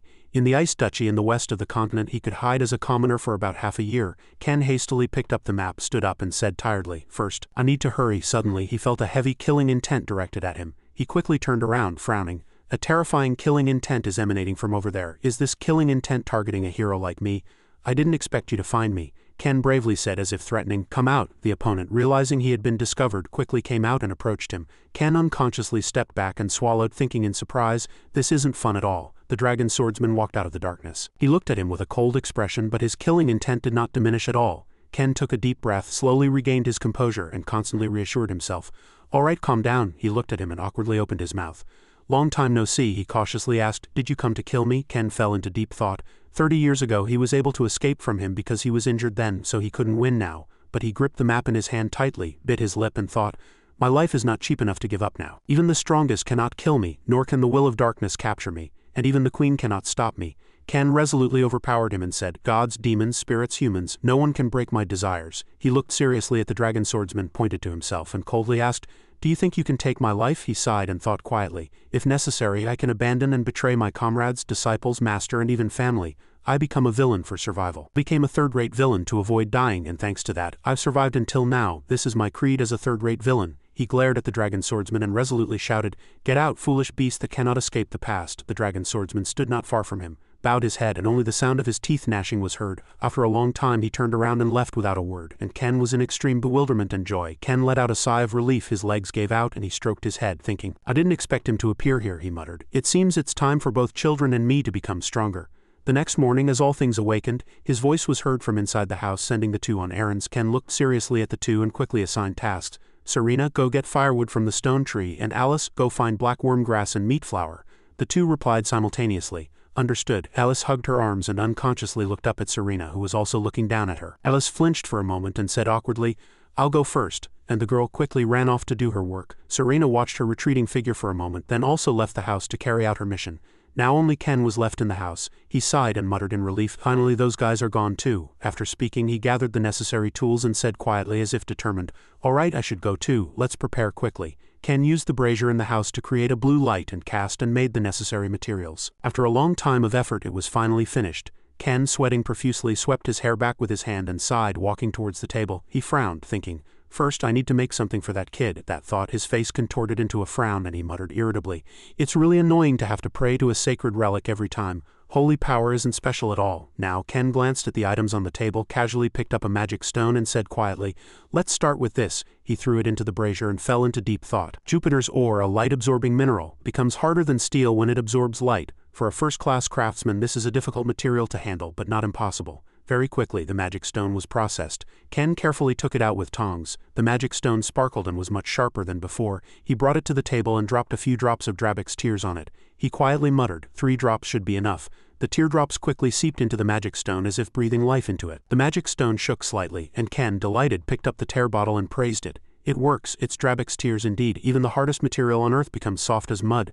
This is one of the 7 secrets of Heukania." Ken raised an eyebrow, guessing, "If I use this, even I, a third-rate craftsman, can mold this material into any shape I want." Ken painstakingly molded the magic stone like clay, and after a few minutes a shape finally formed. He molded a dragon-shaped ring. He sighed and said, "This is the limit of my craftsmanship. It's not perfect yet." Ken looked towards the door, raised an eyebrow, and muttered, "By the way, when is the stone tree firewood coming?" In the forest, Serena, with her sword on her back, went to carry out her mission. After finding a tree, she resolutely swung her sword, cutting down the tree trunk. The tree fell with a very loud sound. At the same time, her sword also broke in two. Serena gasped in disbelief. She was stunned and thought, "Why is this happening? I used my swordsmanship." She glared at the tree in front of her, bit her lip and fell into deep thought. As its name suggests, a stone tree is hard and heavy as stone, but with my swordsmanship skills I can easily cut it down. She quietly looked at the sword piece remaining in her hand and trembled, thinking, "But the tree breaking like this means I use strength, not swordsmanship. The problem isn't the broken sword, the problem is me.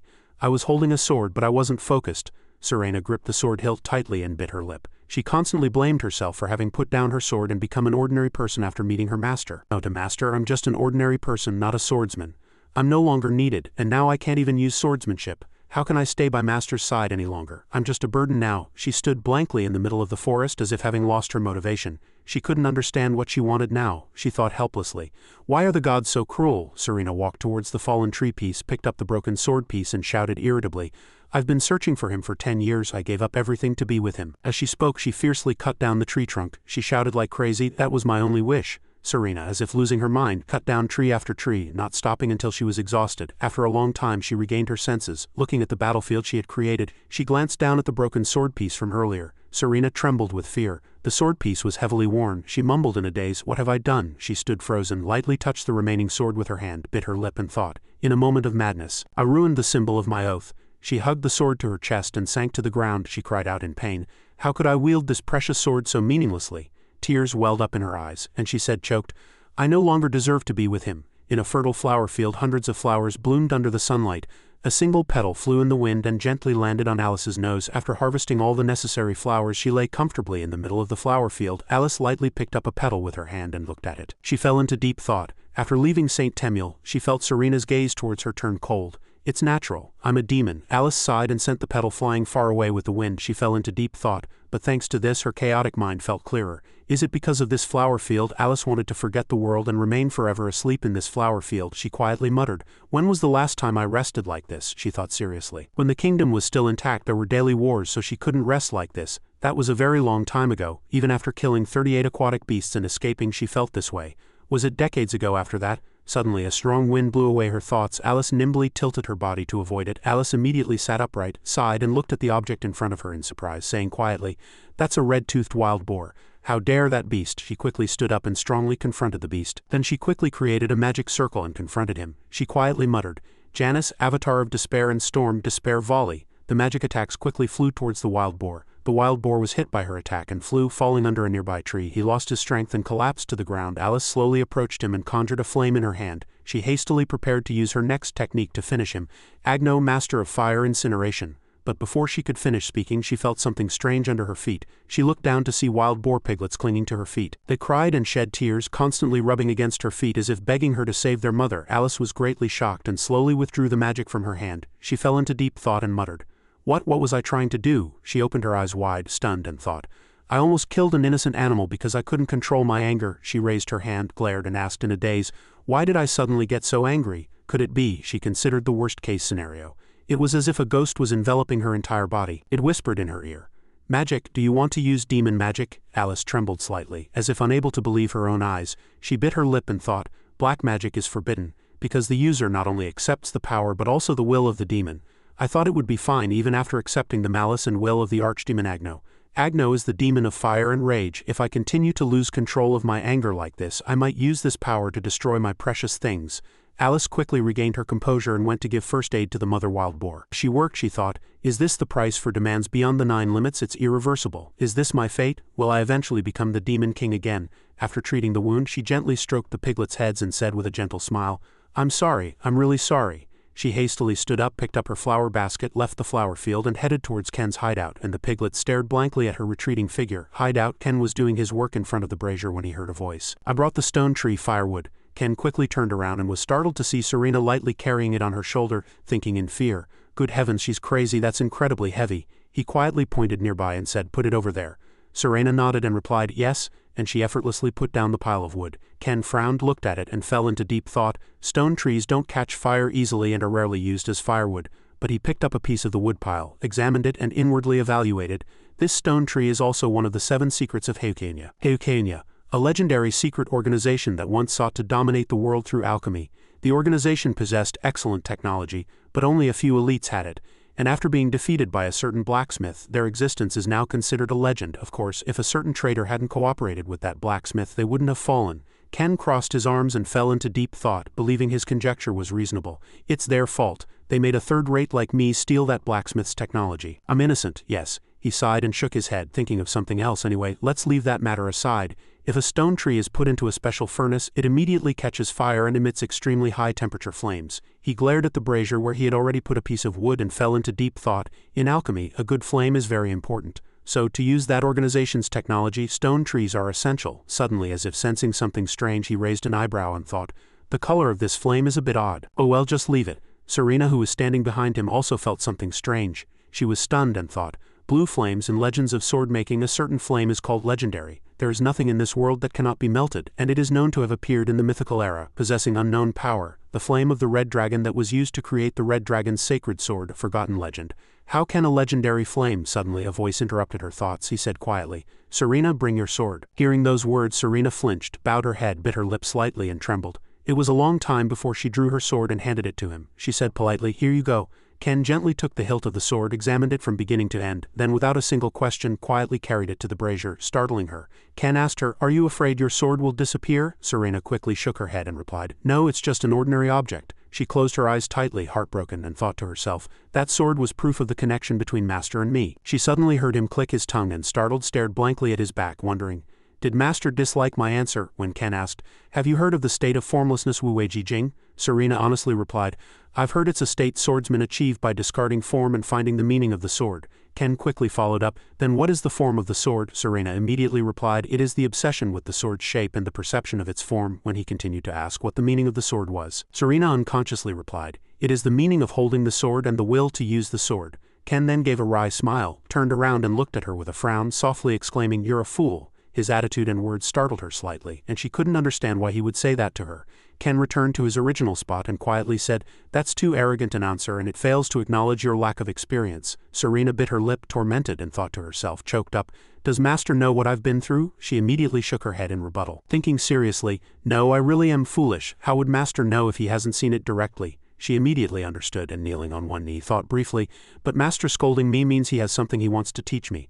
Serena knelt seriously before Ken and politely said, "Master, please teach me more." She remained kneeling for a long time, and Ken turned his head in confusion, sweating. "Why is she suddenly asking me to teach her?" He sighed and thought, "I was just trying to distract that child with nonsense and buy some time." The conversation continued and I got carried away and spoke loudly to maintain my dignity. "Now I have a danger to deal with first. I need to keep buying time." He finished speaking, walked over and used tongs to take the sword from the brazier to the table. He glanced at her behind him, frowned, and thought to himself, A sword is like life to a swordsman, especially to this kid. I'm still doing this. This fool carried a cheap sword for 10 years. He put down the sword and picked up a hammer next to it. He sighed and fell into deep thought. If I casually touch that child's sword without saying anything, she might kill me. So I need to keep buying time logically. Ken then closed his eyes tightly and entered an intangible space to find a way to deal with Serena. He sifted through all the necessary information, furrowed his brow and pondered. What information do I need right now? Then the books he needed appeared before him one after another. They were the Chronicle of the Free Knights, the Chronicle of the Free Knights Plus, the Black Magic Bible of the Black Magic Church, the Chronicle of the Swordsman of Shadow Death Knight to Shadow, the Legend of the Dragon Sword of Dragonesia, and the Mysteries of the Sword from the Royal Library. He collected and organized the information and summarized it verbally. After understanding, he resolutely raised the hammer and struck the blade of the sword hard.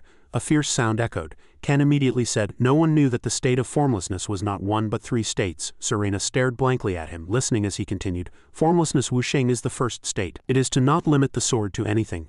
Only by destroying the form of the sword can one abandon its form and liberate its meaning. Ken explained to her while working.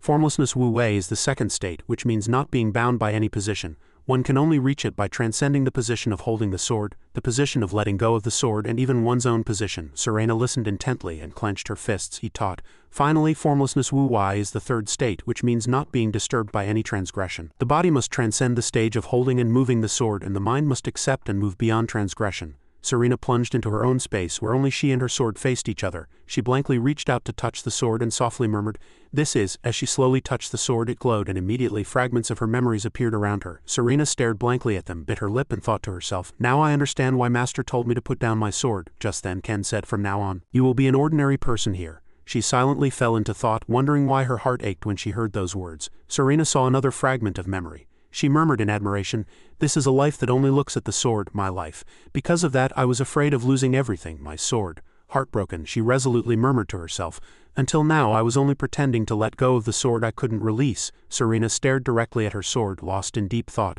"Breaking this sword is no different from breaking myself. If I break it, I will suffer immense pain. But for your sake, even if I have to break myself, if I can stay by your side, I will do it." After speaking, she resolutely assumed a stance, clenched her fist and struck the sword before her. The sword immediately shattered into pieces and disappeared. Serena stood still and said blankly, "Just is that all?" Suddenly, she felt a fierce and extreme pain gradually appearing in her body. She lost strength, collapsed to the ground, and clutched her heart with her hand. She gritted her teeth, panting, and murmured, it hurts so much." It felt as if all the bones in her body were breaking. Sweat constantly streamed down her forehead. With her remaining consciousness, she thought of the words he had said. But as Master said, what remains is not a broken sword or a shattered spirit, but a strong will that still burns because it has abandoned form and convention. Serena recalled his back as he painstakingly struck her sword with a hammer and fell into deep thought. The way he carefully struck her broken sword looked stiff but never indifferent. "Ah, that's right, this is Master's teaching. There's no reason to give up and become weak just because I've failed. Iron is hardened by much hammering. Despair and regret are broken by mixing them with oneself." Her blood and tears continuously flowed. Serena bowed her head and thought painfully to herself, "I will melt them with a burning will and reforge myself." After a long time, Ken sighed and softly murmured, "Looks good." As he looked at the masterpiece he had created, he gently picked up the sword and frowned, thinking, "Outwardly it looks complicated, but in reality it's nothing. I've just reassembled the fragments. Thanks to buying time logically, I've now finished forging the sword." He casually wiped the sword with a towel, leisurely thinking to himself, "To use one of Heikeuna's secrets, the 100 forging 1000 strike sword forging technique, I need stone trees and Drabik's tears." Ken observed the sword for a long time when he suddenly noticed strange streaks. He rubbed his chin, pondering deeply. The streaks are too clear. Was the fire too hot?" Ken shook his head and sighed, falling into thought. "Thinking about it again, I should have controlled the force better. I must have missed a step somewhere. Nothing comes to mind." Only then did he turn to look at her. Seeing her severely injured and surrounded by demonic energy, Ken was extremely flustered, sweating profusely, and his eyes widened. "What is that kid doing? How long has she been like that?" Serena sat slumped on the ground, panting. Suddenly, the pain in her chest seemed to disappear. Serena clutched her chest and told herself, "My breathing feels lighter." She was astonished in disbelief. "I've become a little stronger. It's like iron being forged into steel. My body is now filled with power." Serena hesitated for a moment, then looked up. Seeing the skyscraper before her, she exclaimed, "I understand I was too arrogant." Serena slowly walked towards the tower, thinking to herself, "Until now I thought I had fully understood all the swordsmanship I possessed, merely using my exceptional talent and body to pretend to be a swordsman. But I only saw the tower from afar. Yet I mistakenly believed I had entered it." Before her lay the distant future, where no one in the long history of the Empire had ever fully mastered many swordsmanship styles. Serena began to accept her destiny. "Of course, it's an infinite tower of formlessness. How could I fully master other swordsmanship?" After a while, she reached the tower. Serena thought blankly. Until now I only pretended to be a swordsman by using my excellent talent and body. But now I can finally stand shoulder to shoulder with them. As she thought, she touched the tower door. And if I continue to climb this tower, an amazing sight immediately unfolded. The shining light from the tower seemed to invite Serena, and her eyes filled with hope. Perhaps someday I can reach master's level. Elsewhere, Ken bit his lip and thought, what should I do? His face was expressionless, but inwardly he was screaming. I have nothing to say. Ken angrily shouted, damn it, what happened? Then he looked next to him and Alice had returned. Ken broke out in a cold sweat, thinking, this kid really came at the perfect time. Alice stared blankly, not understanding what was happening. Ken was not serious at all. I was just pretending to teach that kid. Then he called Alice. Alice innocently replied, yes. Ken asked with a serious expression, do you know the difference between magic, sorcery, and Tao? Alice merely admitted blankly, no. Ken picked up the flower basket and explained, magic is restraint, sorcery is obedience, and Tao is completion. He turned his back to them and analyzed, if one is controlled by a demon it's magic, if one is equal to a demon it's sorcery, if one controls a demon it's Tao. The reason why mages of Tao have not appeared until now is because they have been too constrained by the seals of demons. Ken took the flower basket Alice had picked and said, demons are not necessarily evil and evil is not necessarily demonic. To Alice and Serena's confusion he continued, therefore only by understanding the true nature of demons can the Tao of magic begin and end. Ken ground the purple flowers in a mortar and said, sin comes from thought, evil hides in the heart, and demons reside in the soul. If you don't understand this, you can never reach the Tao of magic. The sunlight today was truly brilliant. His words blended with the atmosphere. Thought creates form, the mind leads to understanding, and the heart forms oneself. One who realizes this can reach the Tao. Finally, Ken concluded with one sentence, that is a legendary story from the mythical era, passed down in the Demon Kingdom, a place that existed east of the Western Sea. I hope that story helps you. Hearing this, Alice felt new horizons open up. If being a demon is my destiny, then accepting it is one path. In her thoughts, a swastika symbol appeared. If I reach the Tao of magic, I'll be able to control the side effects of black magic. That barbaric kingdom is just a legend, but if that story really came from there, it would be useful. Alice suddenly found something strange.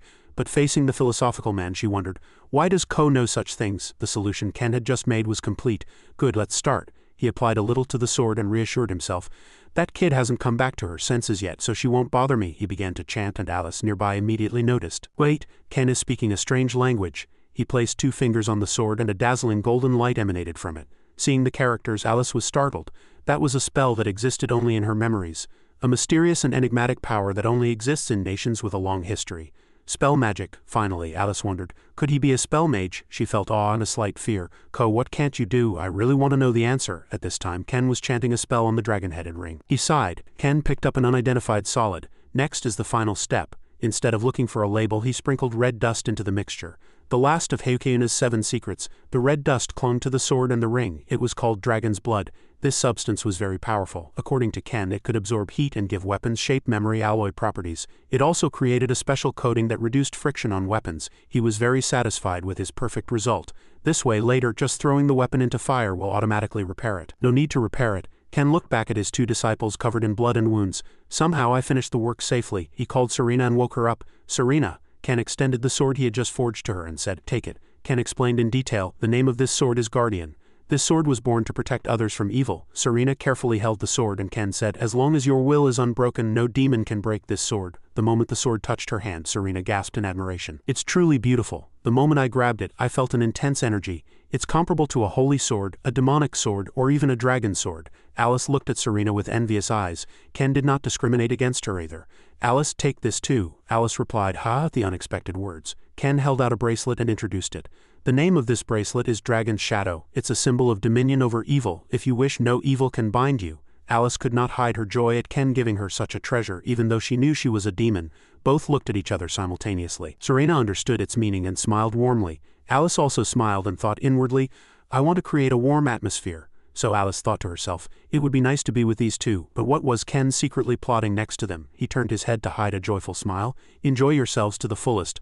A capitalist plan was forming in Ken's mind. I wouldn't give you something I worked hard to make for free. He had already enchanted the 2 treasures. The spell carved into the Guardian was demon protection. Now, no matter how heroic their power, they wouldn't be able to harm him. And the spell carved into the Dragon's Shadow was dragon domination. As long as she wore this bracelet, no matter how wicked the child, she would have to obey him. Ken cunningly thought he could sell them for money, but his own life was more important. Truly important. His face was expressionless, but inwardly it was as if a festival was taking place.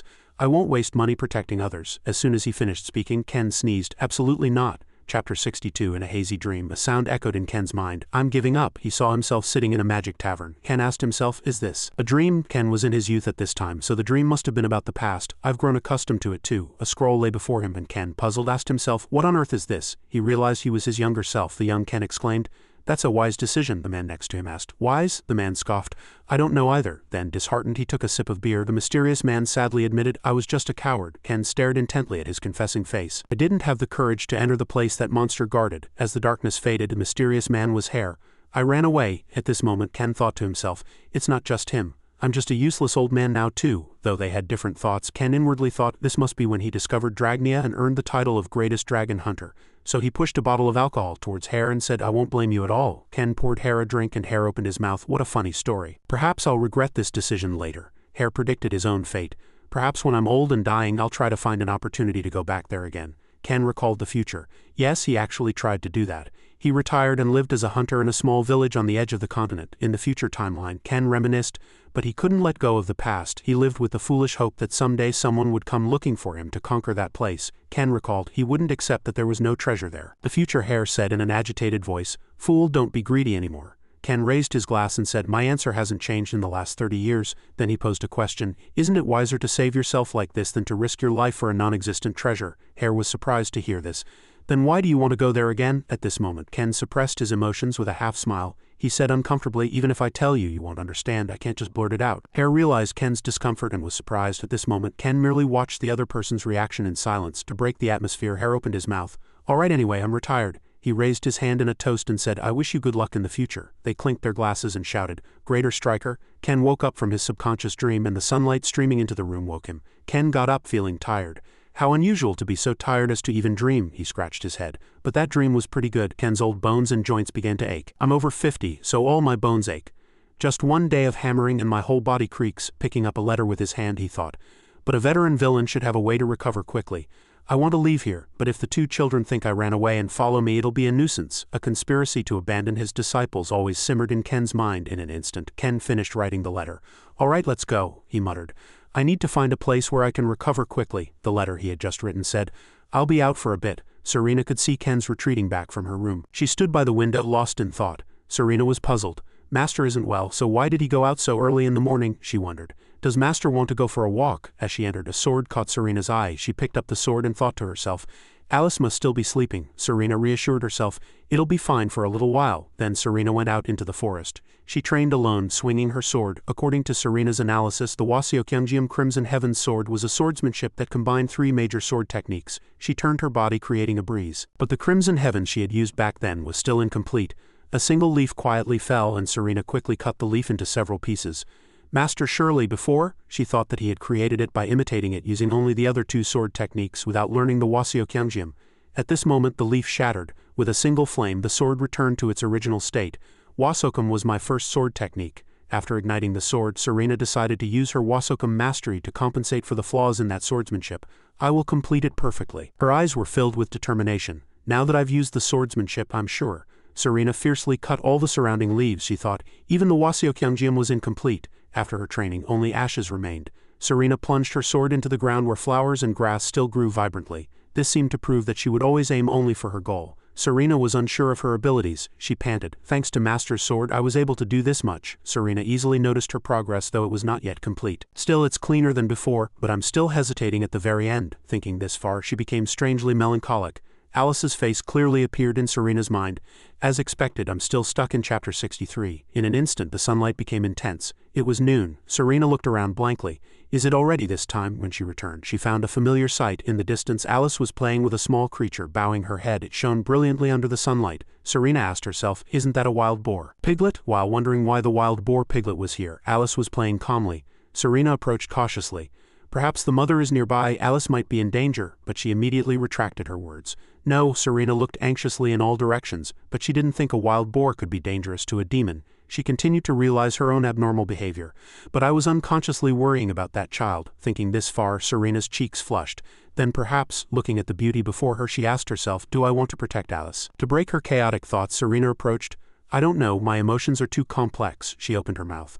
The wild boar is really cute. Alice flinched for a moment. She stood up and scratched her head. It doesn't seem to be afraid of me. At this moment Alice wondered, where did Ko go? Serena replied confused. Alice explained. I saw a note in Ko's room that said, I'll be out for a bit. I thought you two went together but you didn't, Serena replied. I saw him leave but I don't know where he went. Suddenly the wild boar piglet cried out and both bowed their heads to look down. The piglet desperately pulled at Alice's clothes. Alice, looking troubled, asked, Is it telling me to follow it? The piglet nodded, indicating agreement. Alice hesitated and asked, Serena, can I follow it for a bit? Serena was inwardly conflicted. I know I don't need to worry about that child, but I still want to make sure she's not in danger. Serena held out her hand and suggested, Then I'll go with you. Alice's cheeks flushed. She agreed shyly, and in an instant both entered the forest. The surroundings were covered in trees, so guided by the wild boar piglet, they went deep into the forest. Serena gradually began to lose patience. How much further do we have to go? Anyway, because it was a wild boar piglet, she was quite flustered. I don't feel any malice from this wild boar, but I'm still uneasy. I've experienced many bad situations before. Serena recalled the faces of the two factions she had confronted. Many of them had hidden malice and successfully approached her. Extreme fear seized Serena, especially Kota, the Lord of Shadow Mountain. Before her eyes, cat and snake-like shadows appeared. Ioma was a demon servant. Among the 99 Iomas, Kota was eventually a spider hybrid and the leader of the most powerful Iomas. The memories of that year were not easy to forget, especially for Serena. Even after many years, the fear Kota had instilled in her was still deeply ingrained after that fight. I couldn't hold a sword for a year. She trembled as she tried to reenact that image. It was a miracle that I was able to defeat Kota back then. Continuing to think, Serena gradually lost the confidence she had painstakingly regained. Even now, I'm not confident I can defeat him again. Kota was very strong and evil, but even until the last moment she felt no malice from him. Her thoughts greatly distracted her. So I must not let down my guard, the wild boar piglet cried out, interrupting Serena's thoughts. Even though this small animal held no malice, her eyes lit up the moment she saw this place. Perhaps I can clearly see steam rising from between the trees in the distance. Serena exclaimed excitedly, as if she had reached the gates of heaven. It's a natural hot spring. While Serena's mouth hung open and her eyes widened. Hot springs are usually only found in the eastern part of the continent. I never imagined there would be one here. Just then Alice shouted, Serena, it's dangerous here. Serena, puzzled, asked, How, what danger? Alice, flustered, explained, It's natural water, but it's this hot. It must be influenced by the archdemon Agno. So we need to leave here quickly. Serena froze for 5 seconds upon hearing this. After a moment of silence she burst out laughing. Alice was flustered by Serena's mocking attitude. Alice, panicking, said, We've come this far. Serena, we need to leave. Serena immediately reassured her. It's okay, Alice, it's just a hot spring. Alice was even more confused. A hot spring? Serena laughed heartily and explained, They're sometimes found in the east. I heard they're good for relieving fatigue and for skin beauty. She added, They're quite hard to find, even in volcanic regions or the Far East. We've received a truly wonderful gift. Upon hearing this, the wild boar piglet proudly raised its head. Only then did Alice breathe a sigh of relief. Serena looked at Alice with warm eyes as if she had something up her sleeve. At this moment she calmly suggested, Shall we go in? Alice was instantly flustered, her face flushing in the awkward atmosphere. Now, the two sisters enjoyed the hot spring like that, and on the opposite side their master was in an unfortunate situation. Ken stood on the edge of the cliff frowning and cursing. Damn it, at this moment Ken looked down into the deep abyss. Why is this a cliff? He clutched his head and thought, What should I do now? The path to the hot spring is blocked. According to legend, a hole was created 1,000 years ago by the war between demons and gods, and the hot spring continued to Nenta, the flow of hell, and in the past it was said to spew fire. Ken thought that after the demons were sealed, water began to gush from the hole and underground water veins connected. He thought to himself, That's why hot springs are mostly concentrated in the east. Ken explained that the east was the region primarily affected by Nenta. He fell into thought. The hot springs in the east are remnants of destruction, so their effect won't be very good. Ken's blue eyes pierced through our minds. He continued to speak. But other regions are not like that. The hot springs in other regions, excluding the east, are holes that demons use to draw power from hell. A strange ray of light flashed from beneath the hot spring, and Ken concluded, So they contain pure hellish power and even a little bit of dragon's power. He stood still, lost in thought. So they can completely heal all wounds and illnesses, and even awaken the potential of some people, Ken added. The herbs I planted in the backyard aren't enough, so if I find a hot spring I should also gather some nearby herbs. He sighed at his muttering, What a headache. In the end Ken couldn't muster the courage and gave up. I can't help it, it's better to choose the safe path. Suddenly Ken muttered, What's that sound? This thumping sound. Behind him wild boar hooves suddenly appeared, and it was a real wild boar. Ken was startled by this ferocious sight. Oh my goodness. Ken's face turned pale with fear.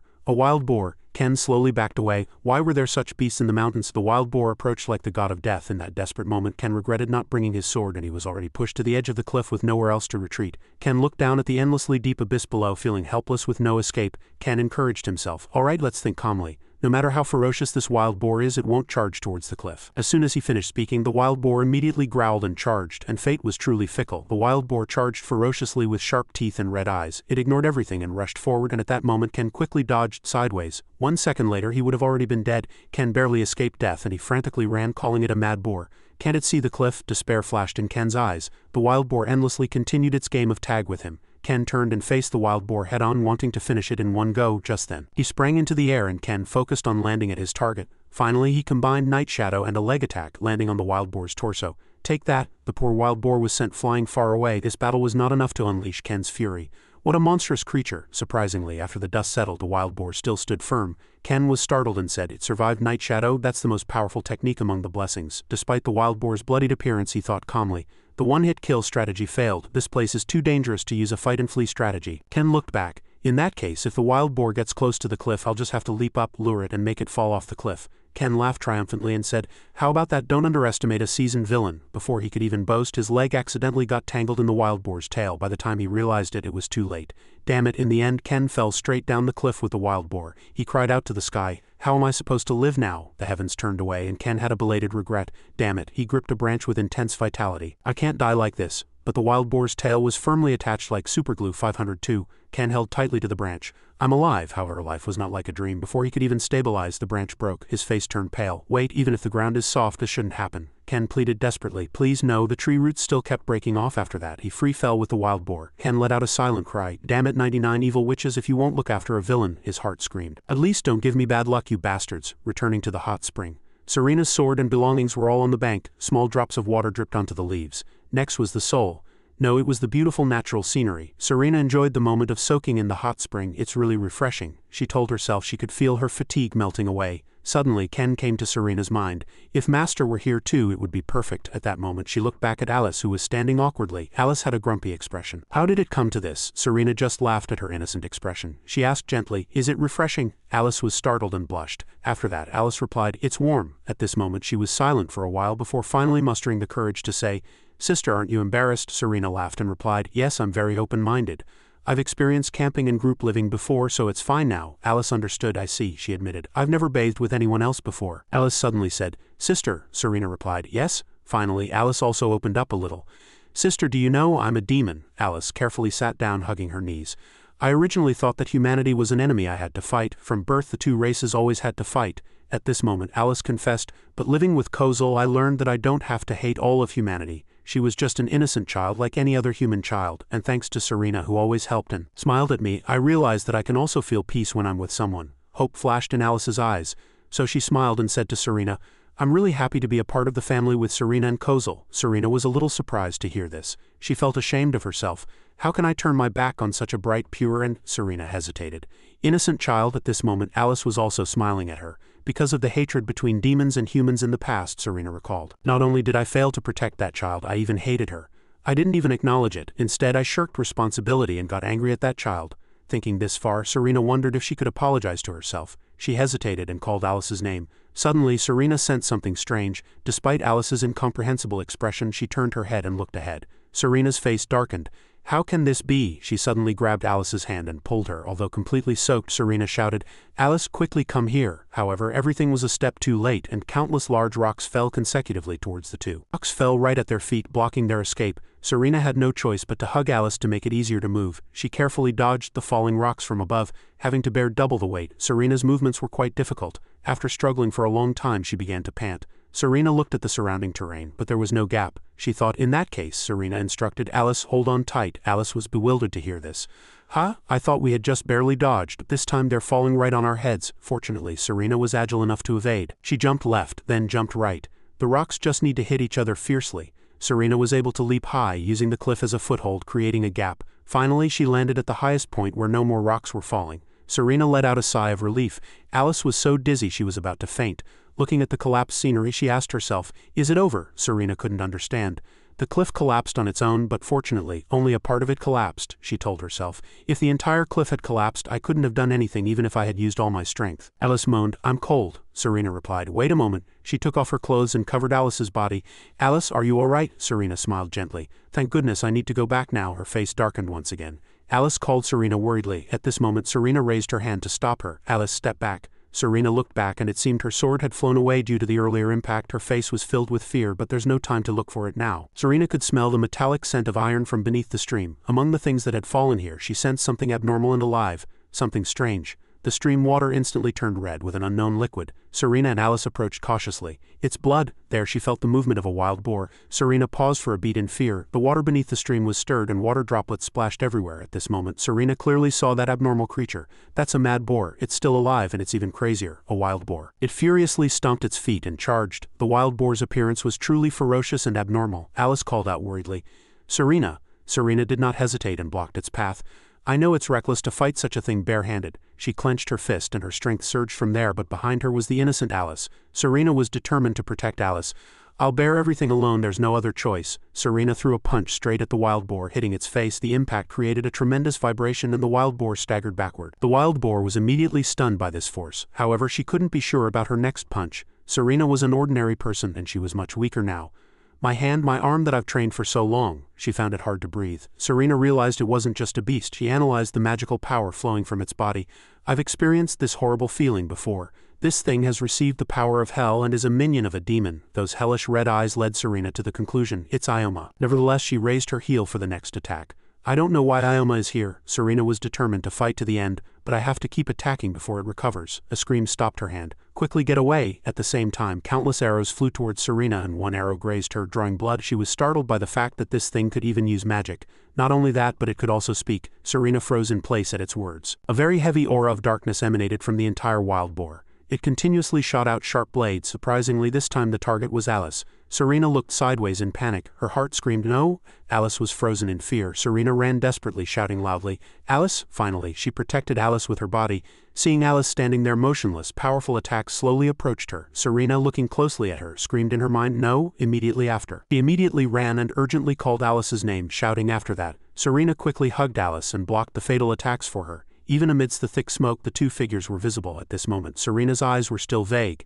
Seeing that nothing had happened to her body, she thought to herself, unable to understand, "What is this? Why am I unharmed?" And what Serena saw before her eyes greatly surprised her. A shield suddenly appeared and saved her, and the previous attacks were neutralized. Serena was filled with surprise, and inwardly, she also asked herself in astonishment, "Is this a magic shield?" To add a small detail about this magic shield, there are only 9 mages in the world who can use magic without incantations and create a magic shield that can block powerful Ioma attacks. Among demons, there is only one such person. Alice at this moment suddenly commanded the ferocious wild boar before her. The wild boar obediently obeyed her command. "Master, you drank the blood of 5 of the 6 Knights of the Red Moon and annihilated a 3,000-man army alone." Serena froze upon seeing Alice like that. "No way, Alice, you are?" She was very surprised to see that look in Alice's eyes. Her indifferent expression and dark, cold purple eyes made people flinch. Demon King. In this fierce battle, the two stood facing each other without a word. Seeing the numerous wounds on Serena's body, she thought to herself, "Broken wrist, bleeding from the waist." From Serena's side, she called Alice's name inwardly. Her appearance may have changed, but Alice hasn't lost her humanity yet. Her eyes were deep in thought, looking at Serena and worrying inwardly. "Only to protect me." Yes, Serena was always like that. Serena's image always existed in her heart. What Serena did was not for herself, but for her family.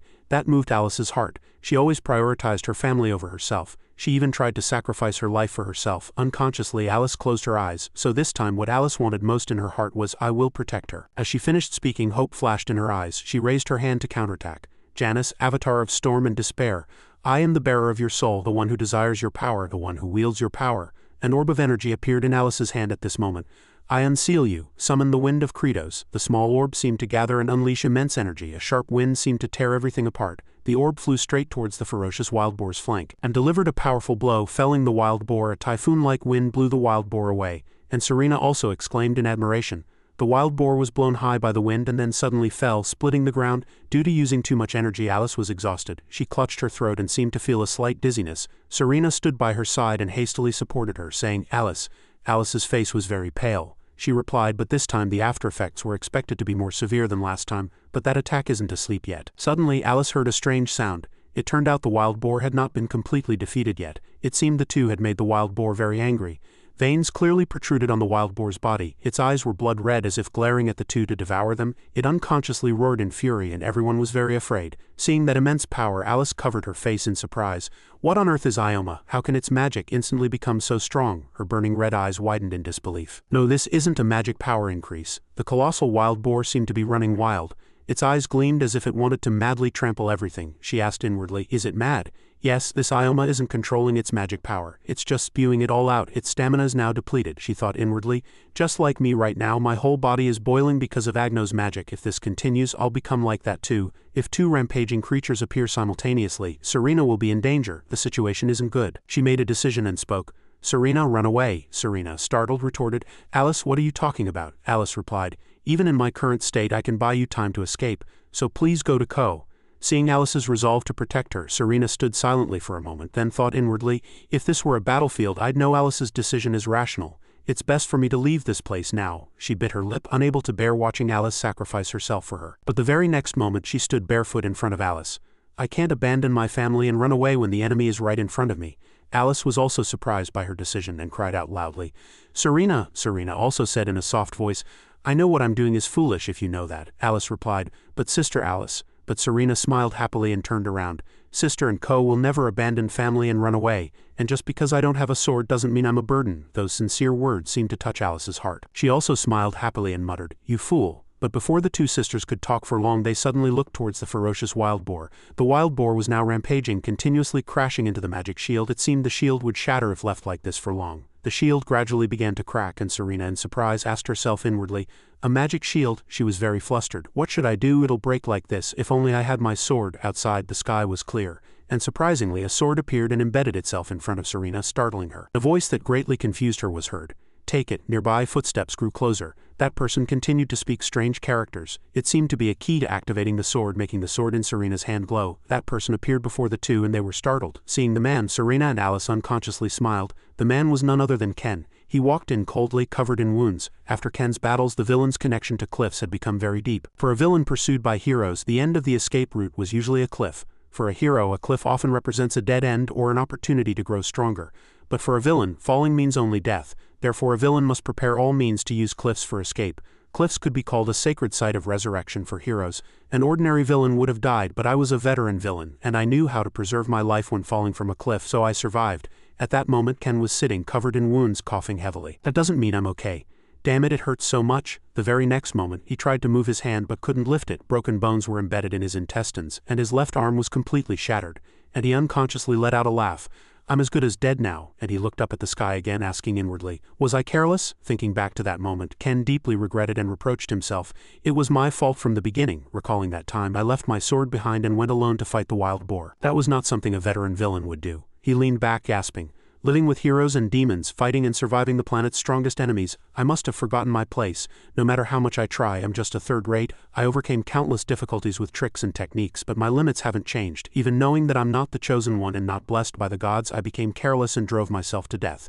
As Ken suffered from his injuries, a person suddenly appeared and caught his eye. Ken's gaze remained steady, staring at that person, completely fearless. He opened his mouth and asked, haven't you given up yet? The creature before him was none other than the dragon swordsman. He approached him without a word. At this moment he thought inwardly, that's right, this guy fought stubbornly for 1,000 years. He wouldn't retreat for just this much. This is a perfect opportunity for the one targeting me. But the dragon swordsman was terrifyingly silent, and after approaching him he raised his hand with an unreadable expression and reached out to him. Ken, currently severely injured, could only think helplessly. Don't touch me. Facing him, Ken thought inwardly, dealing with one wild boar is enough. My eyes are now filled with malice, and he immediately opened his mouth and cursed. You foolish idiot, still don't understand? Death is meaningless. A grave is for the living, but you are still shackled by death, guarding a tomb your whole life. Even when you left that tomb, all you saw was death. As soon as he finished speaking, he immediately grabbed the dragon swordsman's wrist, and he was startled. He said, remember this sensation? I'm still alive. And he placed his hand on his own chest, proving that he was alive.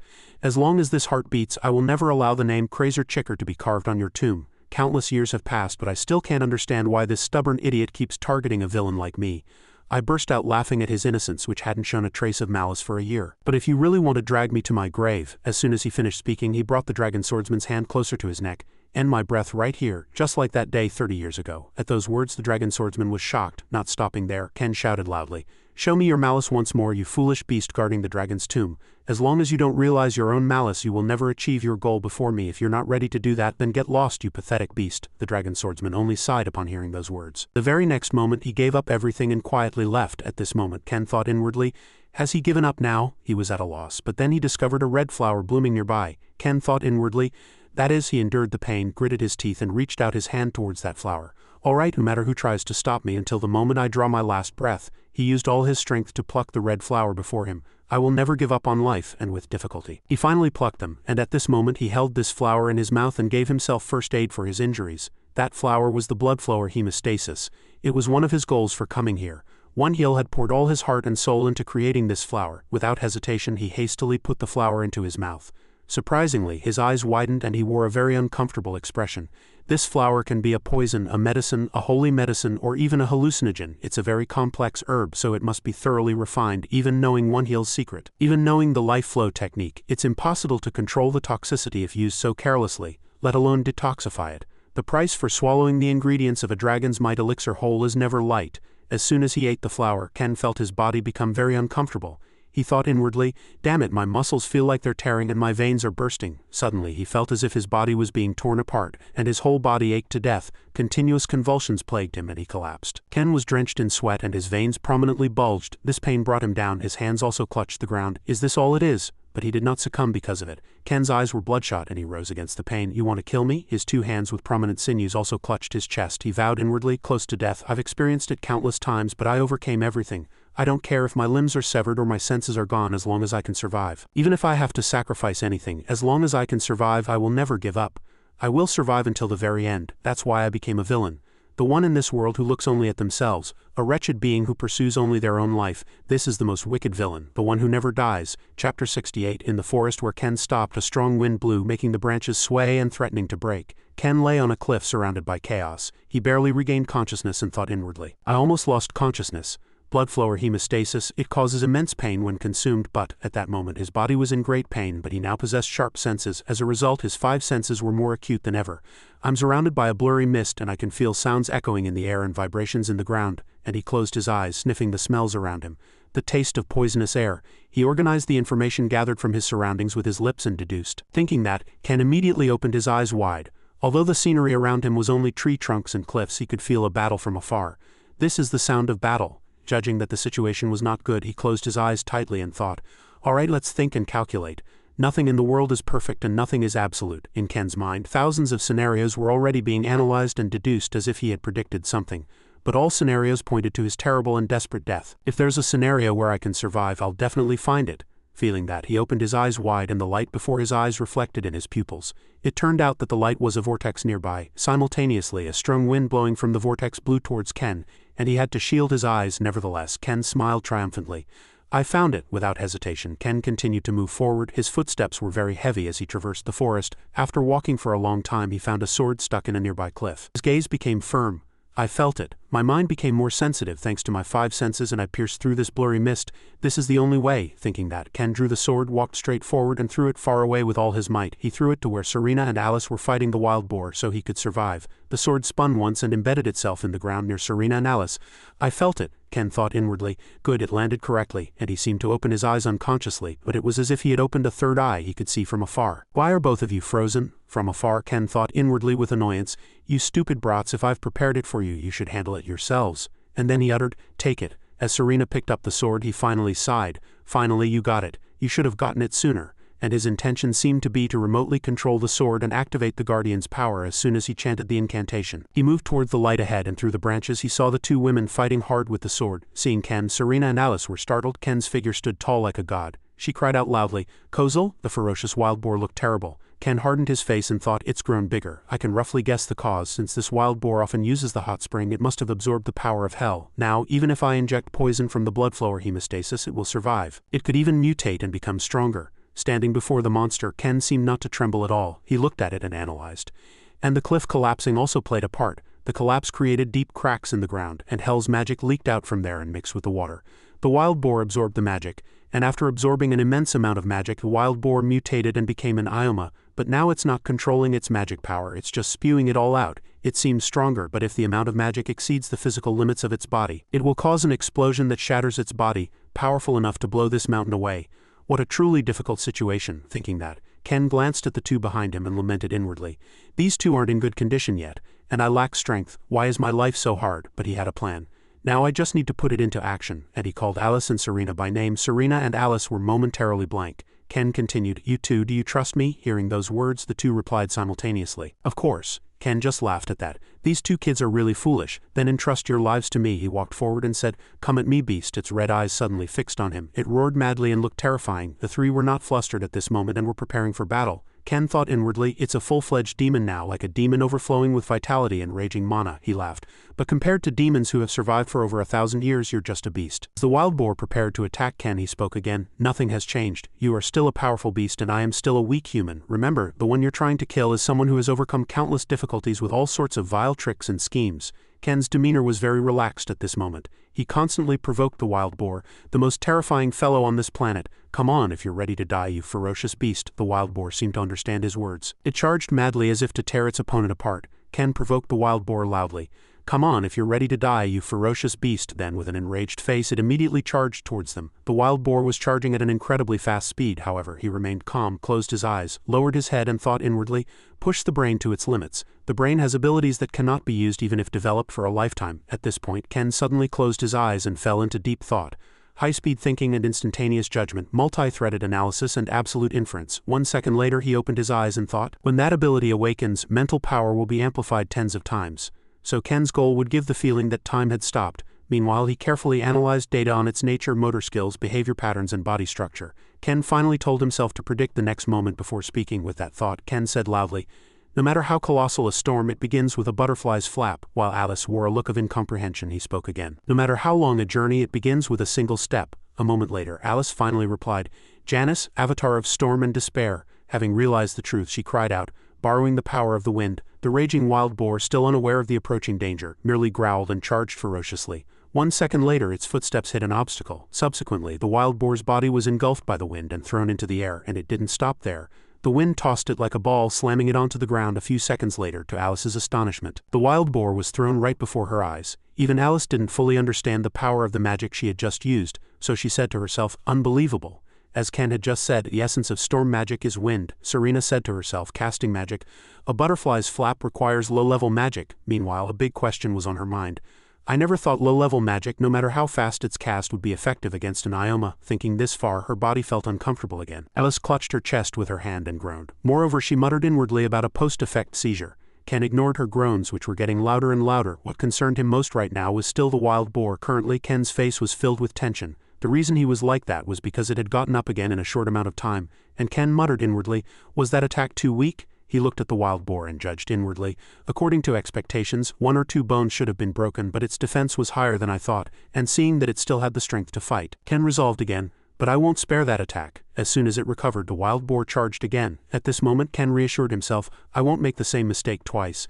Afterwards, when Serena worried about his injury, Ken said loudly, it did not retreat in the face of adversity. Rain plays with the wind but does not forget the earth. She didn't understand what he was saying and muttered inwardly, it's too profound to understand. Serena hastily grabbed her sword and thought to herself, but currently she cast a resolute gaze towards the wild boar. Very decisively, Serena resolved to use her technique. My body understood its meaning before my brain did. Ken and Alice left Serena to fight the wild boar. Nevertheless, Alice was still worried about her companion. Meanwhile, she thought what he had just said was unbelievable. Alice recalled what Ken had just said. It did not retreat in the face of adversity. Rain plays with the wind but does not forget the earth. Afterwards, she analyzed inwardly. Stone symbolizes intense magic. Rain symbolizes the flow of magic. Wind symbolizes the explosion of magic. Earth symbolizes liberated magic. Alice inadvertently looked at her hands with a hesitant expression and thought inwardly, is he telling me not to control my magic but to make it explode more strongly? But in my current state, that's suicide. I might even explode myself and blow away everything around me, including Serena and Ken. She hesitated, but still remembered Ken's question and resolved. You two, do you trust me? Alice quickly cast magic and told herself, I still trust Ken. However, her hand suddenly trembled. Not stopping there, the magic backfired, causing Alice's body pain. She clenched her hands and cried out. At the same time, Alice's eyes widened with a new discovery. With a look of incomprehension, she stared at the bracelet on her wrist. Seeing the bracelet react to the magic, Alice told herself, it's absorbing magic. She realized this phenomenon reminded her of something old and muttered inwardly.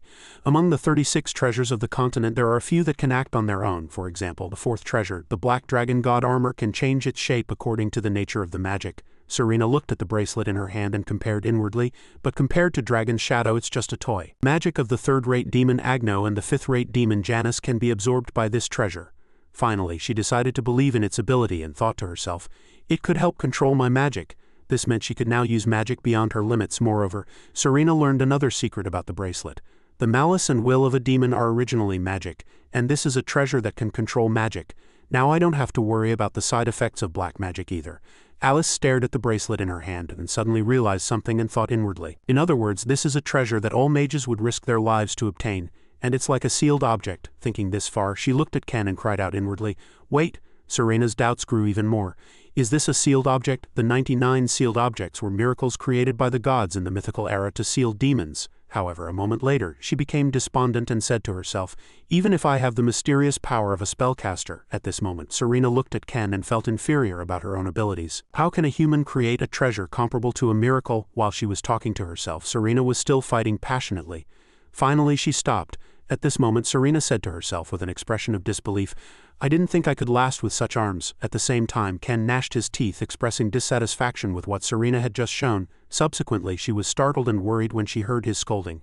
There is always a small crack that can break even a solid wall. Scattered clouds gather again to become rain. 1 second later, Serena hastily looked to one side. She saw all the wind concentrating on the siren before her and wore an expression of incomprehension. This sight made her raise her guard and grip the sword in her hand tightly. 2 seconds later, Serena immediately leapt high. She was rushing towards where the wind was concentrating. At this moment, Serena didn't forget to look down and find a safe landing spot for herself.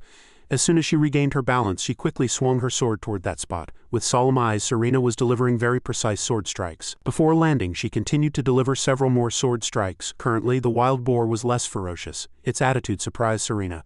Truly commendable. Amazing. She turned to Ken and suddenly thought of something. Master predicted it, as if he were reading the Ioma's thoughts. At this moment, Ken suddenly stared intently at her, and Serena was flustered, saying to herself, "He uses difficult metaphors, but at the same time, they're easier to understand than 1,000 words." So she deduced to herself, "I think I understand what's happening." Moreover, Serena recalled a legend. There is a legend passed down in a long-standing swordsman family. It tells the story of a mythical creature that has protected Dragnia for 1,000 years. The dragon swordsman, the guardian of dragons, one who possesses one of the 4 sacred scriptures. Moreover, she also knew about its highest realm, the realm of oneness with all things, a state where one can see, understand, and feel everything. A state where the 5 senses and intuition reach their extreme, the realm of selflessness. Reaching this point, Serena thought inwardly, recalling the dragon swordsman. The dragon swordsman realized that realm for 1,000 years, a completely new realm. A realm where one can communicate and share will with all things. Moreover, as far as she knew, it could do one more thing. Unlock the heart's lock and secrets. As Serena had learned before, swordsmen called the secret of opening the heart's door to the world this. She also knew what it was called, the key to the world. Reaching this point, Serena thought inwardly, analyzing Ken's current state. Until the appearance of the Mad Sword's wind sword, this was considered the highest realm of swordsmanship and the closest to the strongest. Finally, she couldn't understand how he could do that and cried out inwardly, "How can Master have the key to the world?" Ken approached Serena and ordered her to step back. She didn't reply and just looked at him with incomprehensible eyes. And Ken muttered inwardly about prediction and prophecy. Ken muttered inwardly about their abilities. The secret of the sages of the Tower of Truth is not only prediction but also prophecy that can reach the truth of the future. Meanwhile, he thought inwardly, thinking of someone with absolute power. To one who has fully awakened the eye of truth, the future is merely something to be seen through. Reaching this point, Ken inwardly admitted one thing. Of course, I'm just imitating it. Unlike the sages who observe the truth all day, I can only use the eye of truth for at most tens of seconds. At this moment, he began to doubt his own abilities. What I'm doing is just a combination of prediction and improvisation. I can't predict with 100 accuracy. Ken was still wondering inwardly, is it because the secret I stole from the sages is incomplete? While he was thinking, Ken stood before the wild boar. It must be because I'm not talented enough to reach the truth, and the wild boar roared in anger. However, he still remained calm and thought inwardly. But that doesn't matter. Currently, it was approaching him step by step, and Ken very calmly told himself, even if I can't prophesy the future, I have so much accumulated experience that I can predict and prepare for all mistakes. The wild boar was charging towards Ken, meanwhile he was still thinking with prediction. I feel like I can almost reach prophecy. Currently, the wild boar was attacking Ken madly. Seeing that, he cried out loudly, "Sorrow has consumed your soul, if that is your evil deed." Moreover, a thought suddenly flashed in Ken's mind. If I don't make an effort and push my brain to its limits. Immediately after, he hastily pulled out a necklace from his pants pocket. Very quickly, Ken swung his fist and cried out, "I will accept your evil deed." Meanwhile, he thought inwardly, a third-rate villain like me wouldn't be able to survive. A moment later, Ken delivered a thunderous blow to its chest. Moreover, his hand pierced through the flesh and while he was at it, pulled out its heart, and as Ken withdrew his hand, the wild boar's blood spurted out. So Ken stared at it for a moment. A few seconds later, he looked at his hand and muttered inwardly, "Holy power and magic are 2 opposing forces." At this moment, Ken began to think about how to harmonize them. If I stimulate and concentrate the magic of the sacred object and the wild boar, a magic core will be created. Ken currently had a magic core in the palm of his hand. So he rejoiced and said to himself, I got it, now, and he squeezed the magic core in his palm, slowly letting it seep into his body. At the same time, Ken muttered inwardly, the powerful magic is too strong to control, but it's okay. At this point, the power of the magic core spread to Ken's neck and a thought suddenly flashed. If I can't control it. Afterwards his body gradually felt pain, but Ken still told himself, I just have to accept it, and as the power seeped into his bones he said to himself again, what I truly want is not to control magic.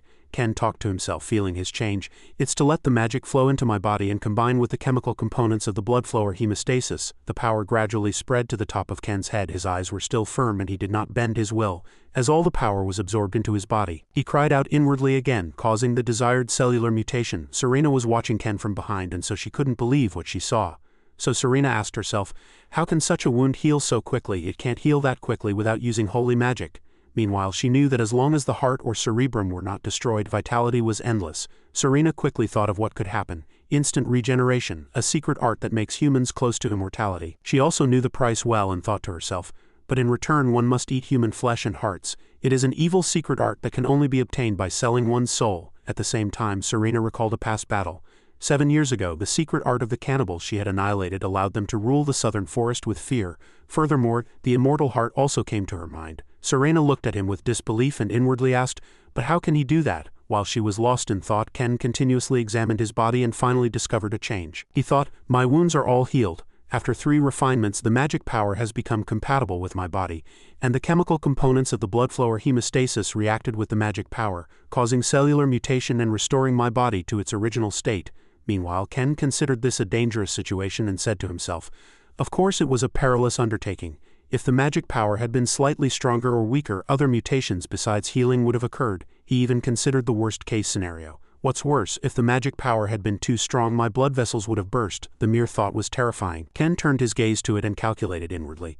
So I need to calculate precisely and monitor the changes. Even if the magic disappears, it can still kill me up close. He hesitated, then collected his thoughts and showed a satisfied smile. Soon after, Ken taunted the wild boar. You can still move, can't you? The wild boar glared at him and snarled softly. Ken slowly approached the wild boar and said, keep coming. If your heart is still beating, keep charging and try to kill me. And Ken provoked loudly, show me your malice. However, the wild boar suddenly became tame, let out a single cry, and its eyes held a hint of fear. 1 second later, the wild boar quickly fled. Seeing that, Ken muttered to himself with a sigh, what is that all? In the end you weren't an Ioma or a demon. He looked at the once ferocious wild boar and mumbled inwardly, it didn't lose its reason due to the influence of magic, so it couldn't bear the fear of abandoning its comrades and fleeing. This evil karma is too great for a weak and foolish beast like you to bear. At this moment, Ken scoffed at himself. Even a beast tries to survive in the face of provocation. After a while, Ken knelt again, bowed his head and resolved to himself, if I can't survive, how can I not scoff at myself? Covered in wounds, he sadly said inwardly, Eye of truth, did I use it too much? Good. And Ken hastily put his hand to his neck and thought, this much I must never forget. Alice Serena. Before he could even understand what happened, he collapsed, breaking his own neck. The two rushed to him in a panic and he was still lost in thought. No matter how hard I try, I can't be number 1. Currently, he was utterly desperate, and so a bad thought entered his mind. If I try to rise above 3rd rate, I'll die. Ken's eyes were filled with fatigue, and moreover he thought inwardly, it's because of the thunder and lightning spirit. It's because I pursued evil. The 2 girls struggled to support him. And this scene was witnessed by another person. It was the dragon swordsman who saw him. He simply could not believe what he had just seen. Furthermore, the dragon swordsman recalled the past and said to himself, 30 years ago, when I opened my heavy eyes, I inwardly gasped in astonishment at the scene before me. The dragon swordsman saw a person kneeling before a grave and said to himself, a humble man is making a grave alone. The man said loudly, look, you pitiful beast. This event is etched deeply in its mind, remembering it to this day. After obtaining the key to the world, this was the first time. The dragon swordsman looked at the other person's back and thought inwardly, to see such a heavy and complex lock in a human heart that no one can unlock, I cannot understand it. The man asked the dragon swordsman, why do you think they had to die? At this moment he sprinkled alcohol and said, was it because they coveted non-existent treasure, or because they trespassed on the dragon's tomb that should not be violated, or simply because they incurred your wrath? Suddenly, the man threw the liquor bottle in his hand and shouted loudly. Or he turned and looked at the dragon swordsman and asked, was it because they betrayed me and tried to kill me? You were once their comrade. Come here. The man turned to look at it, and the dragon swordsman did not know how to respond. After that, the man spoke first. I'm leaving this place. It was displeased with his sudden departure. Before leaving, the man approached the dragon swordsman and said, I don't care what you think of me or what you want to do. He hesitated and spoke awkwardly, but I have no intention of being confined to this tomb for 1,000 years. At this point, Ken's voice suddenly lowered. Now that evil karma, that sorrow is gone, and I have no intention of caring for beasts like you. Seeing the person kneeling before it, it cried out and growled in such injustice. Immediately after, the man wiped the dragon swordsman's tears and urged, "So beast, if you want to see me again, leave this place." Furthermore, Ken reminded the dragon swordsman once more, "When you have forgotten 1,000 years, when you understand why these 498 treasure hunters had to die," and he opened his eyes wide in astonishment, "when you have regained your malice, when you are ready to defeat my malice with your malice." As soon as he finished speaking, the man quickly left. He walked a few steps, then turned back and only then realized that the person next to him was Ken. Furthermore, he reminded loudly, "Come to me and show me your malice." It looked at Ken's retreating back and said inwardly, "The only one who set foot in Dragmia and did not covet its treasure, that was you. You took away 1,000 years of my sorrow." Currently, the dragon swordsman felt guilty about the past and said to himself, "I sent away the one who conquered Dragmia, my master, like that." It looked at the distant sky and inwardly resolved, "Someday in the future we will meet again." In the darkness, the sound of hurried breathing echoed once more. The person was a servant, and he was running in a great hurry. After a while, the servant stopped. He looked east and west at the crossroads, then finally made a decision. "It must be this way, right?" Soon after, the servant discovered something new and cried out in surprise. He approached the house with a lit lamp and said, "It really is here, isn't it?" The servant did not rush inside but merely stood and said to himself, "I can't believe there's a house like this in the slums, but it's understandable." He looked at the crudely made door and suddenly had a thought, "Such a shabby door, could the pharmacist really be here?" The servant slowly approached the door thinking, "What can you expect from someone who deals with the poor, but I can't go back empty-handed." As soon as he arrived, he quickly knocked on the door and said, "Excuse me, is anyone home?" A reply immediately came from inside, "Consultations are over for today. Please come back tomorrow." He quickly pleaded, "I apologize, but there is an urgent patient." However, the reply from inside was still a refusal. "I apologize, but we do not offer night consultations." The servant did not give up and said, "Please wait. I beg you." Then the servant spoke honestly, "Currently, my lord is on the verge of life and death. Please help just once. Can you save a dying person?" The inside suddenly became quiet, and only after a moment did another voice echo, startling the servant. "Let him in." 1 hour later. Yes, the door immediately opened. The servant was then dumbfounded to see the person who opened the door. Serena opened the door and moreover she said cheerfully, "Come in." However, at this moment, Serena's beauty captivated his heart, making him unable to take his eyes off her. In the Rubicel market, people were actively buying and selling goods. "Come over here, my goods are cheap." Moreover, a shop owner was inviting customers. "Ice shake from CBIT's iceberg. Come over here, have a taste." Speaking of this sword while thinking, she suddenly recalled its origin and said to herself, "It was made by the Chev family, the best craftsmen on the continent." Alice was currently assigned the task of going to the market, and she felt bored because she had to disguise herself as a man to hide her identity. Looking at the bustling streets, Alice lamented inwardly, "It's really noisy." Moreover, she recalled an event from 10 days ago. According to Alice, they had disguised themselves as a pharmacist and apprentice and moved to Rubicel. At this point, Alice thought about what Ken had just done. Thanks to the forged identity papers Ken had made and the collected herbs, they had deceived the guards and luckily found an abandoned house in the slums. It was so dilapidated that even the poor disliked it. Thinking of him, her mind was in turmoil, and she said inwardly, "It's a pleasant thing, but questions about his identity still linger in my mind." Moreover, recalling Ken's previous battles, she inwardly thought of him as a descendant of the Twin Sword School and a holy knight of the Dark Order. Currently, Alice was curious about his magical abilities and thought inwardly, "The mysterious spell mage." She inwardly praised Ken.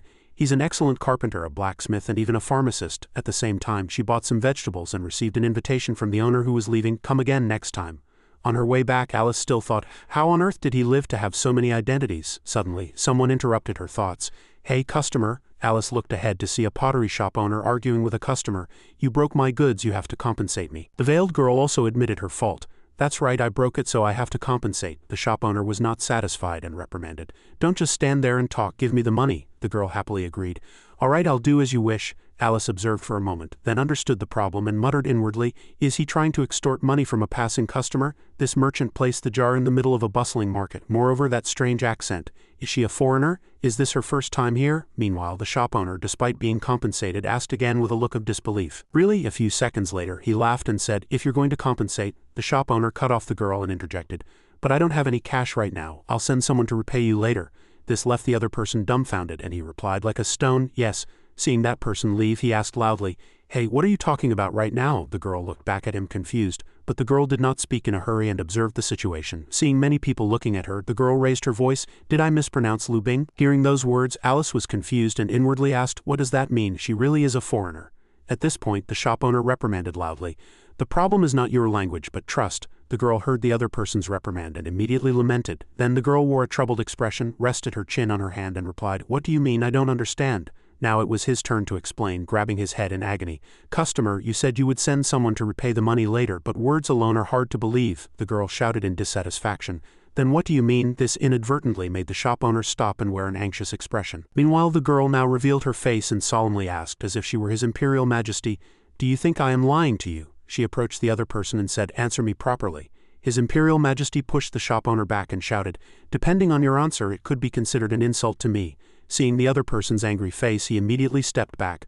"No, that's not what I mean." Just then Alice stepped forward to defend the shop owner, which greatly surprised her. "There's nothing to guarantee that she's telling the truth." He was still greatly bewildered and afraid. His Imperial Majesty turned to look at Alice. Before her eyes was a small boy with a flower basket and resolute eyes. His Imperial Majesty approached Alice and replied in a low voice, "Then?" She looked straight at the other person with solemn eyes and said, "Are you saying I'm lying, you arrogant little brat?" Alice did not reply, but merely muttered inwardly, "The momentum to overwhelm others with just words, such a person is rare. I was surprised by such strong momentum." Meanwhile, Alice shouted inwardly, "Annoying." At this point she said angrily, "I don't even know who you are, so what am I supposed to believe?" These words pierced her weakness like a blade, and His Imperial Majesty was momentarily at a loss for how to reply. Soon after, she fell into thought, then hesitated and replied, "That's right." His Imperial Majesty grudgingly admitted, "There's no reason to trust me." At this moment she put one hand on her cloak and said, "Then let's do this." With Alice's astonishment, His Imperial Majesty removed her cloak herself. Before Alice's eyes was a girl with distinctive red hair. She was dressed in expensive clothes from head to toe. Not only Alice but everyone present was completely shocked. Then she proactively handed her cloak to the shop owner and said, "If it's hard to trust me, I'll use this as compensation instead.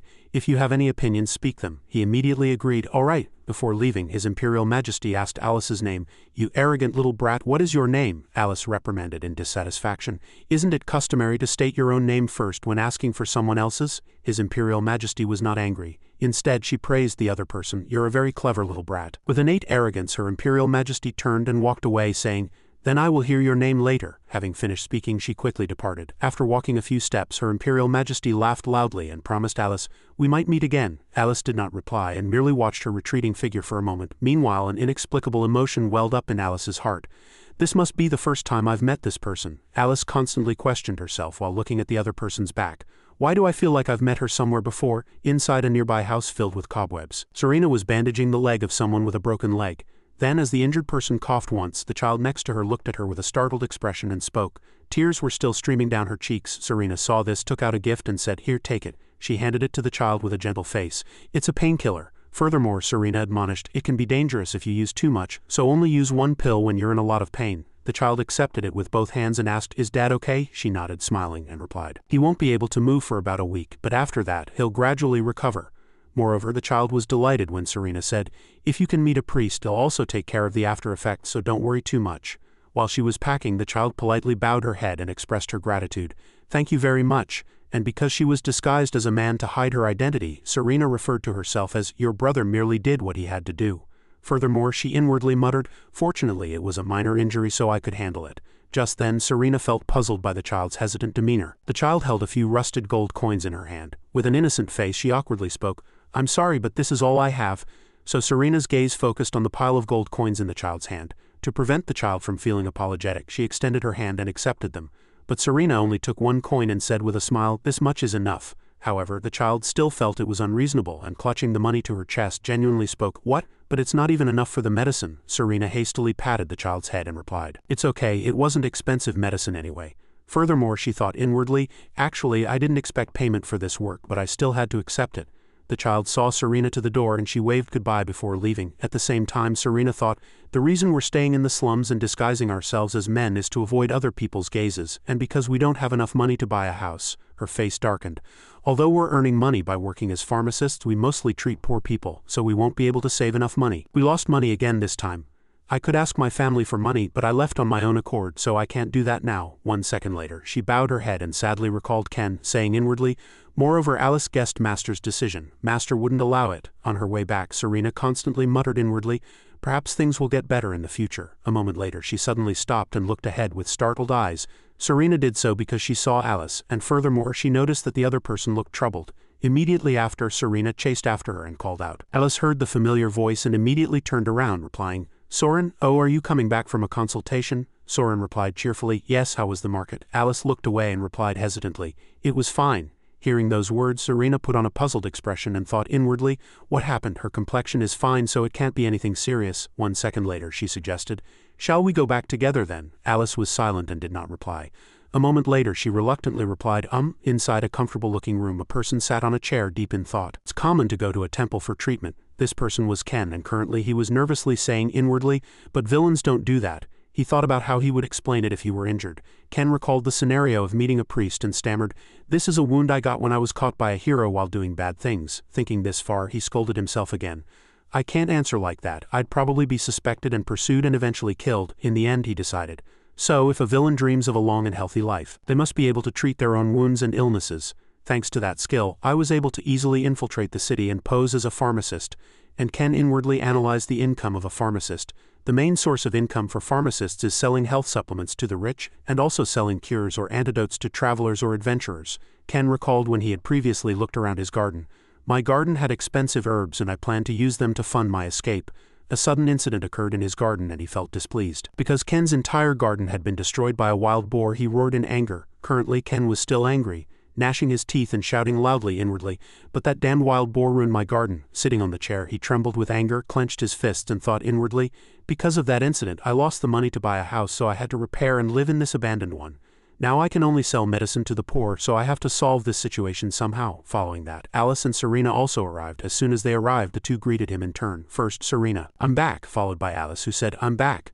But Ken said nothing with a disappointed face. He bowed his head, closed his eyes and muttered to himself, "It's hard to hide with these guys." After that, while the two girls were doing their own things, Ken muttered inwardly, "If I were alone I could easily escape, but with these two who draw attention just by their looks, how can I easily escape? These guys are the main culprits making my life difficult. That kid is a hero, but she doesn't even have money." Ken's silent demeanor caught Serena's attention. She looked at him with worried eyes and muttered inwardly, "After the fight with the cannibals 7 years ago, thanks to that guide I was able to find a secret art. In ancient records there was a secret art about an immortal heart, and a sinister organization called the Demon Soul had disappeared in the past. They broke taboos to create that secret art." She was quite worried about his reaction. "I burned that secret art to prevent others from misusing it, but I didn't know Master had read it." At the same time, he gnashed his teeth in anger and did not look towards Serena. A few seconds later, the brazier was lit. Alice was helping Serena, and Ken was eating dinner alone. He cursed inwardly, looking at the food bowl on the table. Seeing the thick soup in the bowl, he shouted inwardly, "Just looking at this humble food makes me lose my appetite. Why doesn't this kid's cooking skill improve at all?" Having no other choice, Ken had to eat it, vowing inwardly, "I must escape this current situation somehow." As soon as he took a spoonful, he was startled again. Another loud noise came from outside the door. Ken looked towards the door with a puzzled expression. A moment later, another sound came from outside. "Hello, is anyone home?" He still ate nonchalantly, but inwardly he cursed, "Damn it, what crazy person is coming at this hour? The door is already old. If you knock like that, it'll break." At this point, Ken glanced at Serena. Upon receiving that look, she met his gaze with a displeased expression. In the end, he looked away and muttered inwardly, "The one coming at this late hour must be a dying person. If I can't save them, I'll be cursed, and even if I save them, I won't get paid. It's just a nuisance." Seeing that the other person did not intend to save anyone, Serena was disappointed. In the end, she went to the door and replied loudly, "Consultations are over for today. Please come back tomorrow." The person outside did not give up. "I apologize, but there is an urgent patient." Serena continued to try and persuade him. "I apologize, but we do not offer night consultations." The person outside began to plead. "Wait a moment, please. My lord is currently on the verge of life and death. Please help just once. Can you save a dying person?" These words caught Ken's attention. His eyes widened and he concentrated and thought. 1 second later, Ken shouted inwardly, "Lord." The word lord is used by servants to refer to their employer or master. Even if that lord is a fallen noble, they'll still be richer than a poor person. As soon as this thought came to him, he immediately changed his mind and shouted to her, "Let him in," and she was very surprised. As Serena still stood blankly motionless, Ken cursed inwardly with displeasure. "What are you staring blankly at? Open the door quickly." 1 second later, she finally came to her senses and replied, "Yes." Knowing that money was coming soon, his heart swelled with joy and he said, "Good. Even if I can't save them, I can give the patient a sleeping pill to temporarily make them seem recovered and get paid without being caught. A perfect plan."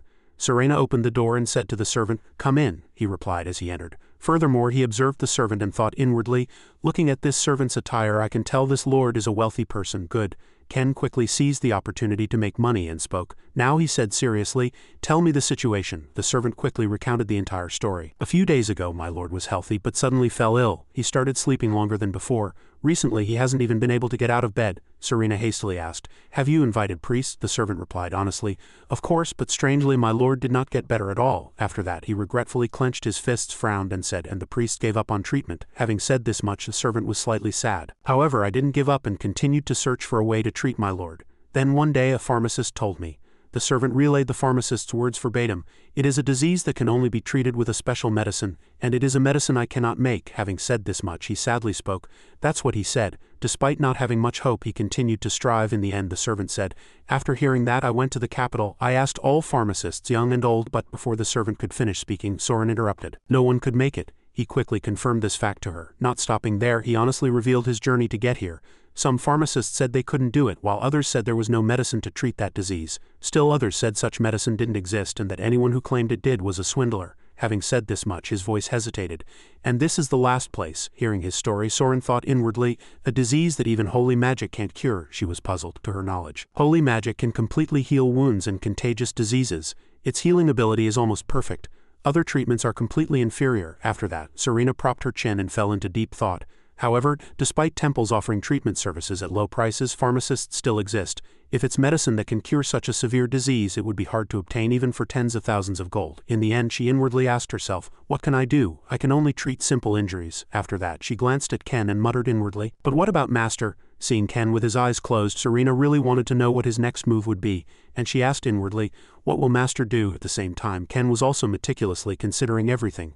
Furthermore, Ken had a rough understanding of the story and said inwardly, is it the scent of the god of sleep? One of the symptoms is that it paralyzes the victim's mind, making them sleep more. The victim poisoned by this venom can be cured with a special medicine. A moment later, Ken himself refuted his own thoughts.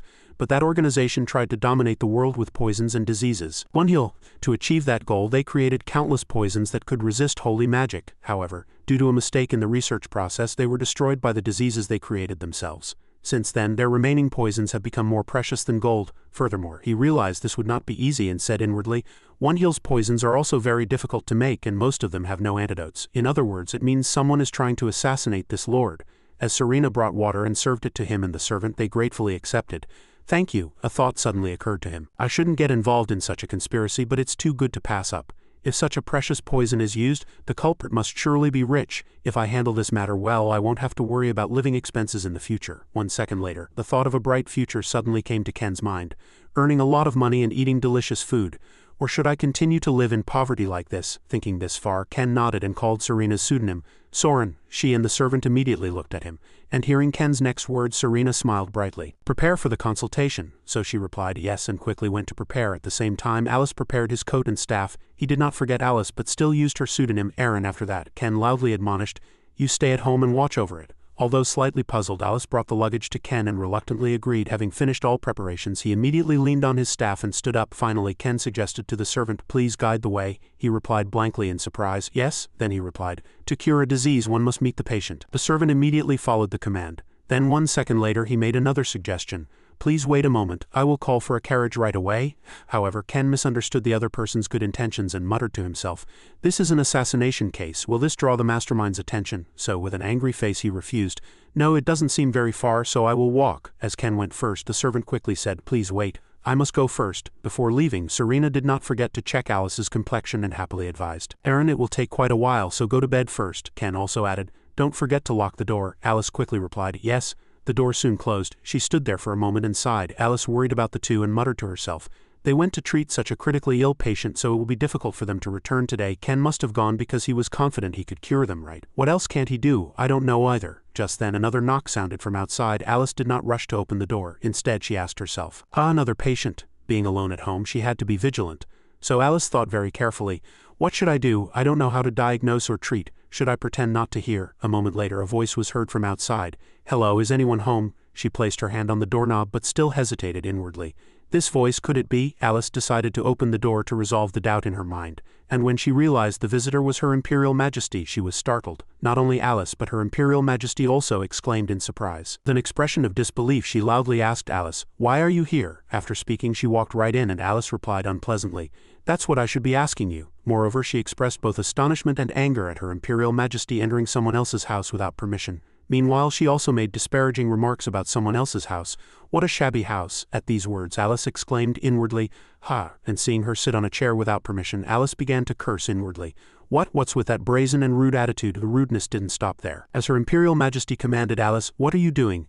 At least offer a guest some tea." Alice, angry, broke out in a cold sweat and glared at her, muttering to herself, "Guest who, you?" As Alice did not comply, Her Imperial Majesty reprimanded her.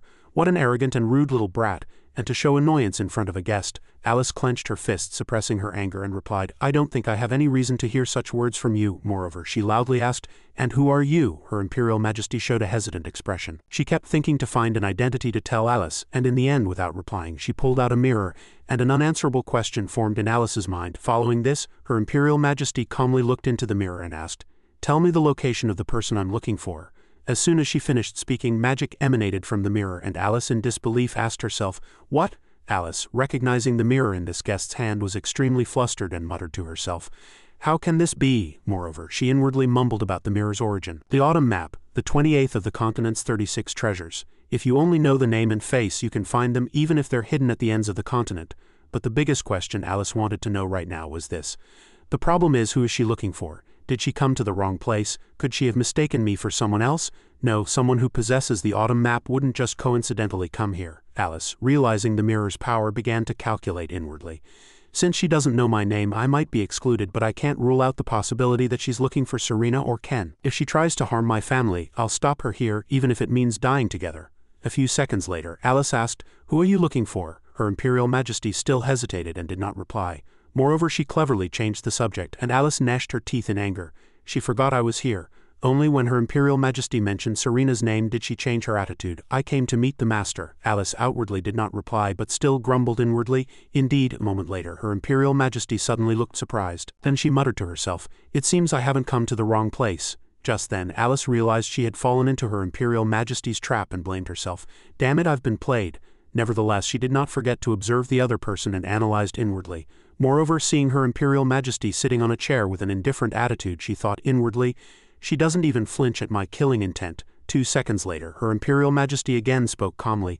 "Earlier I accidentally went into a poor person's house with a broken leg, which was quite bothersome." Having said this much, she said in a hesitant, low voice, "Why does Mr. Label wander around so much? He truly likes helping others." So, as she hadn't revealed her identity, Alice continued to ask, "Who are you? Why do you want to meet Label?" Her Imperial Majesty still tried to evade her question and replied, "What a truly bothersome little brat." And the next reply completely plunged Alice into a pit of despair. Does an older sister need a reason to look for her younger sister? In the end, she stared directly at Her Imperial Majesty and shouted loudly, "What did you say?" The red-haired girl took a sip of tea and immediately after, looking at the teacup in her hand, said, "Is this herbal tea? It's not bad for cheap stuff." Alice ignored her extravagant words and quietly pulled a chair to sit opposite her. The red-haired girl said, "Since I've had my tea, now I should hear your story." The red-haired girl replied, "I only had one sip," but she put the teacup on the table and agreed to Alice's request. All right, so what story do you want to hear?" Alice replied. "Start with the story of you being Serena's older sister." Hearing those words, the red-haired girl began her story. "As far as I know, Sr. Label is an only child." Serena had never spoken of an older sister either. She continued, "So I don't believe you are her older sister. The two don't even look alike. To be honest, I'm not Mr. Label's biological sister. My older sister." The two shared a passionate and heated night in the bedroom together, and the two, finding their hearts aligned, became sworn sisters after sharing blood. As she spoke, the red-haired girl inwardly recalled images of her and Serena exchanging affection. She seemed very calm, as if it were an everyday occurrence. Alice, on the other hand, was so surprised that she was flustered. What, a hot and passionate night, shared blood? What did I just hear? But Alice regained her composure and continued to ask, "Serena has never once said she has an older sister." The red-haired girl replied, "Of course not. What would happen if rumors spread that a strong person has a weak sworn sister? Serena isn't so foolish as to not know what would happen." Alice replied, "You're right." Then she muttered to herself, "Serena is a sword saint, so she must have many enemies." By the warm brazier, the red-haired girl continued, "Actually, I find it even harder to believe that you and Mr. Label are family." Alice replied, "Is there a problem with that?" "No, on the contrary, I'm very grateful." Hearing this, Alice was extremely flustered and asked again, "Grateful?" The red-haired girl, holding her teacup, raised her head to look at the ceiling and continued her story. "When I first met Ms. Label, she was like a sharp sword." Recalling that time, Serena was kneeling before the red-haired girl in a large room. She continued to speak. "So sharp and cold it was as if she would harm herself. She was always a dangerous and uneasy sword. Back in reality, she seemed engrossed in her own story. She had to revive her family, do the right thing, become stronger. Ms. Label tormented herself with many duties." Alice sat opposite, silently thinking, "Yes, I understand that feeling too." like when I established the Rose Kingdom for the demon race and had to continue endless battles. Serena must have gone through many hardships to revive her family. While Alice thought in silence, the red-haired girl continued her story. And now someone has appeared to lighten Ms. Label's burden, she continued with a smile, so how could I not be grateful? But hearing her story, Alice merely remained silent. She thought inwardly, I really have nothing to say. If she worries about Serena so much, she might truly be her older sister. Mid-story, the red-haired girl suddenly turned and asked, by the way, when is Mr. Label coming back? It's so late and he's still not back. Alice replied, not yet. Then the red-haired girl closed her eyes and said, oh dear, it can't be helped. I'll sleep here tonight. Hearing this, Alice was startled. What? The red-haired girl quietly demanded, I can't sleep in a place without a bed, but for Mr. Label's sake I'll overlook it. So prepare my bed now. As soon as she finished speaking, Alice stood up abruptly, expressing unexpected opposition. She continued, as soon as I arrived in Rubicel I searched diligently for Mr. Label so I couldn't find a place to sleep, but seeing Alice's attitude she asked unpleasantly, are you trying to kick me out in the middle of the night, cold brat? Alice remained silent without a word. She thought inwardly, that's right, I can't kick out someone who claims to be my older sister, but damn it. She made conditions, asking for at least 2 blankets, because she can't sleep if she's cold. Alice was slightly annoyed inwardly because she asked for too much. Alice's thoughts were like this, should I just kick her out? It was foolish of me to sympathize with her. It was already dark and the crescent moon had risen. Ken and the others arrived at the attending physician's mansion. The spacious courtyard and fountain revealed a magnificent sight. Serena stood behind him carrying a brown bag. It seemed there was some kind of transaction. Ken thought inwardly, money, I will earn a lot of money. But Serena from behind didn't feel much interest. She looked up at the mansion, her eyes sparkling as she recalled her childhood. This place, but before she could think further, the servant asked, is there a problem? But she pulled up her hood and replied coldly, nothing. Inside, the mansion was as grand as the outside, equipped with all amenities. After escorting the two to a room, the servant politely said, I apologize, but would you please wait a moment? I will bring the butler shortly. Ken replied, understood. Then he muttered to himself, I didn't expect the servant to let me meet the master. While waiting for the butler, Ken sat without saying anything. Serena was the same. She thought inwardly, indeed his place is. Then she recalled a childhood memory. A blonde boy shouted, young lady Serena. Suddenly footsteps were heard. Ken crossed his arms, looked towards the door and thought, finally he's here. Suddenly butler Ji-eun forcefully opened the door and shouted, are you the pharmacists who can treat our master? Ken and Serena were helpless and she covered her ears, expressing her displeasure. My ears, what kind of voice is that? Ken looked at the butler's attitude and thought, this won't be easy. Seeing his attitude, Ken, who had previously worked as a butler, knew he was a butler with a strict and hasty personality. He will surely make us go through all sorts of procedures. And only after verifying our identities will he let us meet the master. By then, the master would be dying. And since we have false identities, how can we verify them? First, I need to control the situation. Thinking that, he loudly asserted that his skills were the best. But the old butler, with a suspicious expression, loudly asked, what do you mean by that? These words left Ken helpless and exhausted. But the old butler did not stop and continued to speak loudly, how dare you be impertinent towards the Chev family? Are you trying to deceive me? Ken, on the other hand, maintained a very calm demeanor. Why do you keep shouting? What did I do and what's so great about the Chev family? But on second thought he was startled. Wait, did he just say Chev family? Then he was immediately flustered. Good heavens, the patient I have to treat is the head of the Chev family. Damn it, I should have found out who the patient was first. What kind of mistake did I make? His outward appearance was very calm, but his inner thoughts were the exact opposite. Serena, sitting next to him, also spoke. That is not what we meant. We cannot be sure as we have not yet examined the patient. But the old butler continued to speak loudly. What I heard was not that. You are just making useless excuses. If you intend to sell suspicious medicine, get out now. But Ken replied very softly, truly rude. Then the old butler, extremely angry, retorted, what did you say? Ken continued, the Chev family is famous, but I didn't expect them to treat guests like this. These words made him so angry that he couldn't do anything. You too. He crossed his arms with a satisfied expression. How about that? Does it sting? If it stings, I'll kick you out. I don't want to save that patriarch anyway. But then Serena suddenly stood up and said, calm down. Ken didn't know why, so he inwardly asked, why is that kid interfering? Butler Ji-eun was also surprised. What? How do you know my name? As Serena took off her hat, Ken felt something was wrong. No way, and familiar face wouldn't be revealed when Serena takes off her hat, would it? Long time no see. Ken was surprised by those words. This kid was a friend of the Chev family. Butler Ji-eun was very flustered upon seeing her. Lady Label. Ken was very indignant and thought inwardly, damn it, if I had known I would have brought this kid instead of that guy. Ji-eun looked around and said, but lady, now is not the time. I must report to the young master soon. Serena replied, there's no need for that. Serena told the butler her request. I apologize, but I'd like to keep this matter a secret. Understood. Ji-eun just replied. What? How could I go against your wishes, lady? And she politely extended her hand to Ken and said, could you allow me to introduce this person to the patriarch? Ji-eun heard that and asked again, this person you mean? Serena continued, this person is someone I specially brought to treat the patriarch. Since the lady had spoken, he as a butler could not go against it.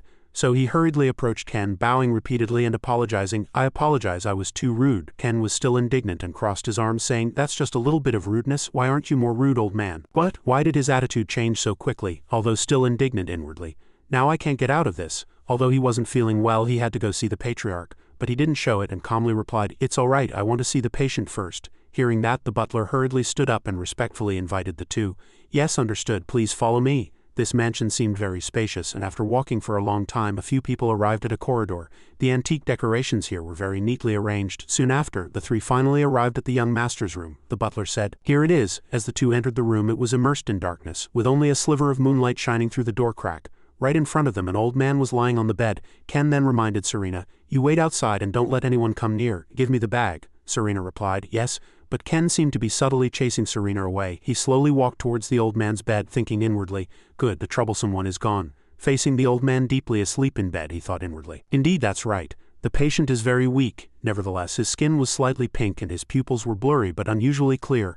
These were all symptoms of the god of sleep's fragrance. After diagnosing the illness, Ken immediately took out 2 solution bottles from his bag. That antidote had to be compounded with 12 herbs, and he began compounding it there. The most important thing was to mix and regulate it properly. If one didn't know the exact mixing method, one would never be able to create it. Very quickly, the medicine compounded by Ken was finished. He slowly fed the medicine to the old man.